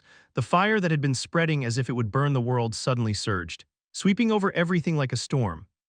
Minerva wrapped herself in wind to protect Taesan and then exploded outward. The violent gusts scattered in all directions. Taesan also activated a skill. You have activated Greed of Destruction. System End. A fierce power surged from the bracelet on Taesan's arm, swallowing the flames. Though the flames couldn't withstand it and were crushed and broken, they were steadily devoured by the bracelet's jaws. Vishnu frowned, despite consuming a considerable amount of power. Neither Taesan nor Minerva had fallen. Ha ha ha, Minerva slowly collapsed. Her entire form began to disintegrate, unable to withstand the overwhelming power. And she was forcefully unsummoned. Barkaza had already been unsummoned. This should be enough, right? It's enough. Taesan nodded. Minerva grinned widely. Then that's fine, good luck. With those words, she disappeared. Vishnu floated arrogantly in the air, looking down at Taesan. Is your final struggle over? Although it was impressive that they had endured, her power was still intact. On the other hand, Taesan had lost the Spirit King. Minerva, the situation was still overwhelmingly in her favor. In that case, die there. The flames rushed forward. Every part of his vision was filled with crimson fire. This is the first time I'm using this like this. So it was a bit tricky. Taesan muttered as he watched the approaching flames. He had the knowledge in his head, but knowing and using it were two different things. Moreover, analyzing the Spirit King's domain and activating the corresponding skill took a considerable amount of time. However, thanks to Minerva's efforts, he was able to finish everything. The roots wrapped around Taesan's arm squirmed. He swung his arm forcefully. You have activated partial world transformation. Suddenly the roots surged. The laws of the world, which had been under Vishnu's control, began to distort. Vishnu's expression hardened. What is this? The world she had overlaid and the twisted laws she had imposed were being pushed back by another world. The flames gradually died down, and her domain started to disappear. What is this madness? She was shocked. The space she had created was vanishing. I am the Spirit King, this is my domain. So what? Vishnu explosively unleashed her flames. Taesan responded accordingly. You have activated Frozen World. Crack, a freezing cold stormed forth. The power it contained was clearly different from before. The rushing flames were frozen in their tracks as the cold consumed the space. The walls of the labyrinth froze instantly. Vishnu, Sensing the cold approaching her, hastily covered herself in flames and detonated them. The ice couldn't reach her, however the air around her froze in an instant. Ice and fire divided the 70th floor, at first. Taesan had to activate Frozen World multiple times to push back Vishnu's power, but now things were different. Vishnu, on the contrary, had to expend her strength just to fend off Frozen World. What is this? Taesan raised his sword. The Spirit King was indeed strong. In terms of pure strength, she surpassed Taesan, but what he had unleashed was, though incomplete, the domain of an immortal who transcended mortality. In terms of rank, he was clearly above the Spirit King. Taesan spoke to the bewildered Vishnu. And there's someone who holds a grudge against you. He unleashed what had been simmering within his sword ever since he encountered the Spirit King. You have activated Wrath of the Acknowledged One. The insane spirit that had long slumbered within began to awaken. Chapter 320. Keek. Maniacal laughter echoed. The deranged spirit that had once dwelled in Taesan's sword appears. Ah, you have arrived. I have met my king. The deranged spirit shouted with crazed laughter. Vishnu grimaced. That thing, Vishnu hadn't forgotten. The spirit was nothing more than a tool she had created to preserve the consciousness of the spirits when she brought them into the labyrinth. Did that thing also make a pact with the magician of the labyrinth? Ah, my king, the spirit cried out, its voice, brimming with emotion, reverberated through the floor. Taesan opened his mouth. Go fulfill your wish. Kakak, thank you. The deranged spirit flew away. Ah, my great king, the king I respected and loved, I have come to see you. Get lost. Vishnu coldly spoke to the deranged spirit that was wailing. Flames erupted and consumed the deranged spirit. The deranged spirit was weak. Not even a low-tier spirit. There was no way it could withstand Vishnu's power. Vishnu sneered, is this the trump card you brought? Yes, Taesan nodded. The deranged spirit emerged from the flames unscathed, showing no signs of damage. What? You despise me, I understand. The deranged spirit shouted with a distorted face. Because I feel the same. The spirit clung to Vishnu's body, spreading over her and beginning to oppress her. Urgh, Vishnu groaned. The emotions and madness that the deranged spirit harbored began to stir. The deranged spirit itself started to merge with her. As Vishnu writhed in agony, Taesan raised his sword. You activated acceleration. His body accelerated instantly, moving toward the suffering Vishnu in a flash. Vishnu, startled, unleashed her flames. A wave of fire rushed toward Taesan as if to crush him. Taesan gathered his mana. You activated Marba's pitch-black wave. The pitch-black wave emerged, previously when used against Vishnu. The wave had vanished without doing anything, but this time it was different. The black wave collided with the flames and started devouring them voraciously. Damn it, Vishnu gritted her teeth and intensified her flames. Finally, she managed to push back the pitch-black wave, but by then Taesan had already closed the distance. Vishnu was about to escape through the flames. Keek, the deranged spirit laughed. Its twisted emotions suppressed the flames, halting her movement in the end. Vishnu allowed Taesan to land a strike.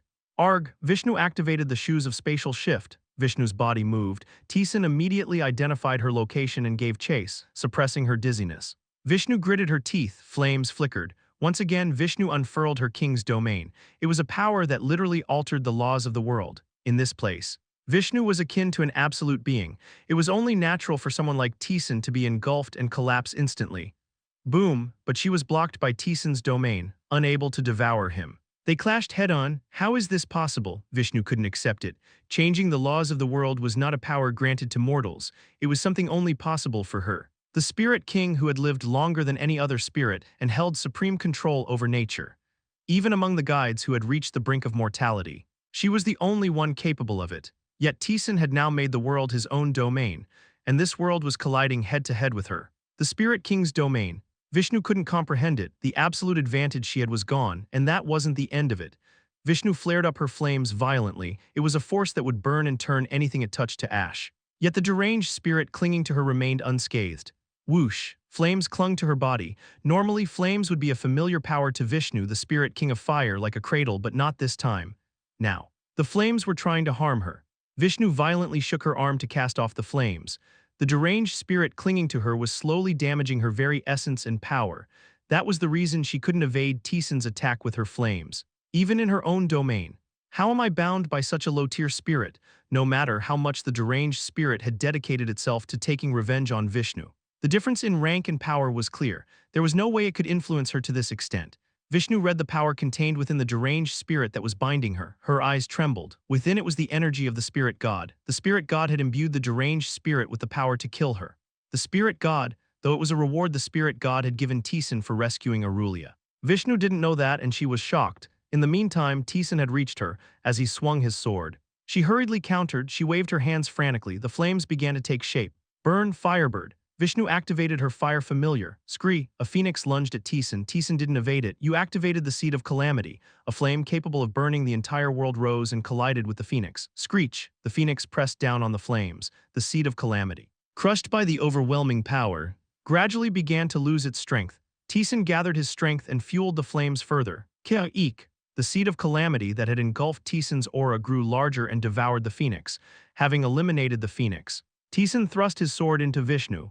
Kug, flames burst out. Taesan cast a spell to pierce through the flames. Carving a path forward, Vishnu was slowly being pushed back. Drip, a fine line appeared on her body. Red blood started to flow. The blood of the Spirit King is the same color, Taesan muttered as he charged. Vishnu gritted her teeth, as much as she didn't want to admit it. The situation was not in her favor. The domain was split in half, and she couldn't control it as she wished. The deranged spirit's interference further hindered her movements. A decision had to be made. Her eyes settled. She stomped her foot. Flames erupted, faced with a wave of flames filling the space. Taesan had no choice but to dodge rather than charge. With the time she had bought, Vishnu gathered her inner strength. Aya, the deranged spirit, feeling the immense power directed at it, let out a crazed laugh. You wish to kill me. Don't you, my king? You want to erase me, the one you abandoned, I understand. The deranged spirit did not evade either. Instead, it violently poured its emotions into Vishnu.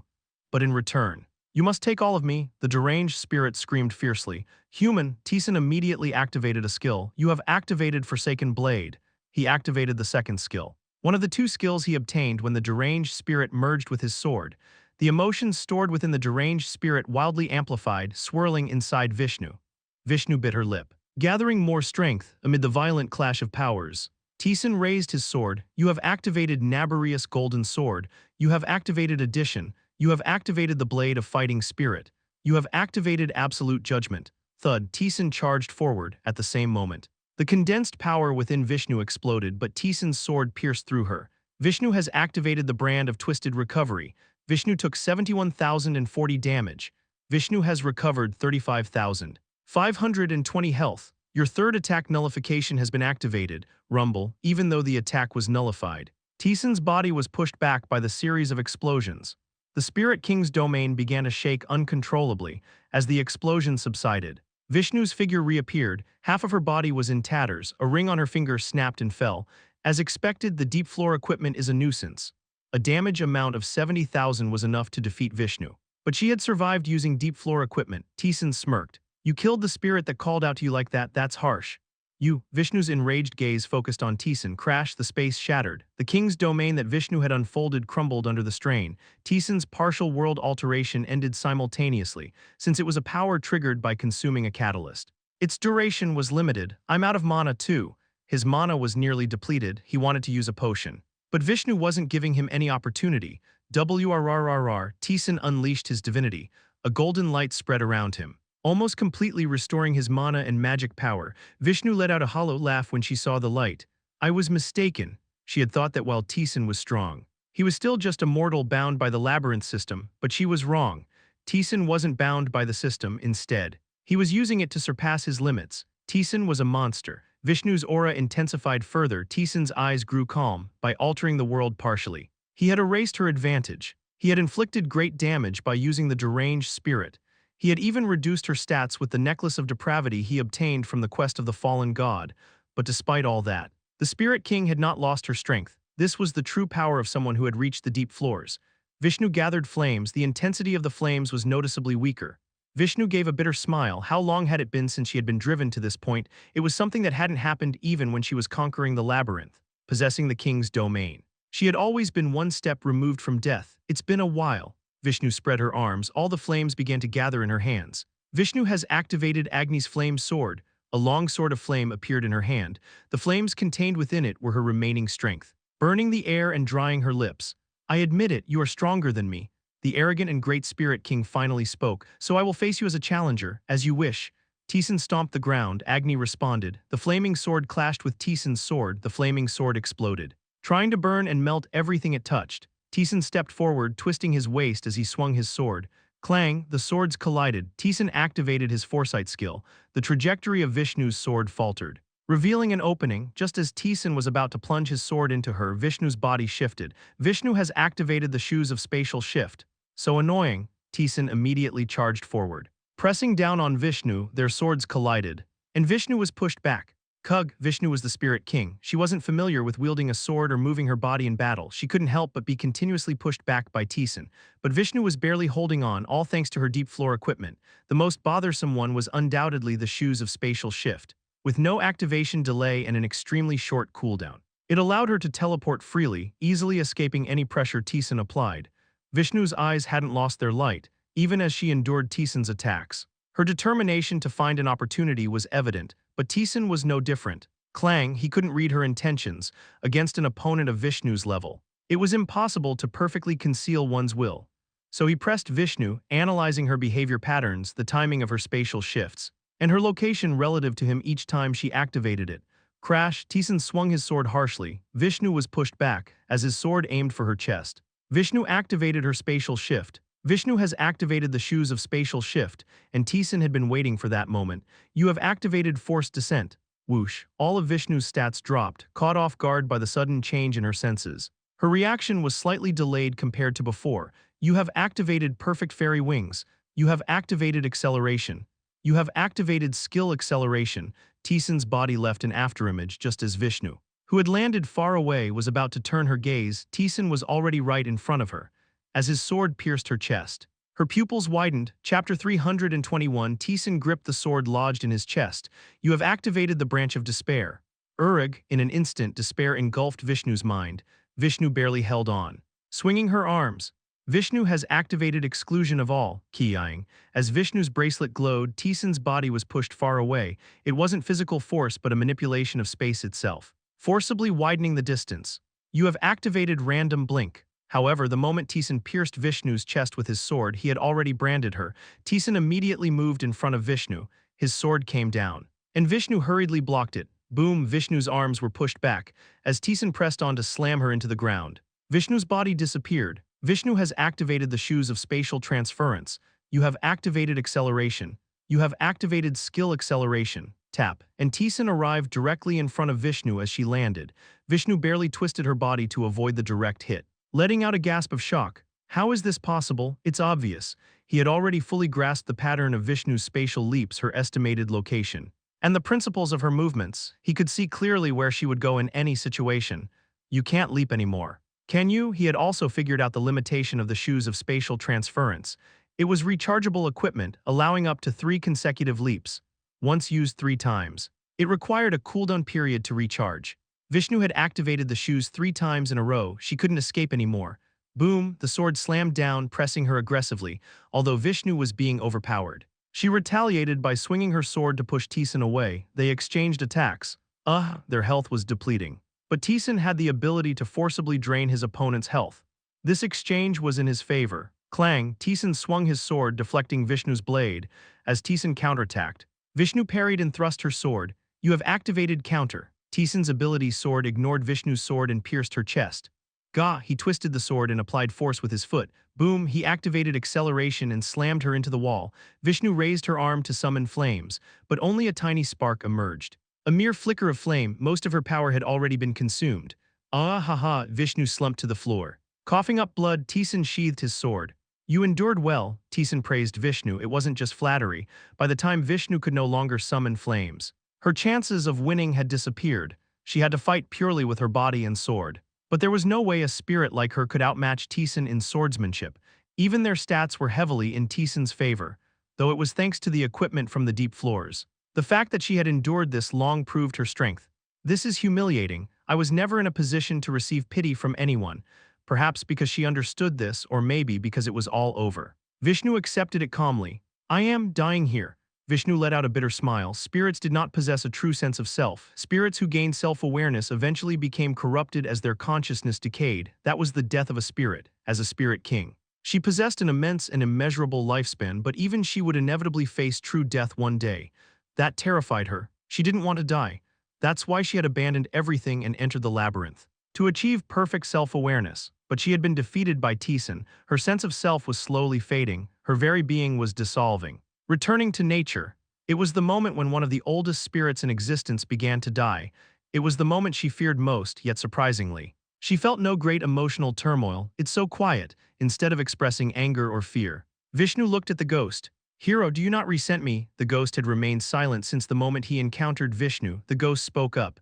I thought about mocking you, but honestly, we don't have much of a bad history, so I've just been keeping quiet. That makes sense. Vishnu and the ghost barely had any interaction even among the top ranks. They had barely spoken a handful of times because of that. The ghost had no real feelings toward Vishnu. There's only one person I truly want to meet. Sasayat Garudensha, the Ashen Woman. Vishnu chuckled softly. It's a shame I won't get to see her. Vishnu leaned her head against the wall and closed her eyes. My God, I return to you, with a quiet prayer. Vishnu's body burst into flames. The flames dissipated into the air, leaving behind a small orb. You have defeated Vishnu. Your level has increased. Your level has increased. Your level has increased. Your soul ascension has activated. Your health has permanently increased by 5011. Strength by 629, agility by 532, and intelligence by 643. Your desire for victory has activated.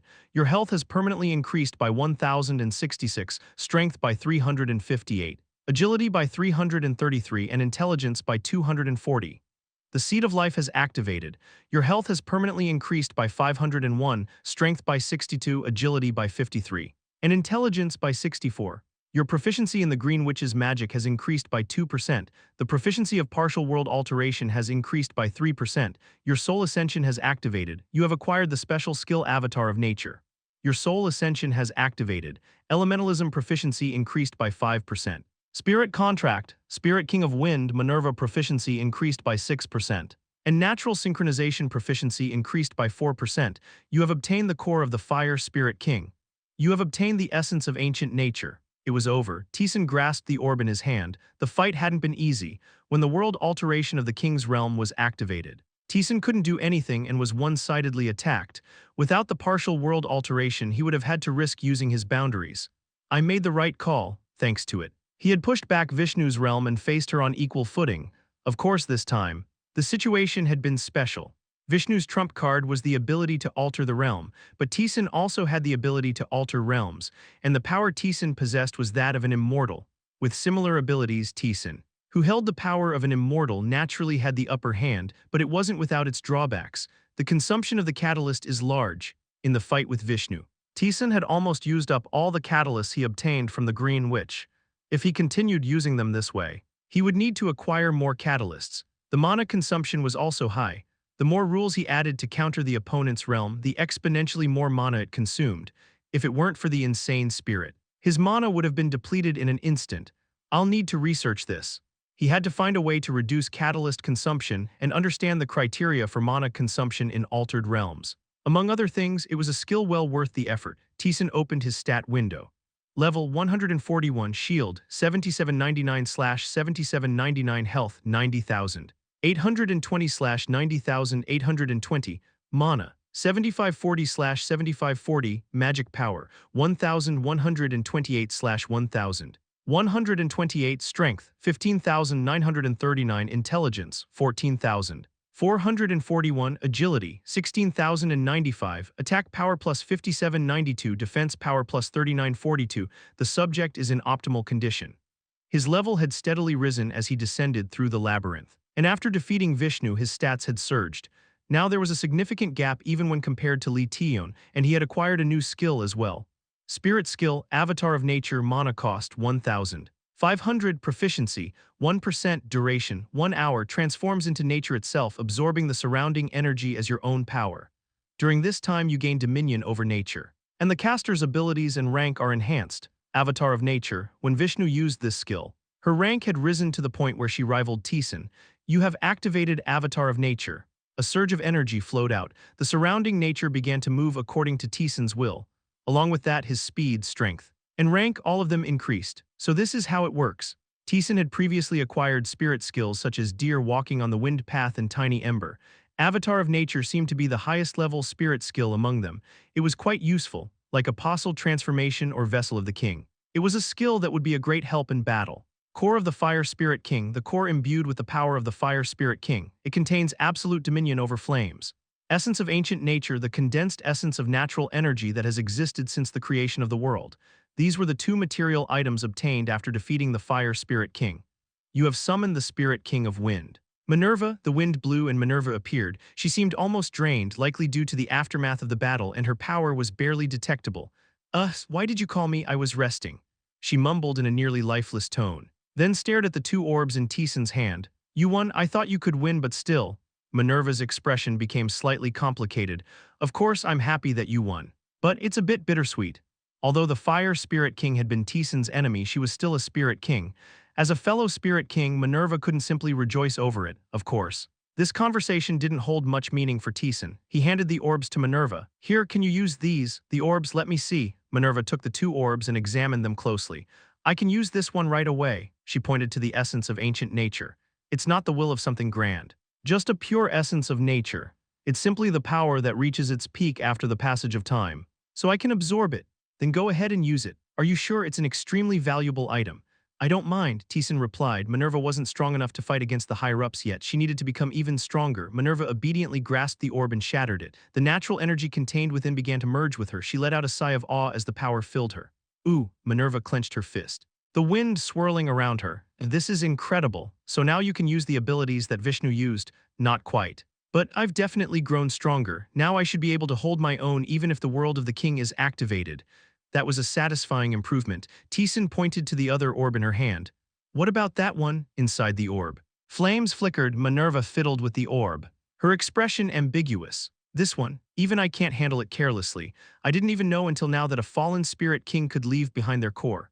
For a spirit king to be defeated by a mortal and leave behind their core was unheard of, even with all the knowledge Minerva had gained during her rise to becoming a king. She couldn't provide an answer. I don't know if I can absorb the power of a different attribute, and I'm not sure if my father would even allow it. We'll have to check first. Then for now. You hold on to it. Got it. I'll also take this. Minerva opened her other hand, revealing a very small cluster of energy. It was minuscule compared to the essence of nature or the core of the Spirit King. Tiesen immediately recognized what it was. The Mad Spirit, a small spirit bound to the labyrinth. Driven mad by its desire for vengeance and having fulfilled its wish, I thought it was dead. Almost, but there's still a strong sense of self lingering since you helped. I thought it might be useful. I don't mind. The mad spirit had done more than Tiesen expected. Minerva smiled slightly. Well, I'm off to rest again. See you later. Minerva disappeared along with the core of the Spirit King. Lastly, Tiesen checked his sword. The mad spirit had fulfilled its wish and disappeared. Thus, the power related to spirits that was stored in the sword was also gone. Instead, something new had emerged. The mad spirit has fulfilled its wish within the labyrinth. A reward has been given to you for helping it achieve that. You have obtained the aggregate of negativity. Aggregate of negativity, a collection of emotions filled with hatred and anger. It seems it can be used as material to craft equipment, whether it was a personal reward from the spirit or a gift from the labyrinth for fulfilling its wish. It was undoubtedly a valuable prize. Everything was more or less settled. Tiesen turned his gaze. The sound of applause echoed. The broken man leaning against the wall clapped while looking at Tiesen with a satisfied expression. Chapter 322, 7th floor. Broken man. The broken man looked at Tiesen with a very satisfied expression, even though he had nothing to do with what had transpired. So, someone who hasn't reached the depths managed to defeat someone who has. HMPH. The broken man chuckled as he sent a glance over. The kid I saw back then grew up in an instant. The broken man hadn't expected much from Tiesen, even if he descended the labyrinth. He thought Tiesen would hit a wall and eventually collapse, but he made it this far, and even defeated Vishnu, the king of fire spirits. It was surprising, admirable, Tiesen quietly spoke. So, all that's left is to defeat you? That's right. Tiesen raised his sword. Unlike Tiesen, who took a battle stance, the broken man waved his hand instead of raising his spear. Let's take a short break, to be honest. I can't be your opponent anyway. The broken man stabbed his spear into the ground, as if he owned the place. I'm stuck here on the 70th floor, unable to reach the depths. Vishnu, who made it to the depths, is naturally stronger than me, and you managed to defeat her. Just being fast and strong wouldn't guarantee victory, but still the broken man knew he couldn't defeat Tiesen. The gap between them was just too large. So, there's no need to rush, take your time. You may have recovered from leveling up, but it wouldn't hurt to gather your thoughts, right? That's true. There was no reason to refuse the gesture of goodwill. Plus, there were a few things Tiesen needed to confirm. He sat down on the spot. Kang Taesan solo, haven't cleared the other areas yet. Kim Hweon hard. No, all the communities except Korea, Japan, and China are quiet. They might have been wiped out, but I don't think that's the case. It seems like they haven't returned from Earth yet. As of now, only Korea, China, and Japan had completed the Earth quest. It wasn't unusual. The designated players from each country had to gather in one place, and there was no time limit for that quest. Some countries had to cross oceans, while others had to travel across long plains. Normally, the quest would have taken years to complete, without someone abnormal like Taesan. It was bound to be a long-term battle. Kim Hweon hard. Do you think the High Gods might target other countries? The idea was that while Taesan wasn't on Earth, the High Gods might target players from other countries. It was possible. But Taesan shook his head. Kang Taesan solo, they wouldn't have the luxury. The High Gods had expended a lot of power to kill Taesan. A god had directly descended and intervened in the quest. With that, there would be no resources left to target other places. Kim Hweon hard, that's a relief. Kim Hweon's message reflected how much stress she'd been under, fearing that possibility. After that, Taesan exchanged some trivial information with Kim Hweon and the Chinese players through the community. Things like the relations between different countries not being bad. After roughly exchanging information, Taesan called Lee Taeyeon and Kang Junhyuk. Kang Taesan solo, how are things? Lee Taeyeon solo, not bad thanks to the power we gained on Earth. It's been easier going down, Taesan asked as he recalled something. Kang Taesan solo, did you guys make contracts with intermediate spirits? Kang Junhyuk solo, yes. Kang Taesan solo, are they helping? Lee Taeyeon solo, yes, very much. They're strong enough to assist in battle. And most of all, they're so cute, just hugging them makes me feel so happy. It was rare for Lee Taeyeon to sound so cheerful and bright. Taesan couldn't help but smile, descending the labyrinth without anyone's help. That was mentally exhausting. Taesan had the ghost to talk to. But Kang Junhyuk and Lee Taeyeon had no one. They were truly alone. In that situation, having an absolute ally in the form of a spirit must have made them very happy. Kang Taesan solo, hang in there. Taesan left that message and logged out of the community. That's good. Taesan remembered how much Lee Taeyeon had struggled in her past life, how many posts she had written in the community as she descended the labyrinth. That wasn't happening now. It was a good thing. Taesan stood up. The broken man, who had been waiting from afar, asked, "Is your rest over?" Yes. The broken man tightened his grip on his spear. Taesan drew his sword. They faced each other. The broken man opened his mouth. Do you know why I called those guys my kin? It's because I could see that they would end up just like me. As they descended the labyrinth, at some point they would break, sit down, and give up, becoming failures. The broken man thought that the guides of sin were no different. I just realized it early. And they realized it late. There's not much difference, but you might be different. The broken man tightened his grip on his spear. With the sound of the air tearing apart, he accelerated. The spear shot forward, aiming to pierce through Taesan's head. But Taesan deflected it with a swing of his sword. Clang, the spear sliced through the air. You have activated the vessel of the king. You have activated the incarnation of nature. A great force enveloped Taesan. He moved forward, swinging his sword. With a single strike, the broken man's body was flung far away. "Ha!" The broken man laughed. He quickly regained his stance and tightened his grip on the spear. The spear twisted, tracing an arc. The mystery of the spear was indeed an extraordinary skill. Only someone who had dedicated countless years to mastering the spear could reach such a level, but it shattered. The mystery the broken man unfolded was crushed by the overwhelming power. As the sword strike rushed towards him, the broken man laughed. The broken man didn't lose his fighting spirit, even as he was pushed back by the overwhelming force. He tried to find a way to win. It was likely the same method he used when he descended the labyrinth in the past, but even so he couldn't win. After a battle that was short if short and long if long, the broken man was defeated. So this is the power of someone who has the potential to see the end. I'm somewhat satisfied. The broken man dropped his spear. He was someone who had failed, someone who had judged that he couldn't go further and gave up. The emotions a failure feels when looking at someone moving forward are envy, longing, or jealousy and hatred. The broken man was the former. I may be stuck here, unable to escape, but I'll be rooting for you. The broken man smiled and disappeared into light. He wasn't dead. He was probably sent back to the beginning of the labyrinth. The broken man would resume his role of guiding those who descend further into the labyrinth. Taesan sheathed his sword. A loud system window filled his vision. Your level has increased.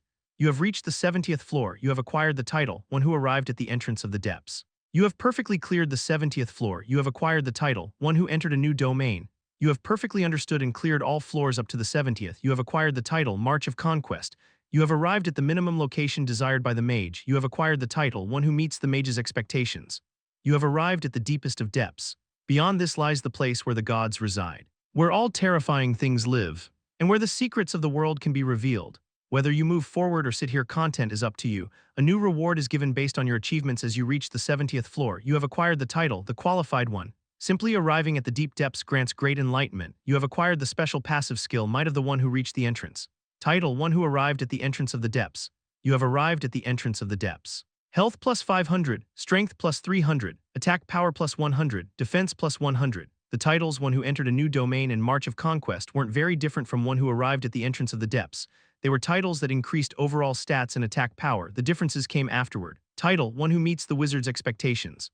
A small reward given to the one who reached the location desired by the wizard. Magic plus 50, Mana plus 1000. Mana regeneration speed increases by 30%, as expected from a wizard. The reward involved magic-related enhancements, while the increase in magic and mana was notable. The boost in regeneration speed caught his eye first. Title, the qualified one.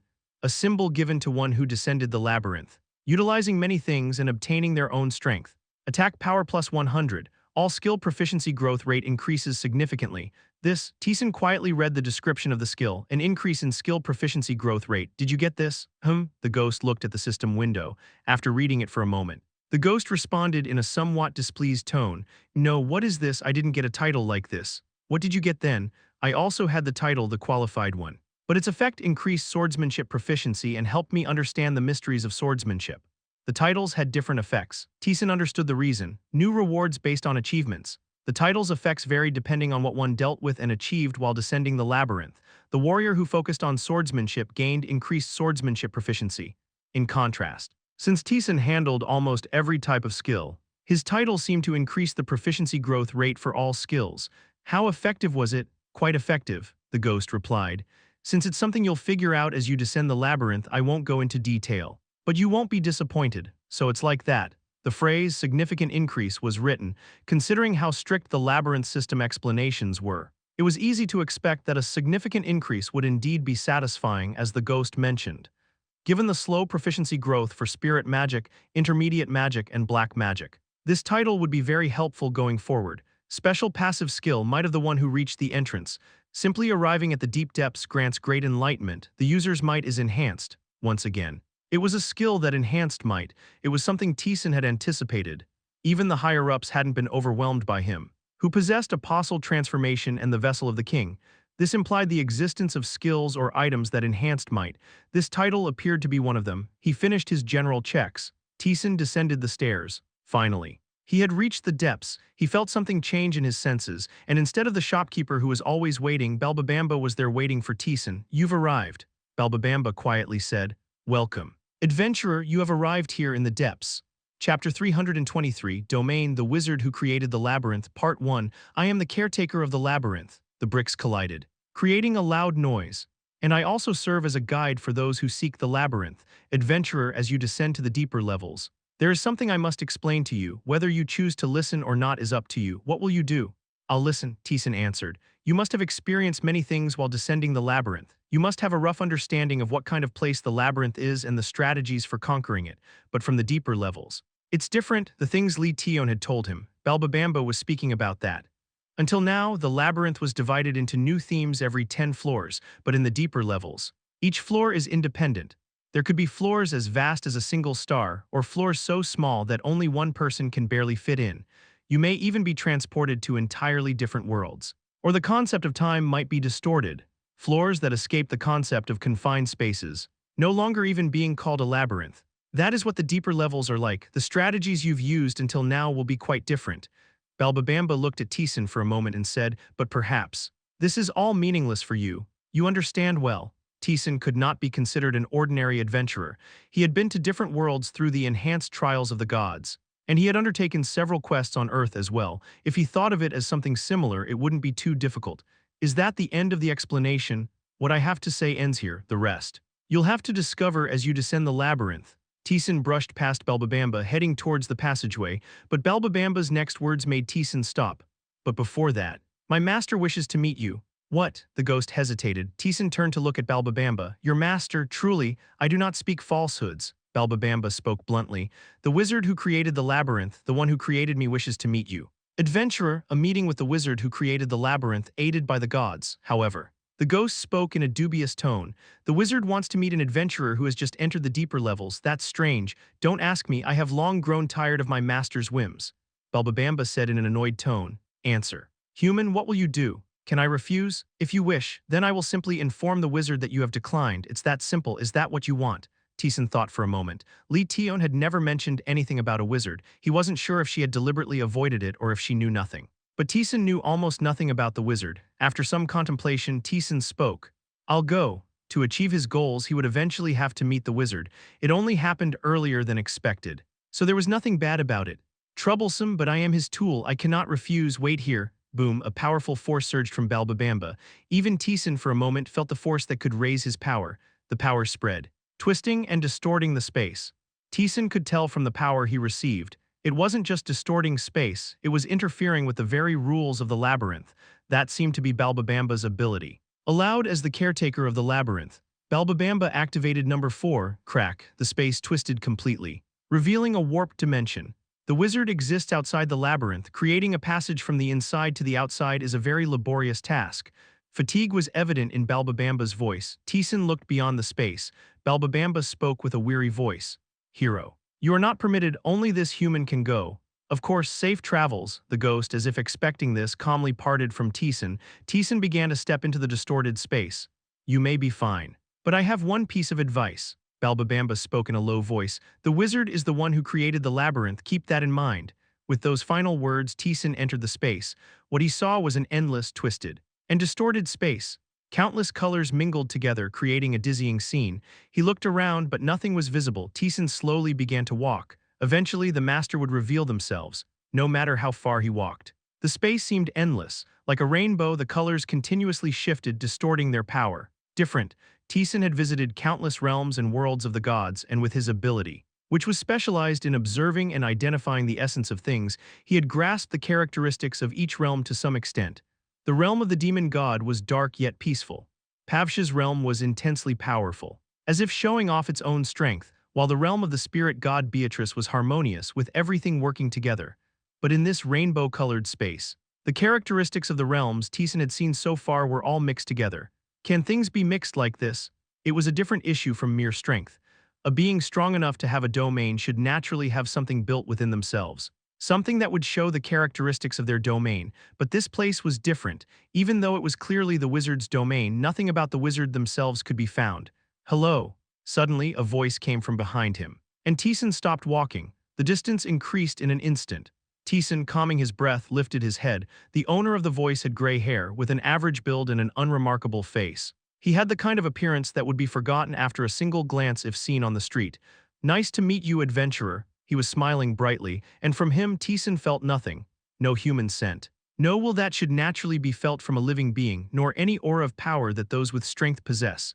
Nothing at all, if one closed their eyes. They wouldn't even know he was there. Do you know who I am? The wizard, Taesan answered. The wizard who created the labyrinth. The man nodded. I am the wizard of the labyrinth, the one who created this place and the master of this vast space. Taesan quietly observed the wizard, but no matter how much he looked, he couldn't discern anything. Taesan instinctively activated a skill. You are attempting to discern the essence O number, copyright number. Like a glitching graphic, the system window distorted. The wizard waved his fingers. Smiling, no, the activation of the system itself was blocked. I am the wizard, the one who created and designed this place. Sometimes there are those who, drunk on their own power, try to kill me and become the master of this place, not even knowing where that power originates from. The wizard's eyes narrowed. Taesan realized why Balbabamba had given him that final warning. The wizard was the creator of the labyrinth. There was no way skills originating from the labyrinth would work on the creator, since it wasn't an attack. I'll overlook it. Sit down. 2 chairs appeared in the rainbow-colored space. The wizard sat down and spoke. Curious, aren't you, why I wanted to meet you? Taesan nodded, judging from the ghost's reaction. It seemed the wizard had never met an adventurer who had just entered the deeper levels. The wizard, feel free to speak casually, after dealing with arrogant folks for so long. I've grown tired of formality. Why did you want to meet me? You intrigued me, the wizard answered. He lazily rested his arm on the chair's armrest. Nullifying attacks, temporary time stop, forced duels, addition, absolute judgment. The wizard listed the skills Taesan had acquired. You didn't just strengthen your own abilities, you understood the labyrinth system and created skills that could interfere with it. Powers that even the highest-ranked beings had not recognized, which had caused the ghost to exclaim in admiration. Many people have descended the labyrinth and gained numerous skills, but there have been almost no others like you who analyzed the system itself and created skills. You know, right? The kinds of skills others possess. Taesan understood the implication of the wizard's words. Shaman, who prided himself on his impenetrable defenses, possessed skills related to defense. The Spirit King wielded skills that influenced spirits and nature. Lee Taeyeon was no different. She descended the labyrinth by avoiding combat and taking detours. Thus, most of her skills were related to evasion, hiding, and escaping from battlefields. Strong people who descended the labyrinth all had their own unique abilities, but Taesan was different, nullifying attacks, absolute judgment, temporary time stop. These weren't personal abilities but skills gained purely by analyzing and exploiting the labyrinth system. While others use their skills to supplement and strengthen their abilities, you manipulate and utilize the labyrinth system itself. You grasp something more fundamental. The wizard's face lit up with interest. Is it due to the innate limitations of your world? Fascinating, he spoke again. There must be other things you're curious about. Ask, I'll answer what I can. Taesan gathered his thoughts and spoke. It was a question that could potentially clarify everything, leading to the conclusion of the story. They said that if I conquer the labyrinth, I would be granted a wish. How far does that wish extend? A wish. Huh? The wizard murmured quietly. I can't tell those who haven't cleared the 100th floor, but you're an exception. You know the condition for the wish. Right? Conquering the labyrinth. It wasn't just about clearing it, one had to conquer the labyrinth itself, and now Taesan was approaching that conquest. I created the labyrinth, but it wasn't through my power alone. Numerous gods, immortals, and powerful beings cooperated. The wizard tapped the armrest with his fingers. After collaborating with those who can create and destroy worlds on their own, this place was finally made. A deep labyrinth, a place where even those on the brink of mortality couldn't guarantee a clear, where countless transcendent beings resided. We made a promise to grant the wish of whoever reaches the end. That's the agreement. The wizard continued. The wish can be granted to the extent of the limits of those involved in the creation of the labyrinth. Taesan's eyebrows twitched. The wizard quietly smiled. Anything permissible within the laws and order, that's the reward for the conquest. Chapter 324, Domain. The Wizard Who Created the Labyrinth, Part 2. Everything allowed within the law and order. What if I desire to escape mortality and achieve eternal immortality? You can't be eternal, that would be power beyond the law, but you can get close to eternity, to be specific. Until the end of this world. Essentially immortality, not quite, it will eventually end. Until the end of the world, it was possible for mortals to live through a time close to eternity. If you wanted to destroy a galaxy, that would be possible. Becoming the master of thousands of planets where life resides is also achievable. You can resurrect the dead and travel to any time you wish. If you want to become the master of the labyrinth, I can make that happen. Taesan remained silent. He had somewhat expected it, not merely clearing the labyrinth but conquering it. It was an achievement close to impossible, and the reward was bound to be significant. But the wizard's words exceeded Taesan's expectations. To think he could become the master of the labyrinth, to destroy galaxies and rule over thousands of planets. It was the same as saying he could achieve anything he desired, but Taesan's eyes grew cold. I guess intervening with the high gods is impossible. Correct, the wizard nodded. They are beings beyond the law, they distort order, they cannot be the subject of your wish. The creators of the labyrinth were transcendent beings, gods of this world, but even they could not completely prevent the interference of the high gods. That was because the high gods existed beyond the law. That's unfortunate. It seems it won't be so easy to save my broken world. Taesan clicked his tongue. One of his ways to achieve victory had been blocked. He knew it wouldn't be easy. But it still frustrated him. The wizard spoke. Don't you find them fascinating? Fascinating. Their power is limitless within their own boundaries. No matter how much they use, it never diminishes. For transcendent beings, recovering from the use of power is incredibly difficult, making them unique creatures. The wizard murmured with a voice full of heat. Though they were banished from this world, it wasn't because they lacked power. How far can they go? What is possible for them? By bending law and order. What phenomena can they create? Taesan looked at the wizard. The gods he had spoken with about the high gods were filled with annoyance, anger, and hatred, but the wizard was different. His face brimmed with interest and curiosity as he spoke of the high gods. Taesan couldn't help but ask, for what purpose did you create this place? The transcendent beings had settled here to witness the fighting spirit and battles of great warriors. Then what was the wizard's goal? A wizard is someone who explores the unknown. The wizard spoke calmly. I simply want to know the many things I do not yet understand. He pointed his finger at Taesan. In that sense, you fulfill my desire. Didn't I tell you, you interest me? The wizard's eyes sparkled as he looked at Taesan. When I created the labyrinth, I designed and calculated many conditions. So far, nothing has ever deviated from those designs and calculations, but you are different. The wizard's excited voice echoed. Even though you rely on the system, you possess power beyond my design. Soul ascension, what could that be? What enables a mortal body to surpass mortality and hold power beyond the law? Taesan knew little about soul ascension, neither did the Green Witch, and it seemed the wizard was no different. Even the creator of the labyrinth could not comprehend the skill Taesan possessed. The source of the power you've gained ultimately lies in soul ascension, the holy power. The black magic, the borderline, the word of command, all the skills he had gained were thanks to soul ascension. What could it be? The wizard voiced his question. It was a question he hadn't uttered in thousands of years. I called you here because it was better than letting you get crushed, that was all. The wizard had no expectations for adventurers from Earth, rather than leaving them to be killed by the high gods. He had called them to the labyrinth to witness even the smallest change. But you and that woman. Both of you, you're interesting. I would have regretted it if I hadn't called you. There was only one woman, Lee Tion, the wizard smiled faintly. That woman is also fascinating. She's traversing the labyrinth in a direction different from yours. It's not what I desired. But she's much better than the others. There were many things Taesan wanted to ask about Lee Tion, but the wizard stood up as if signaling he would accept no further questions. That's the end of our conversation. I'm curious about many things as well, but anything beyond this point is against the rules. Taesan's body began to shake uneasily. It was as if the space was pushing him away, indicating that further meetings were not allowed. You have many qualifications, but it's still not enough. Come further down and we will meet again. The space began to close. Taesan's body was slowly moving away from the wizard. Let me ask one last thing. The wizard was no longer visible, but his voice sounded as if it were right beside Taesan. Is the labyrinth a satisfying place for you? A question about satisfaction. There was no need to think about it. Taesan answered, yes. A satisfied hum echoed. That's good enough, keep going down. And achieve what you desire. Boom, Taesan's body fell into the labyrinth. The waiting Balbabamba spoke. Did you have a good meeting? Taesan nodded and stood up. There was something in Taesan's hand. This is a gift from the master, though the master never interferes with adventurers. It seems you've piqued his interest. Taesan examined what he was holding. It was an orb filled with magical energy. Magic orb, an orb of magic that would satisfy the god of magic if offered as a tribute. A tribute. For a single meeting, this wasn't a bad reward. Taesan clenched the orb. How was it? It was surprisingly ordinary. Taesan answered the ghost's question, considering that the wizard had created a place like the labyrinth. He had thought the wizard would have some issues with his personality. But he was normal. It was easier to talk to him than expected. Is that so? The ghost muttered as if something was bothering him. For someone who created such a crazy place after ascending to that position. It's strange how ordinary he is. My work here is done, the rest is up to you. Balbabamba's body began to crumble. Good luck, adventurer, with his final words. He returned to the bricks of the labyrinth. Taesan organized the things he had obtained, come to think of it. He had not yet checked the reward for clearing the 70th floor. Reward Necklace of the Reached One, plus 1000 health, plus 500 mana, plus 500 strength, plus 500 agility, plus 500 intelligence, plus 200 attack power, plus 200 defense power, a necklace given to those who have reached the deepest depths. Taesan paused as he examined the necklace's performance. What is this? Unlike armor. Accessories like rings didn't typically have high stats. However, the Necklace of the Reached One boasted stats far superior to most armor. This is because you're in the deeper layers now. The ghost spoke as if it were obvious.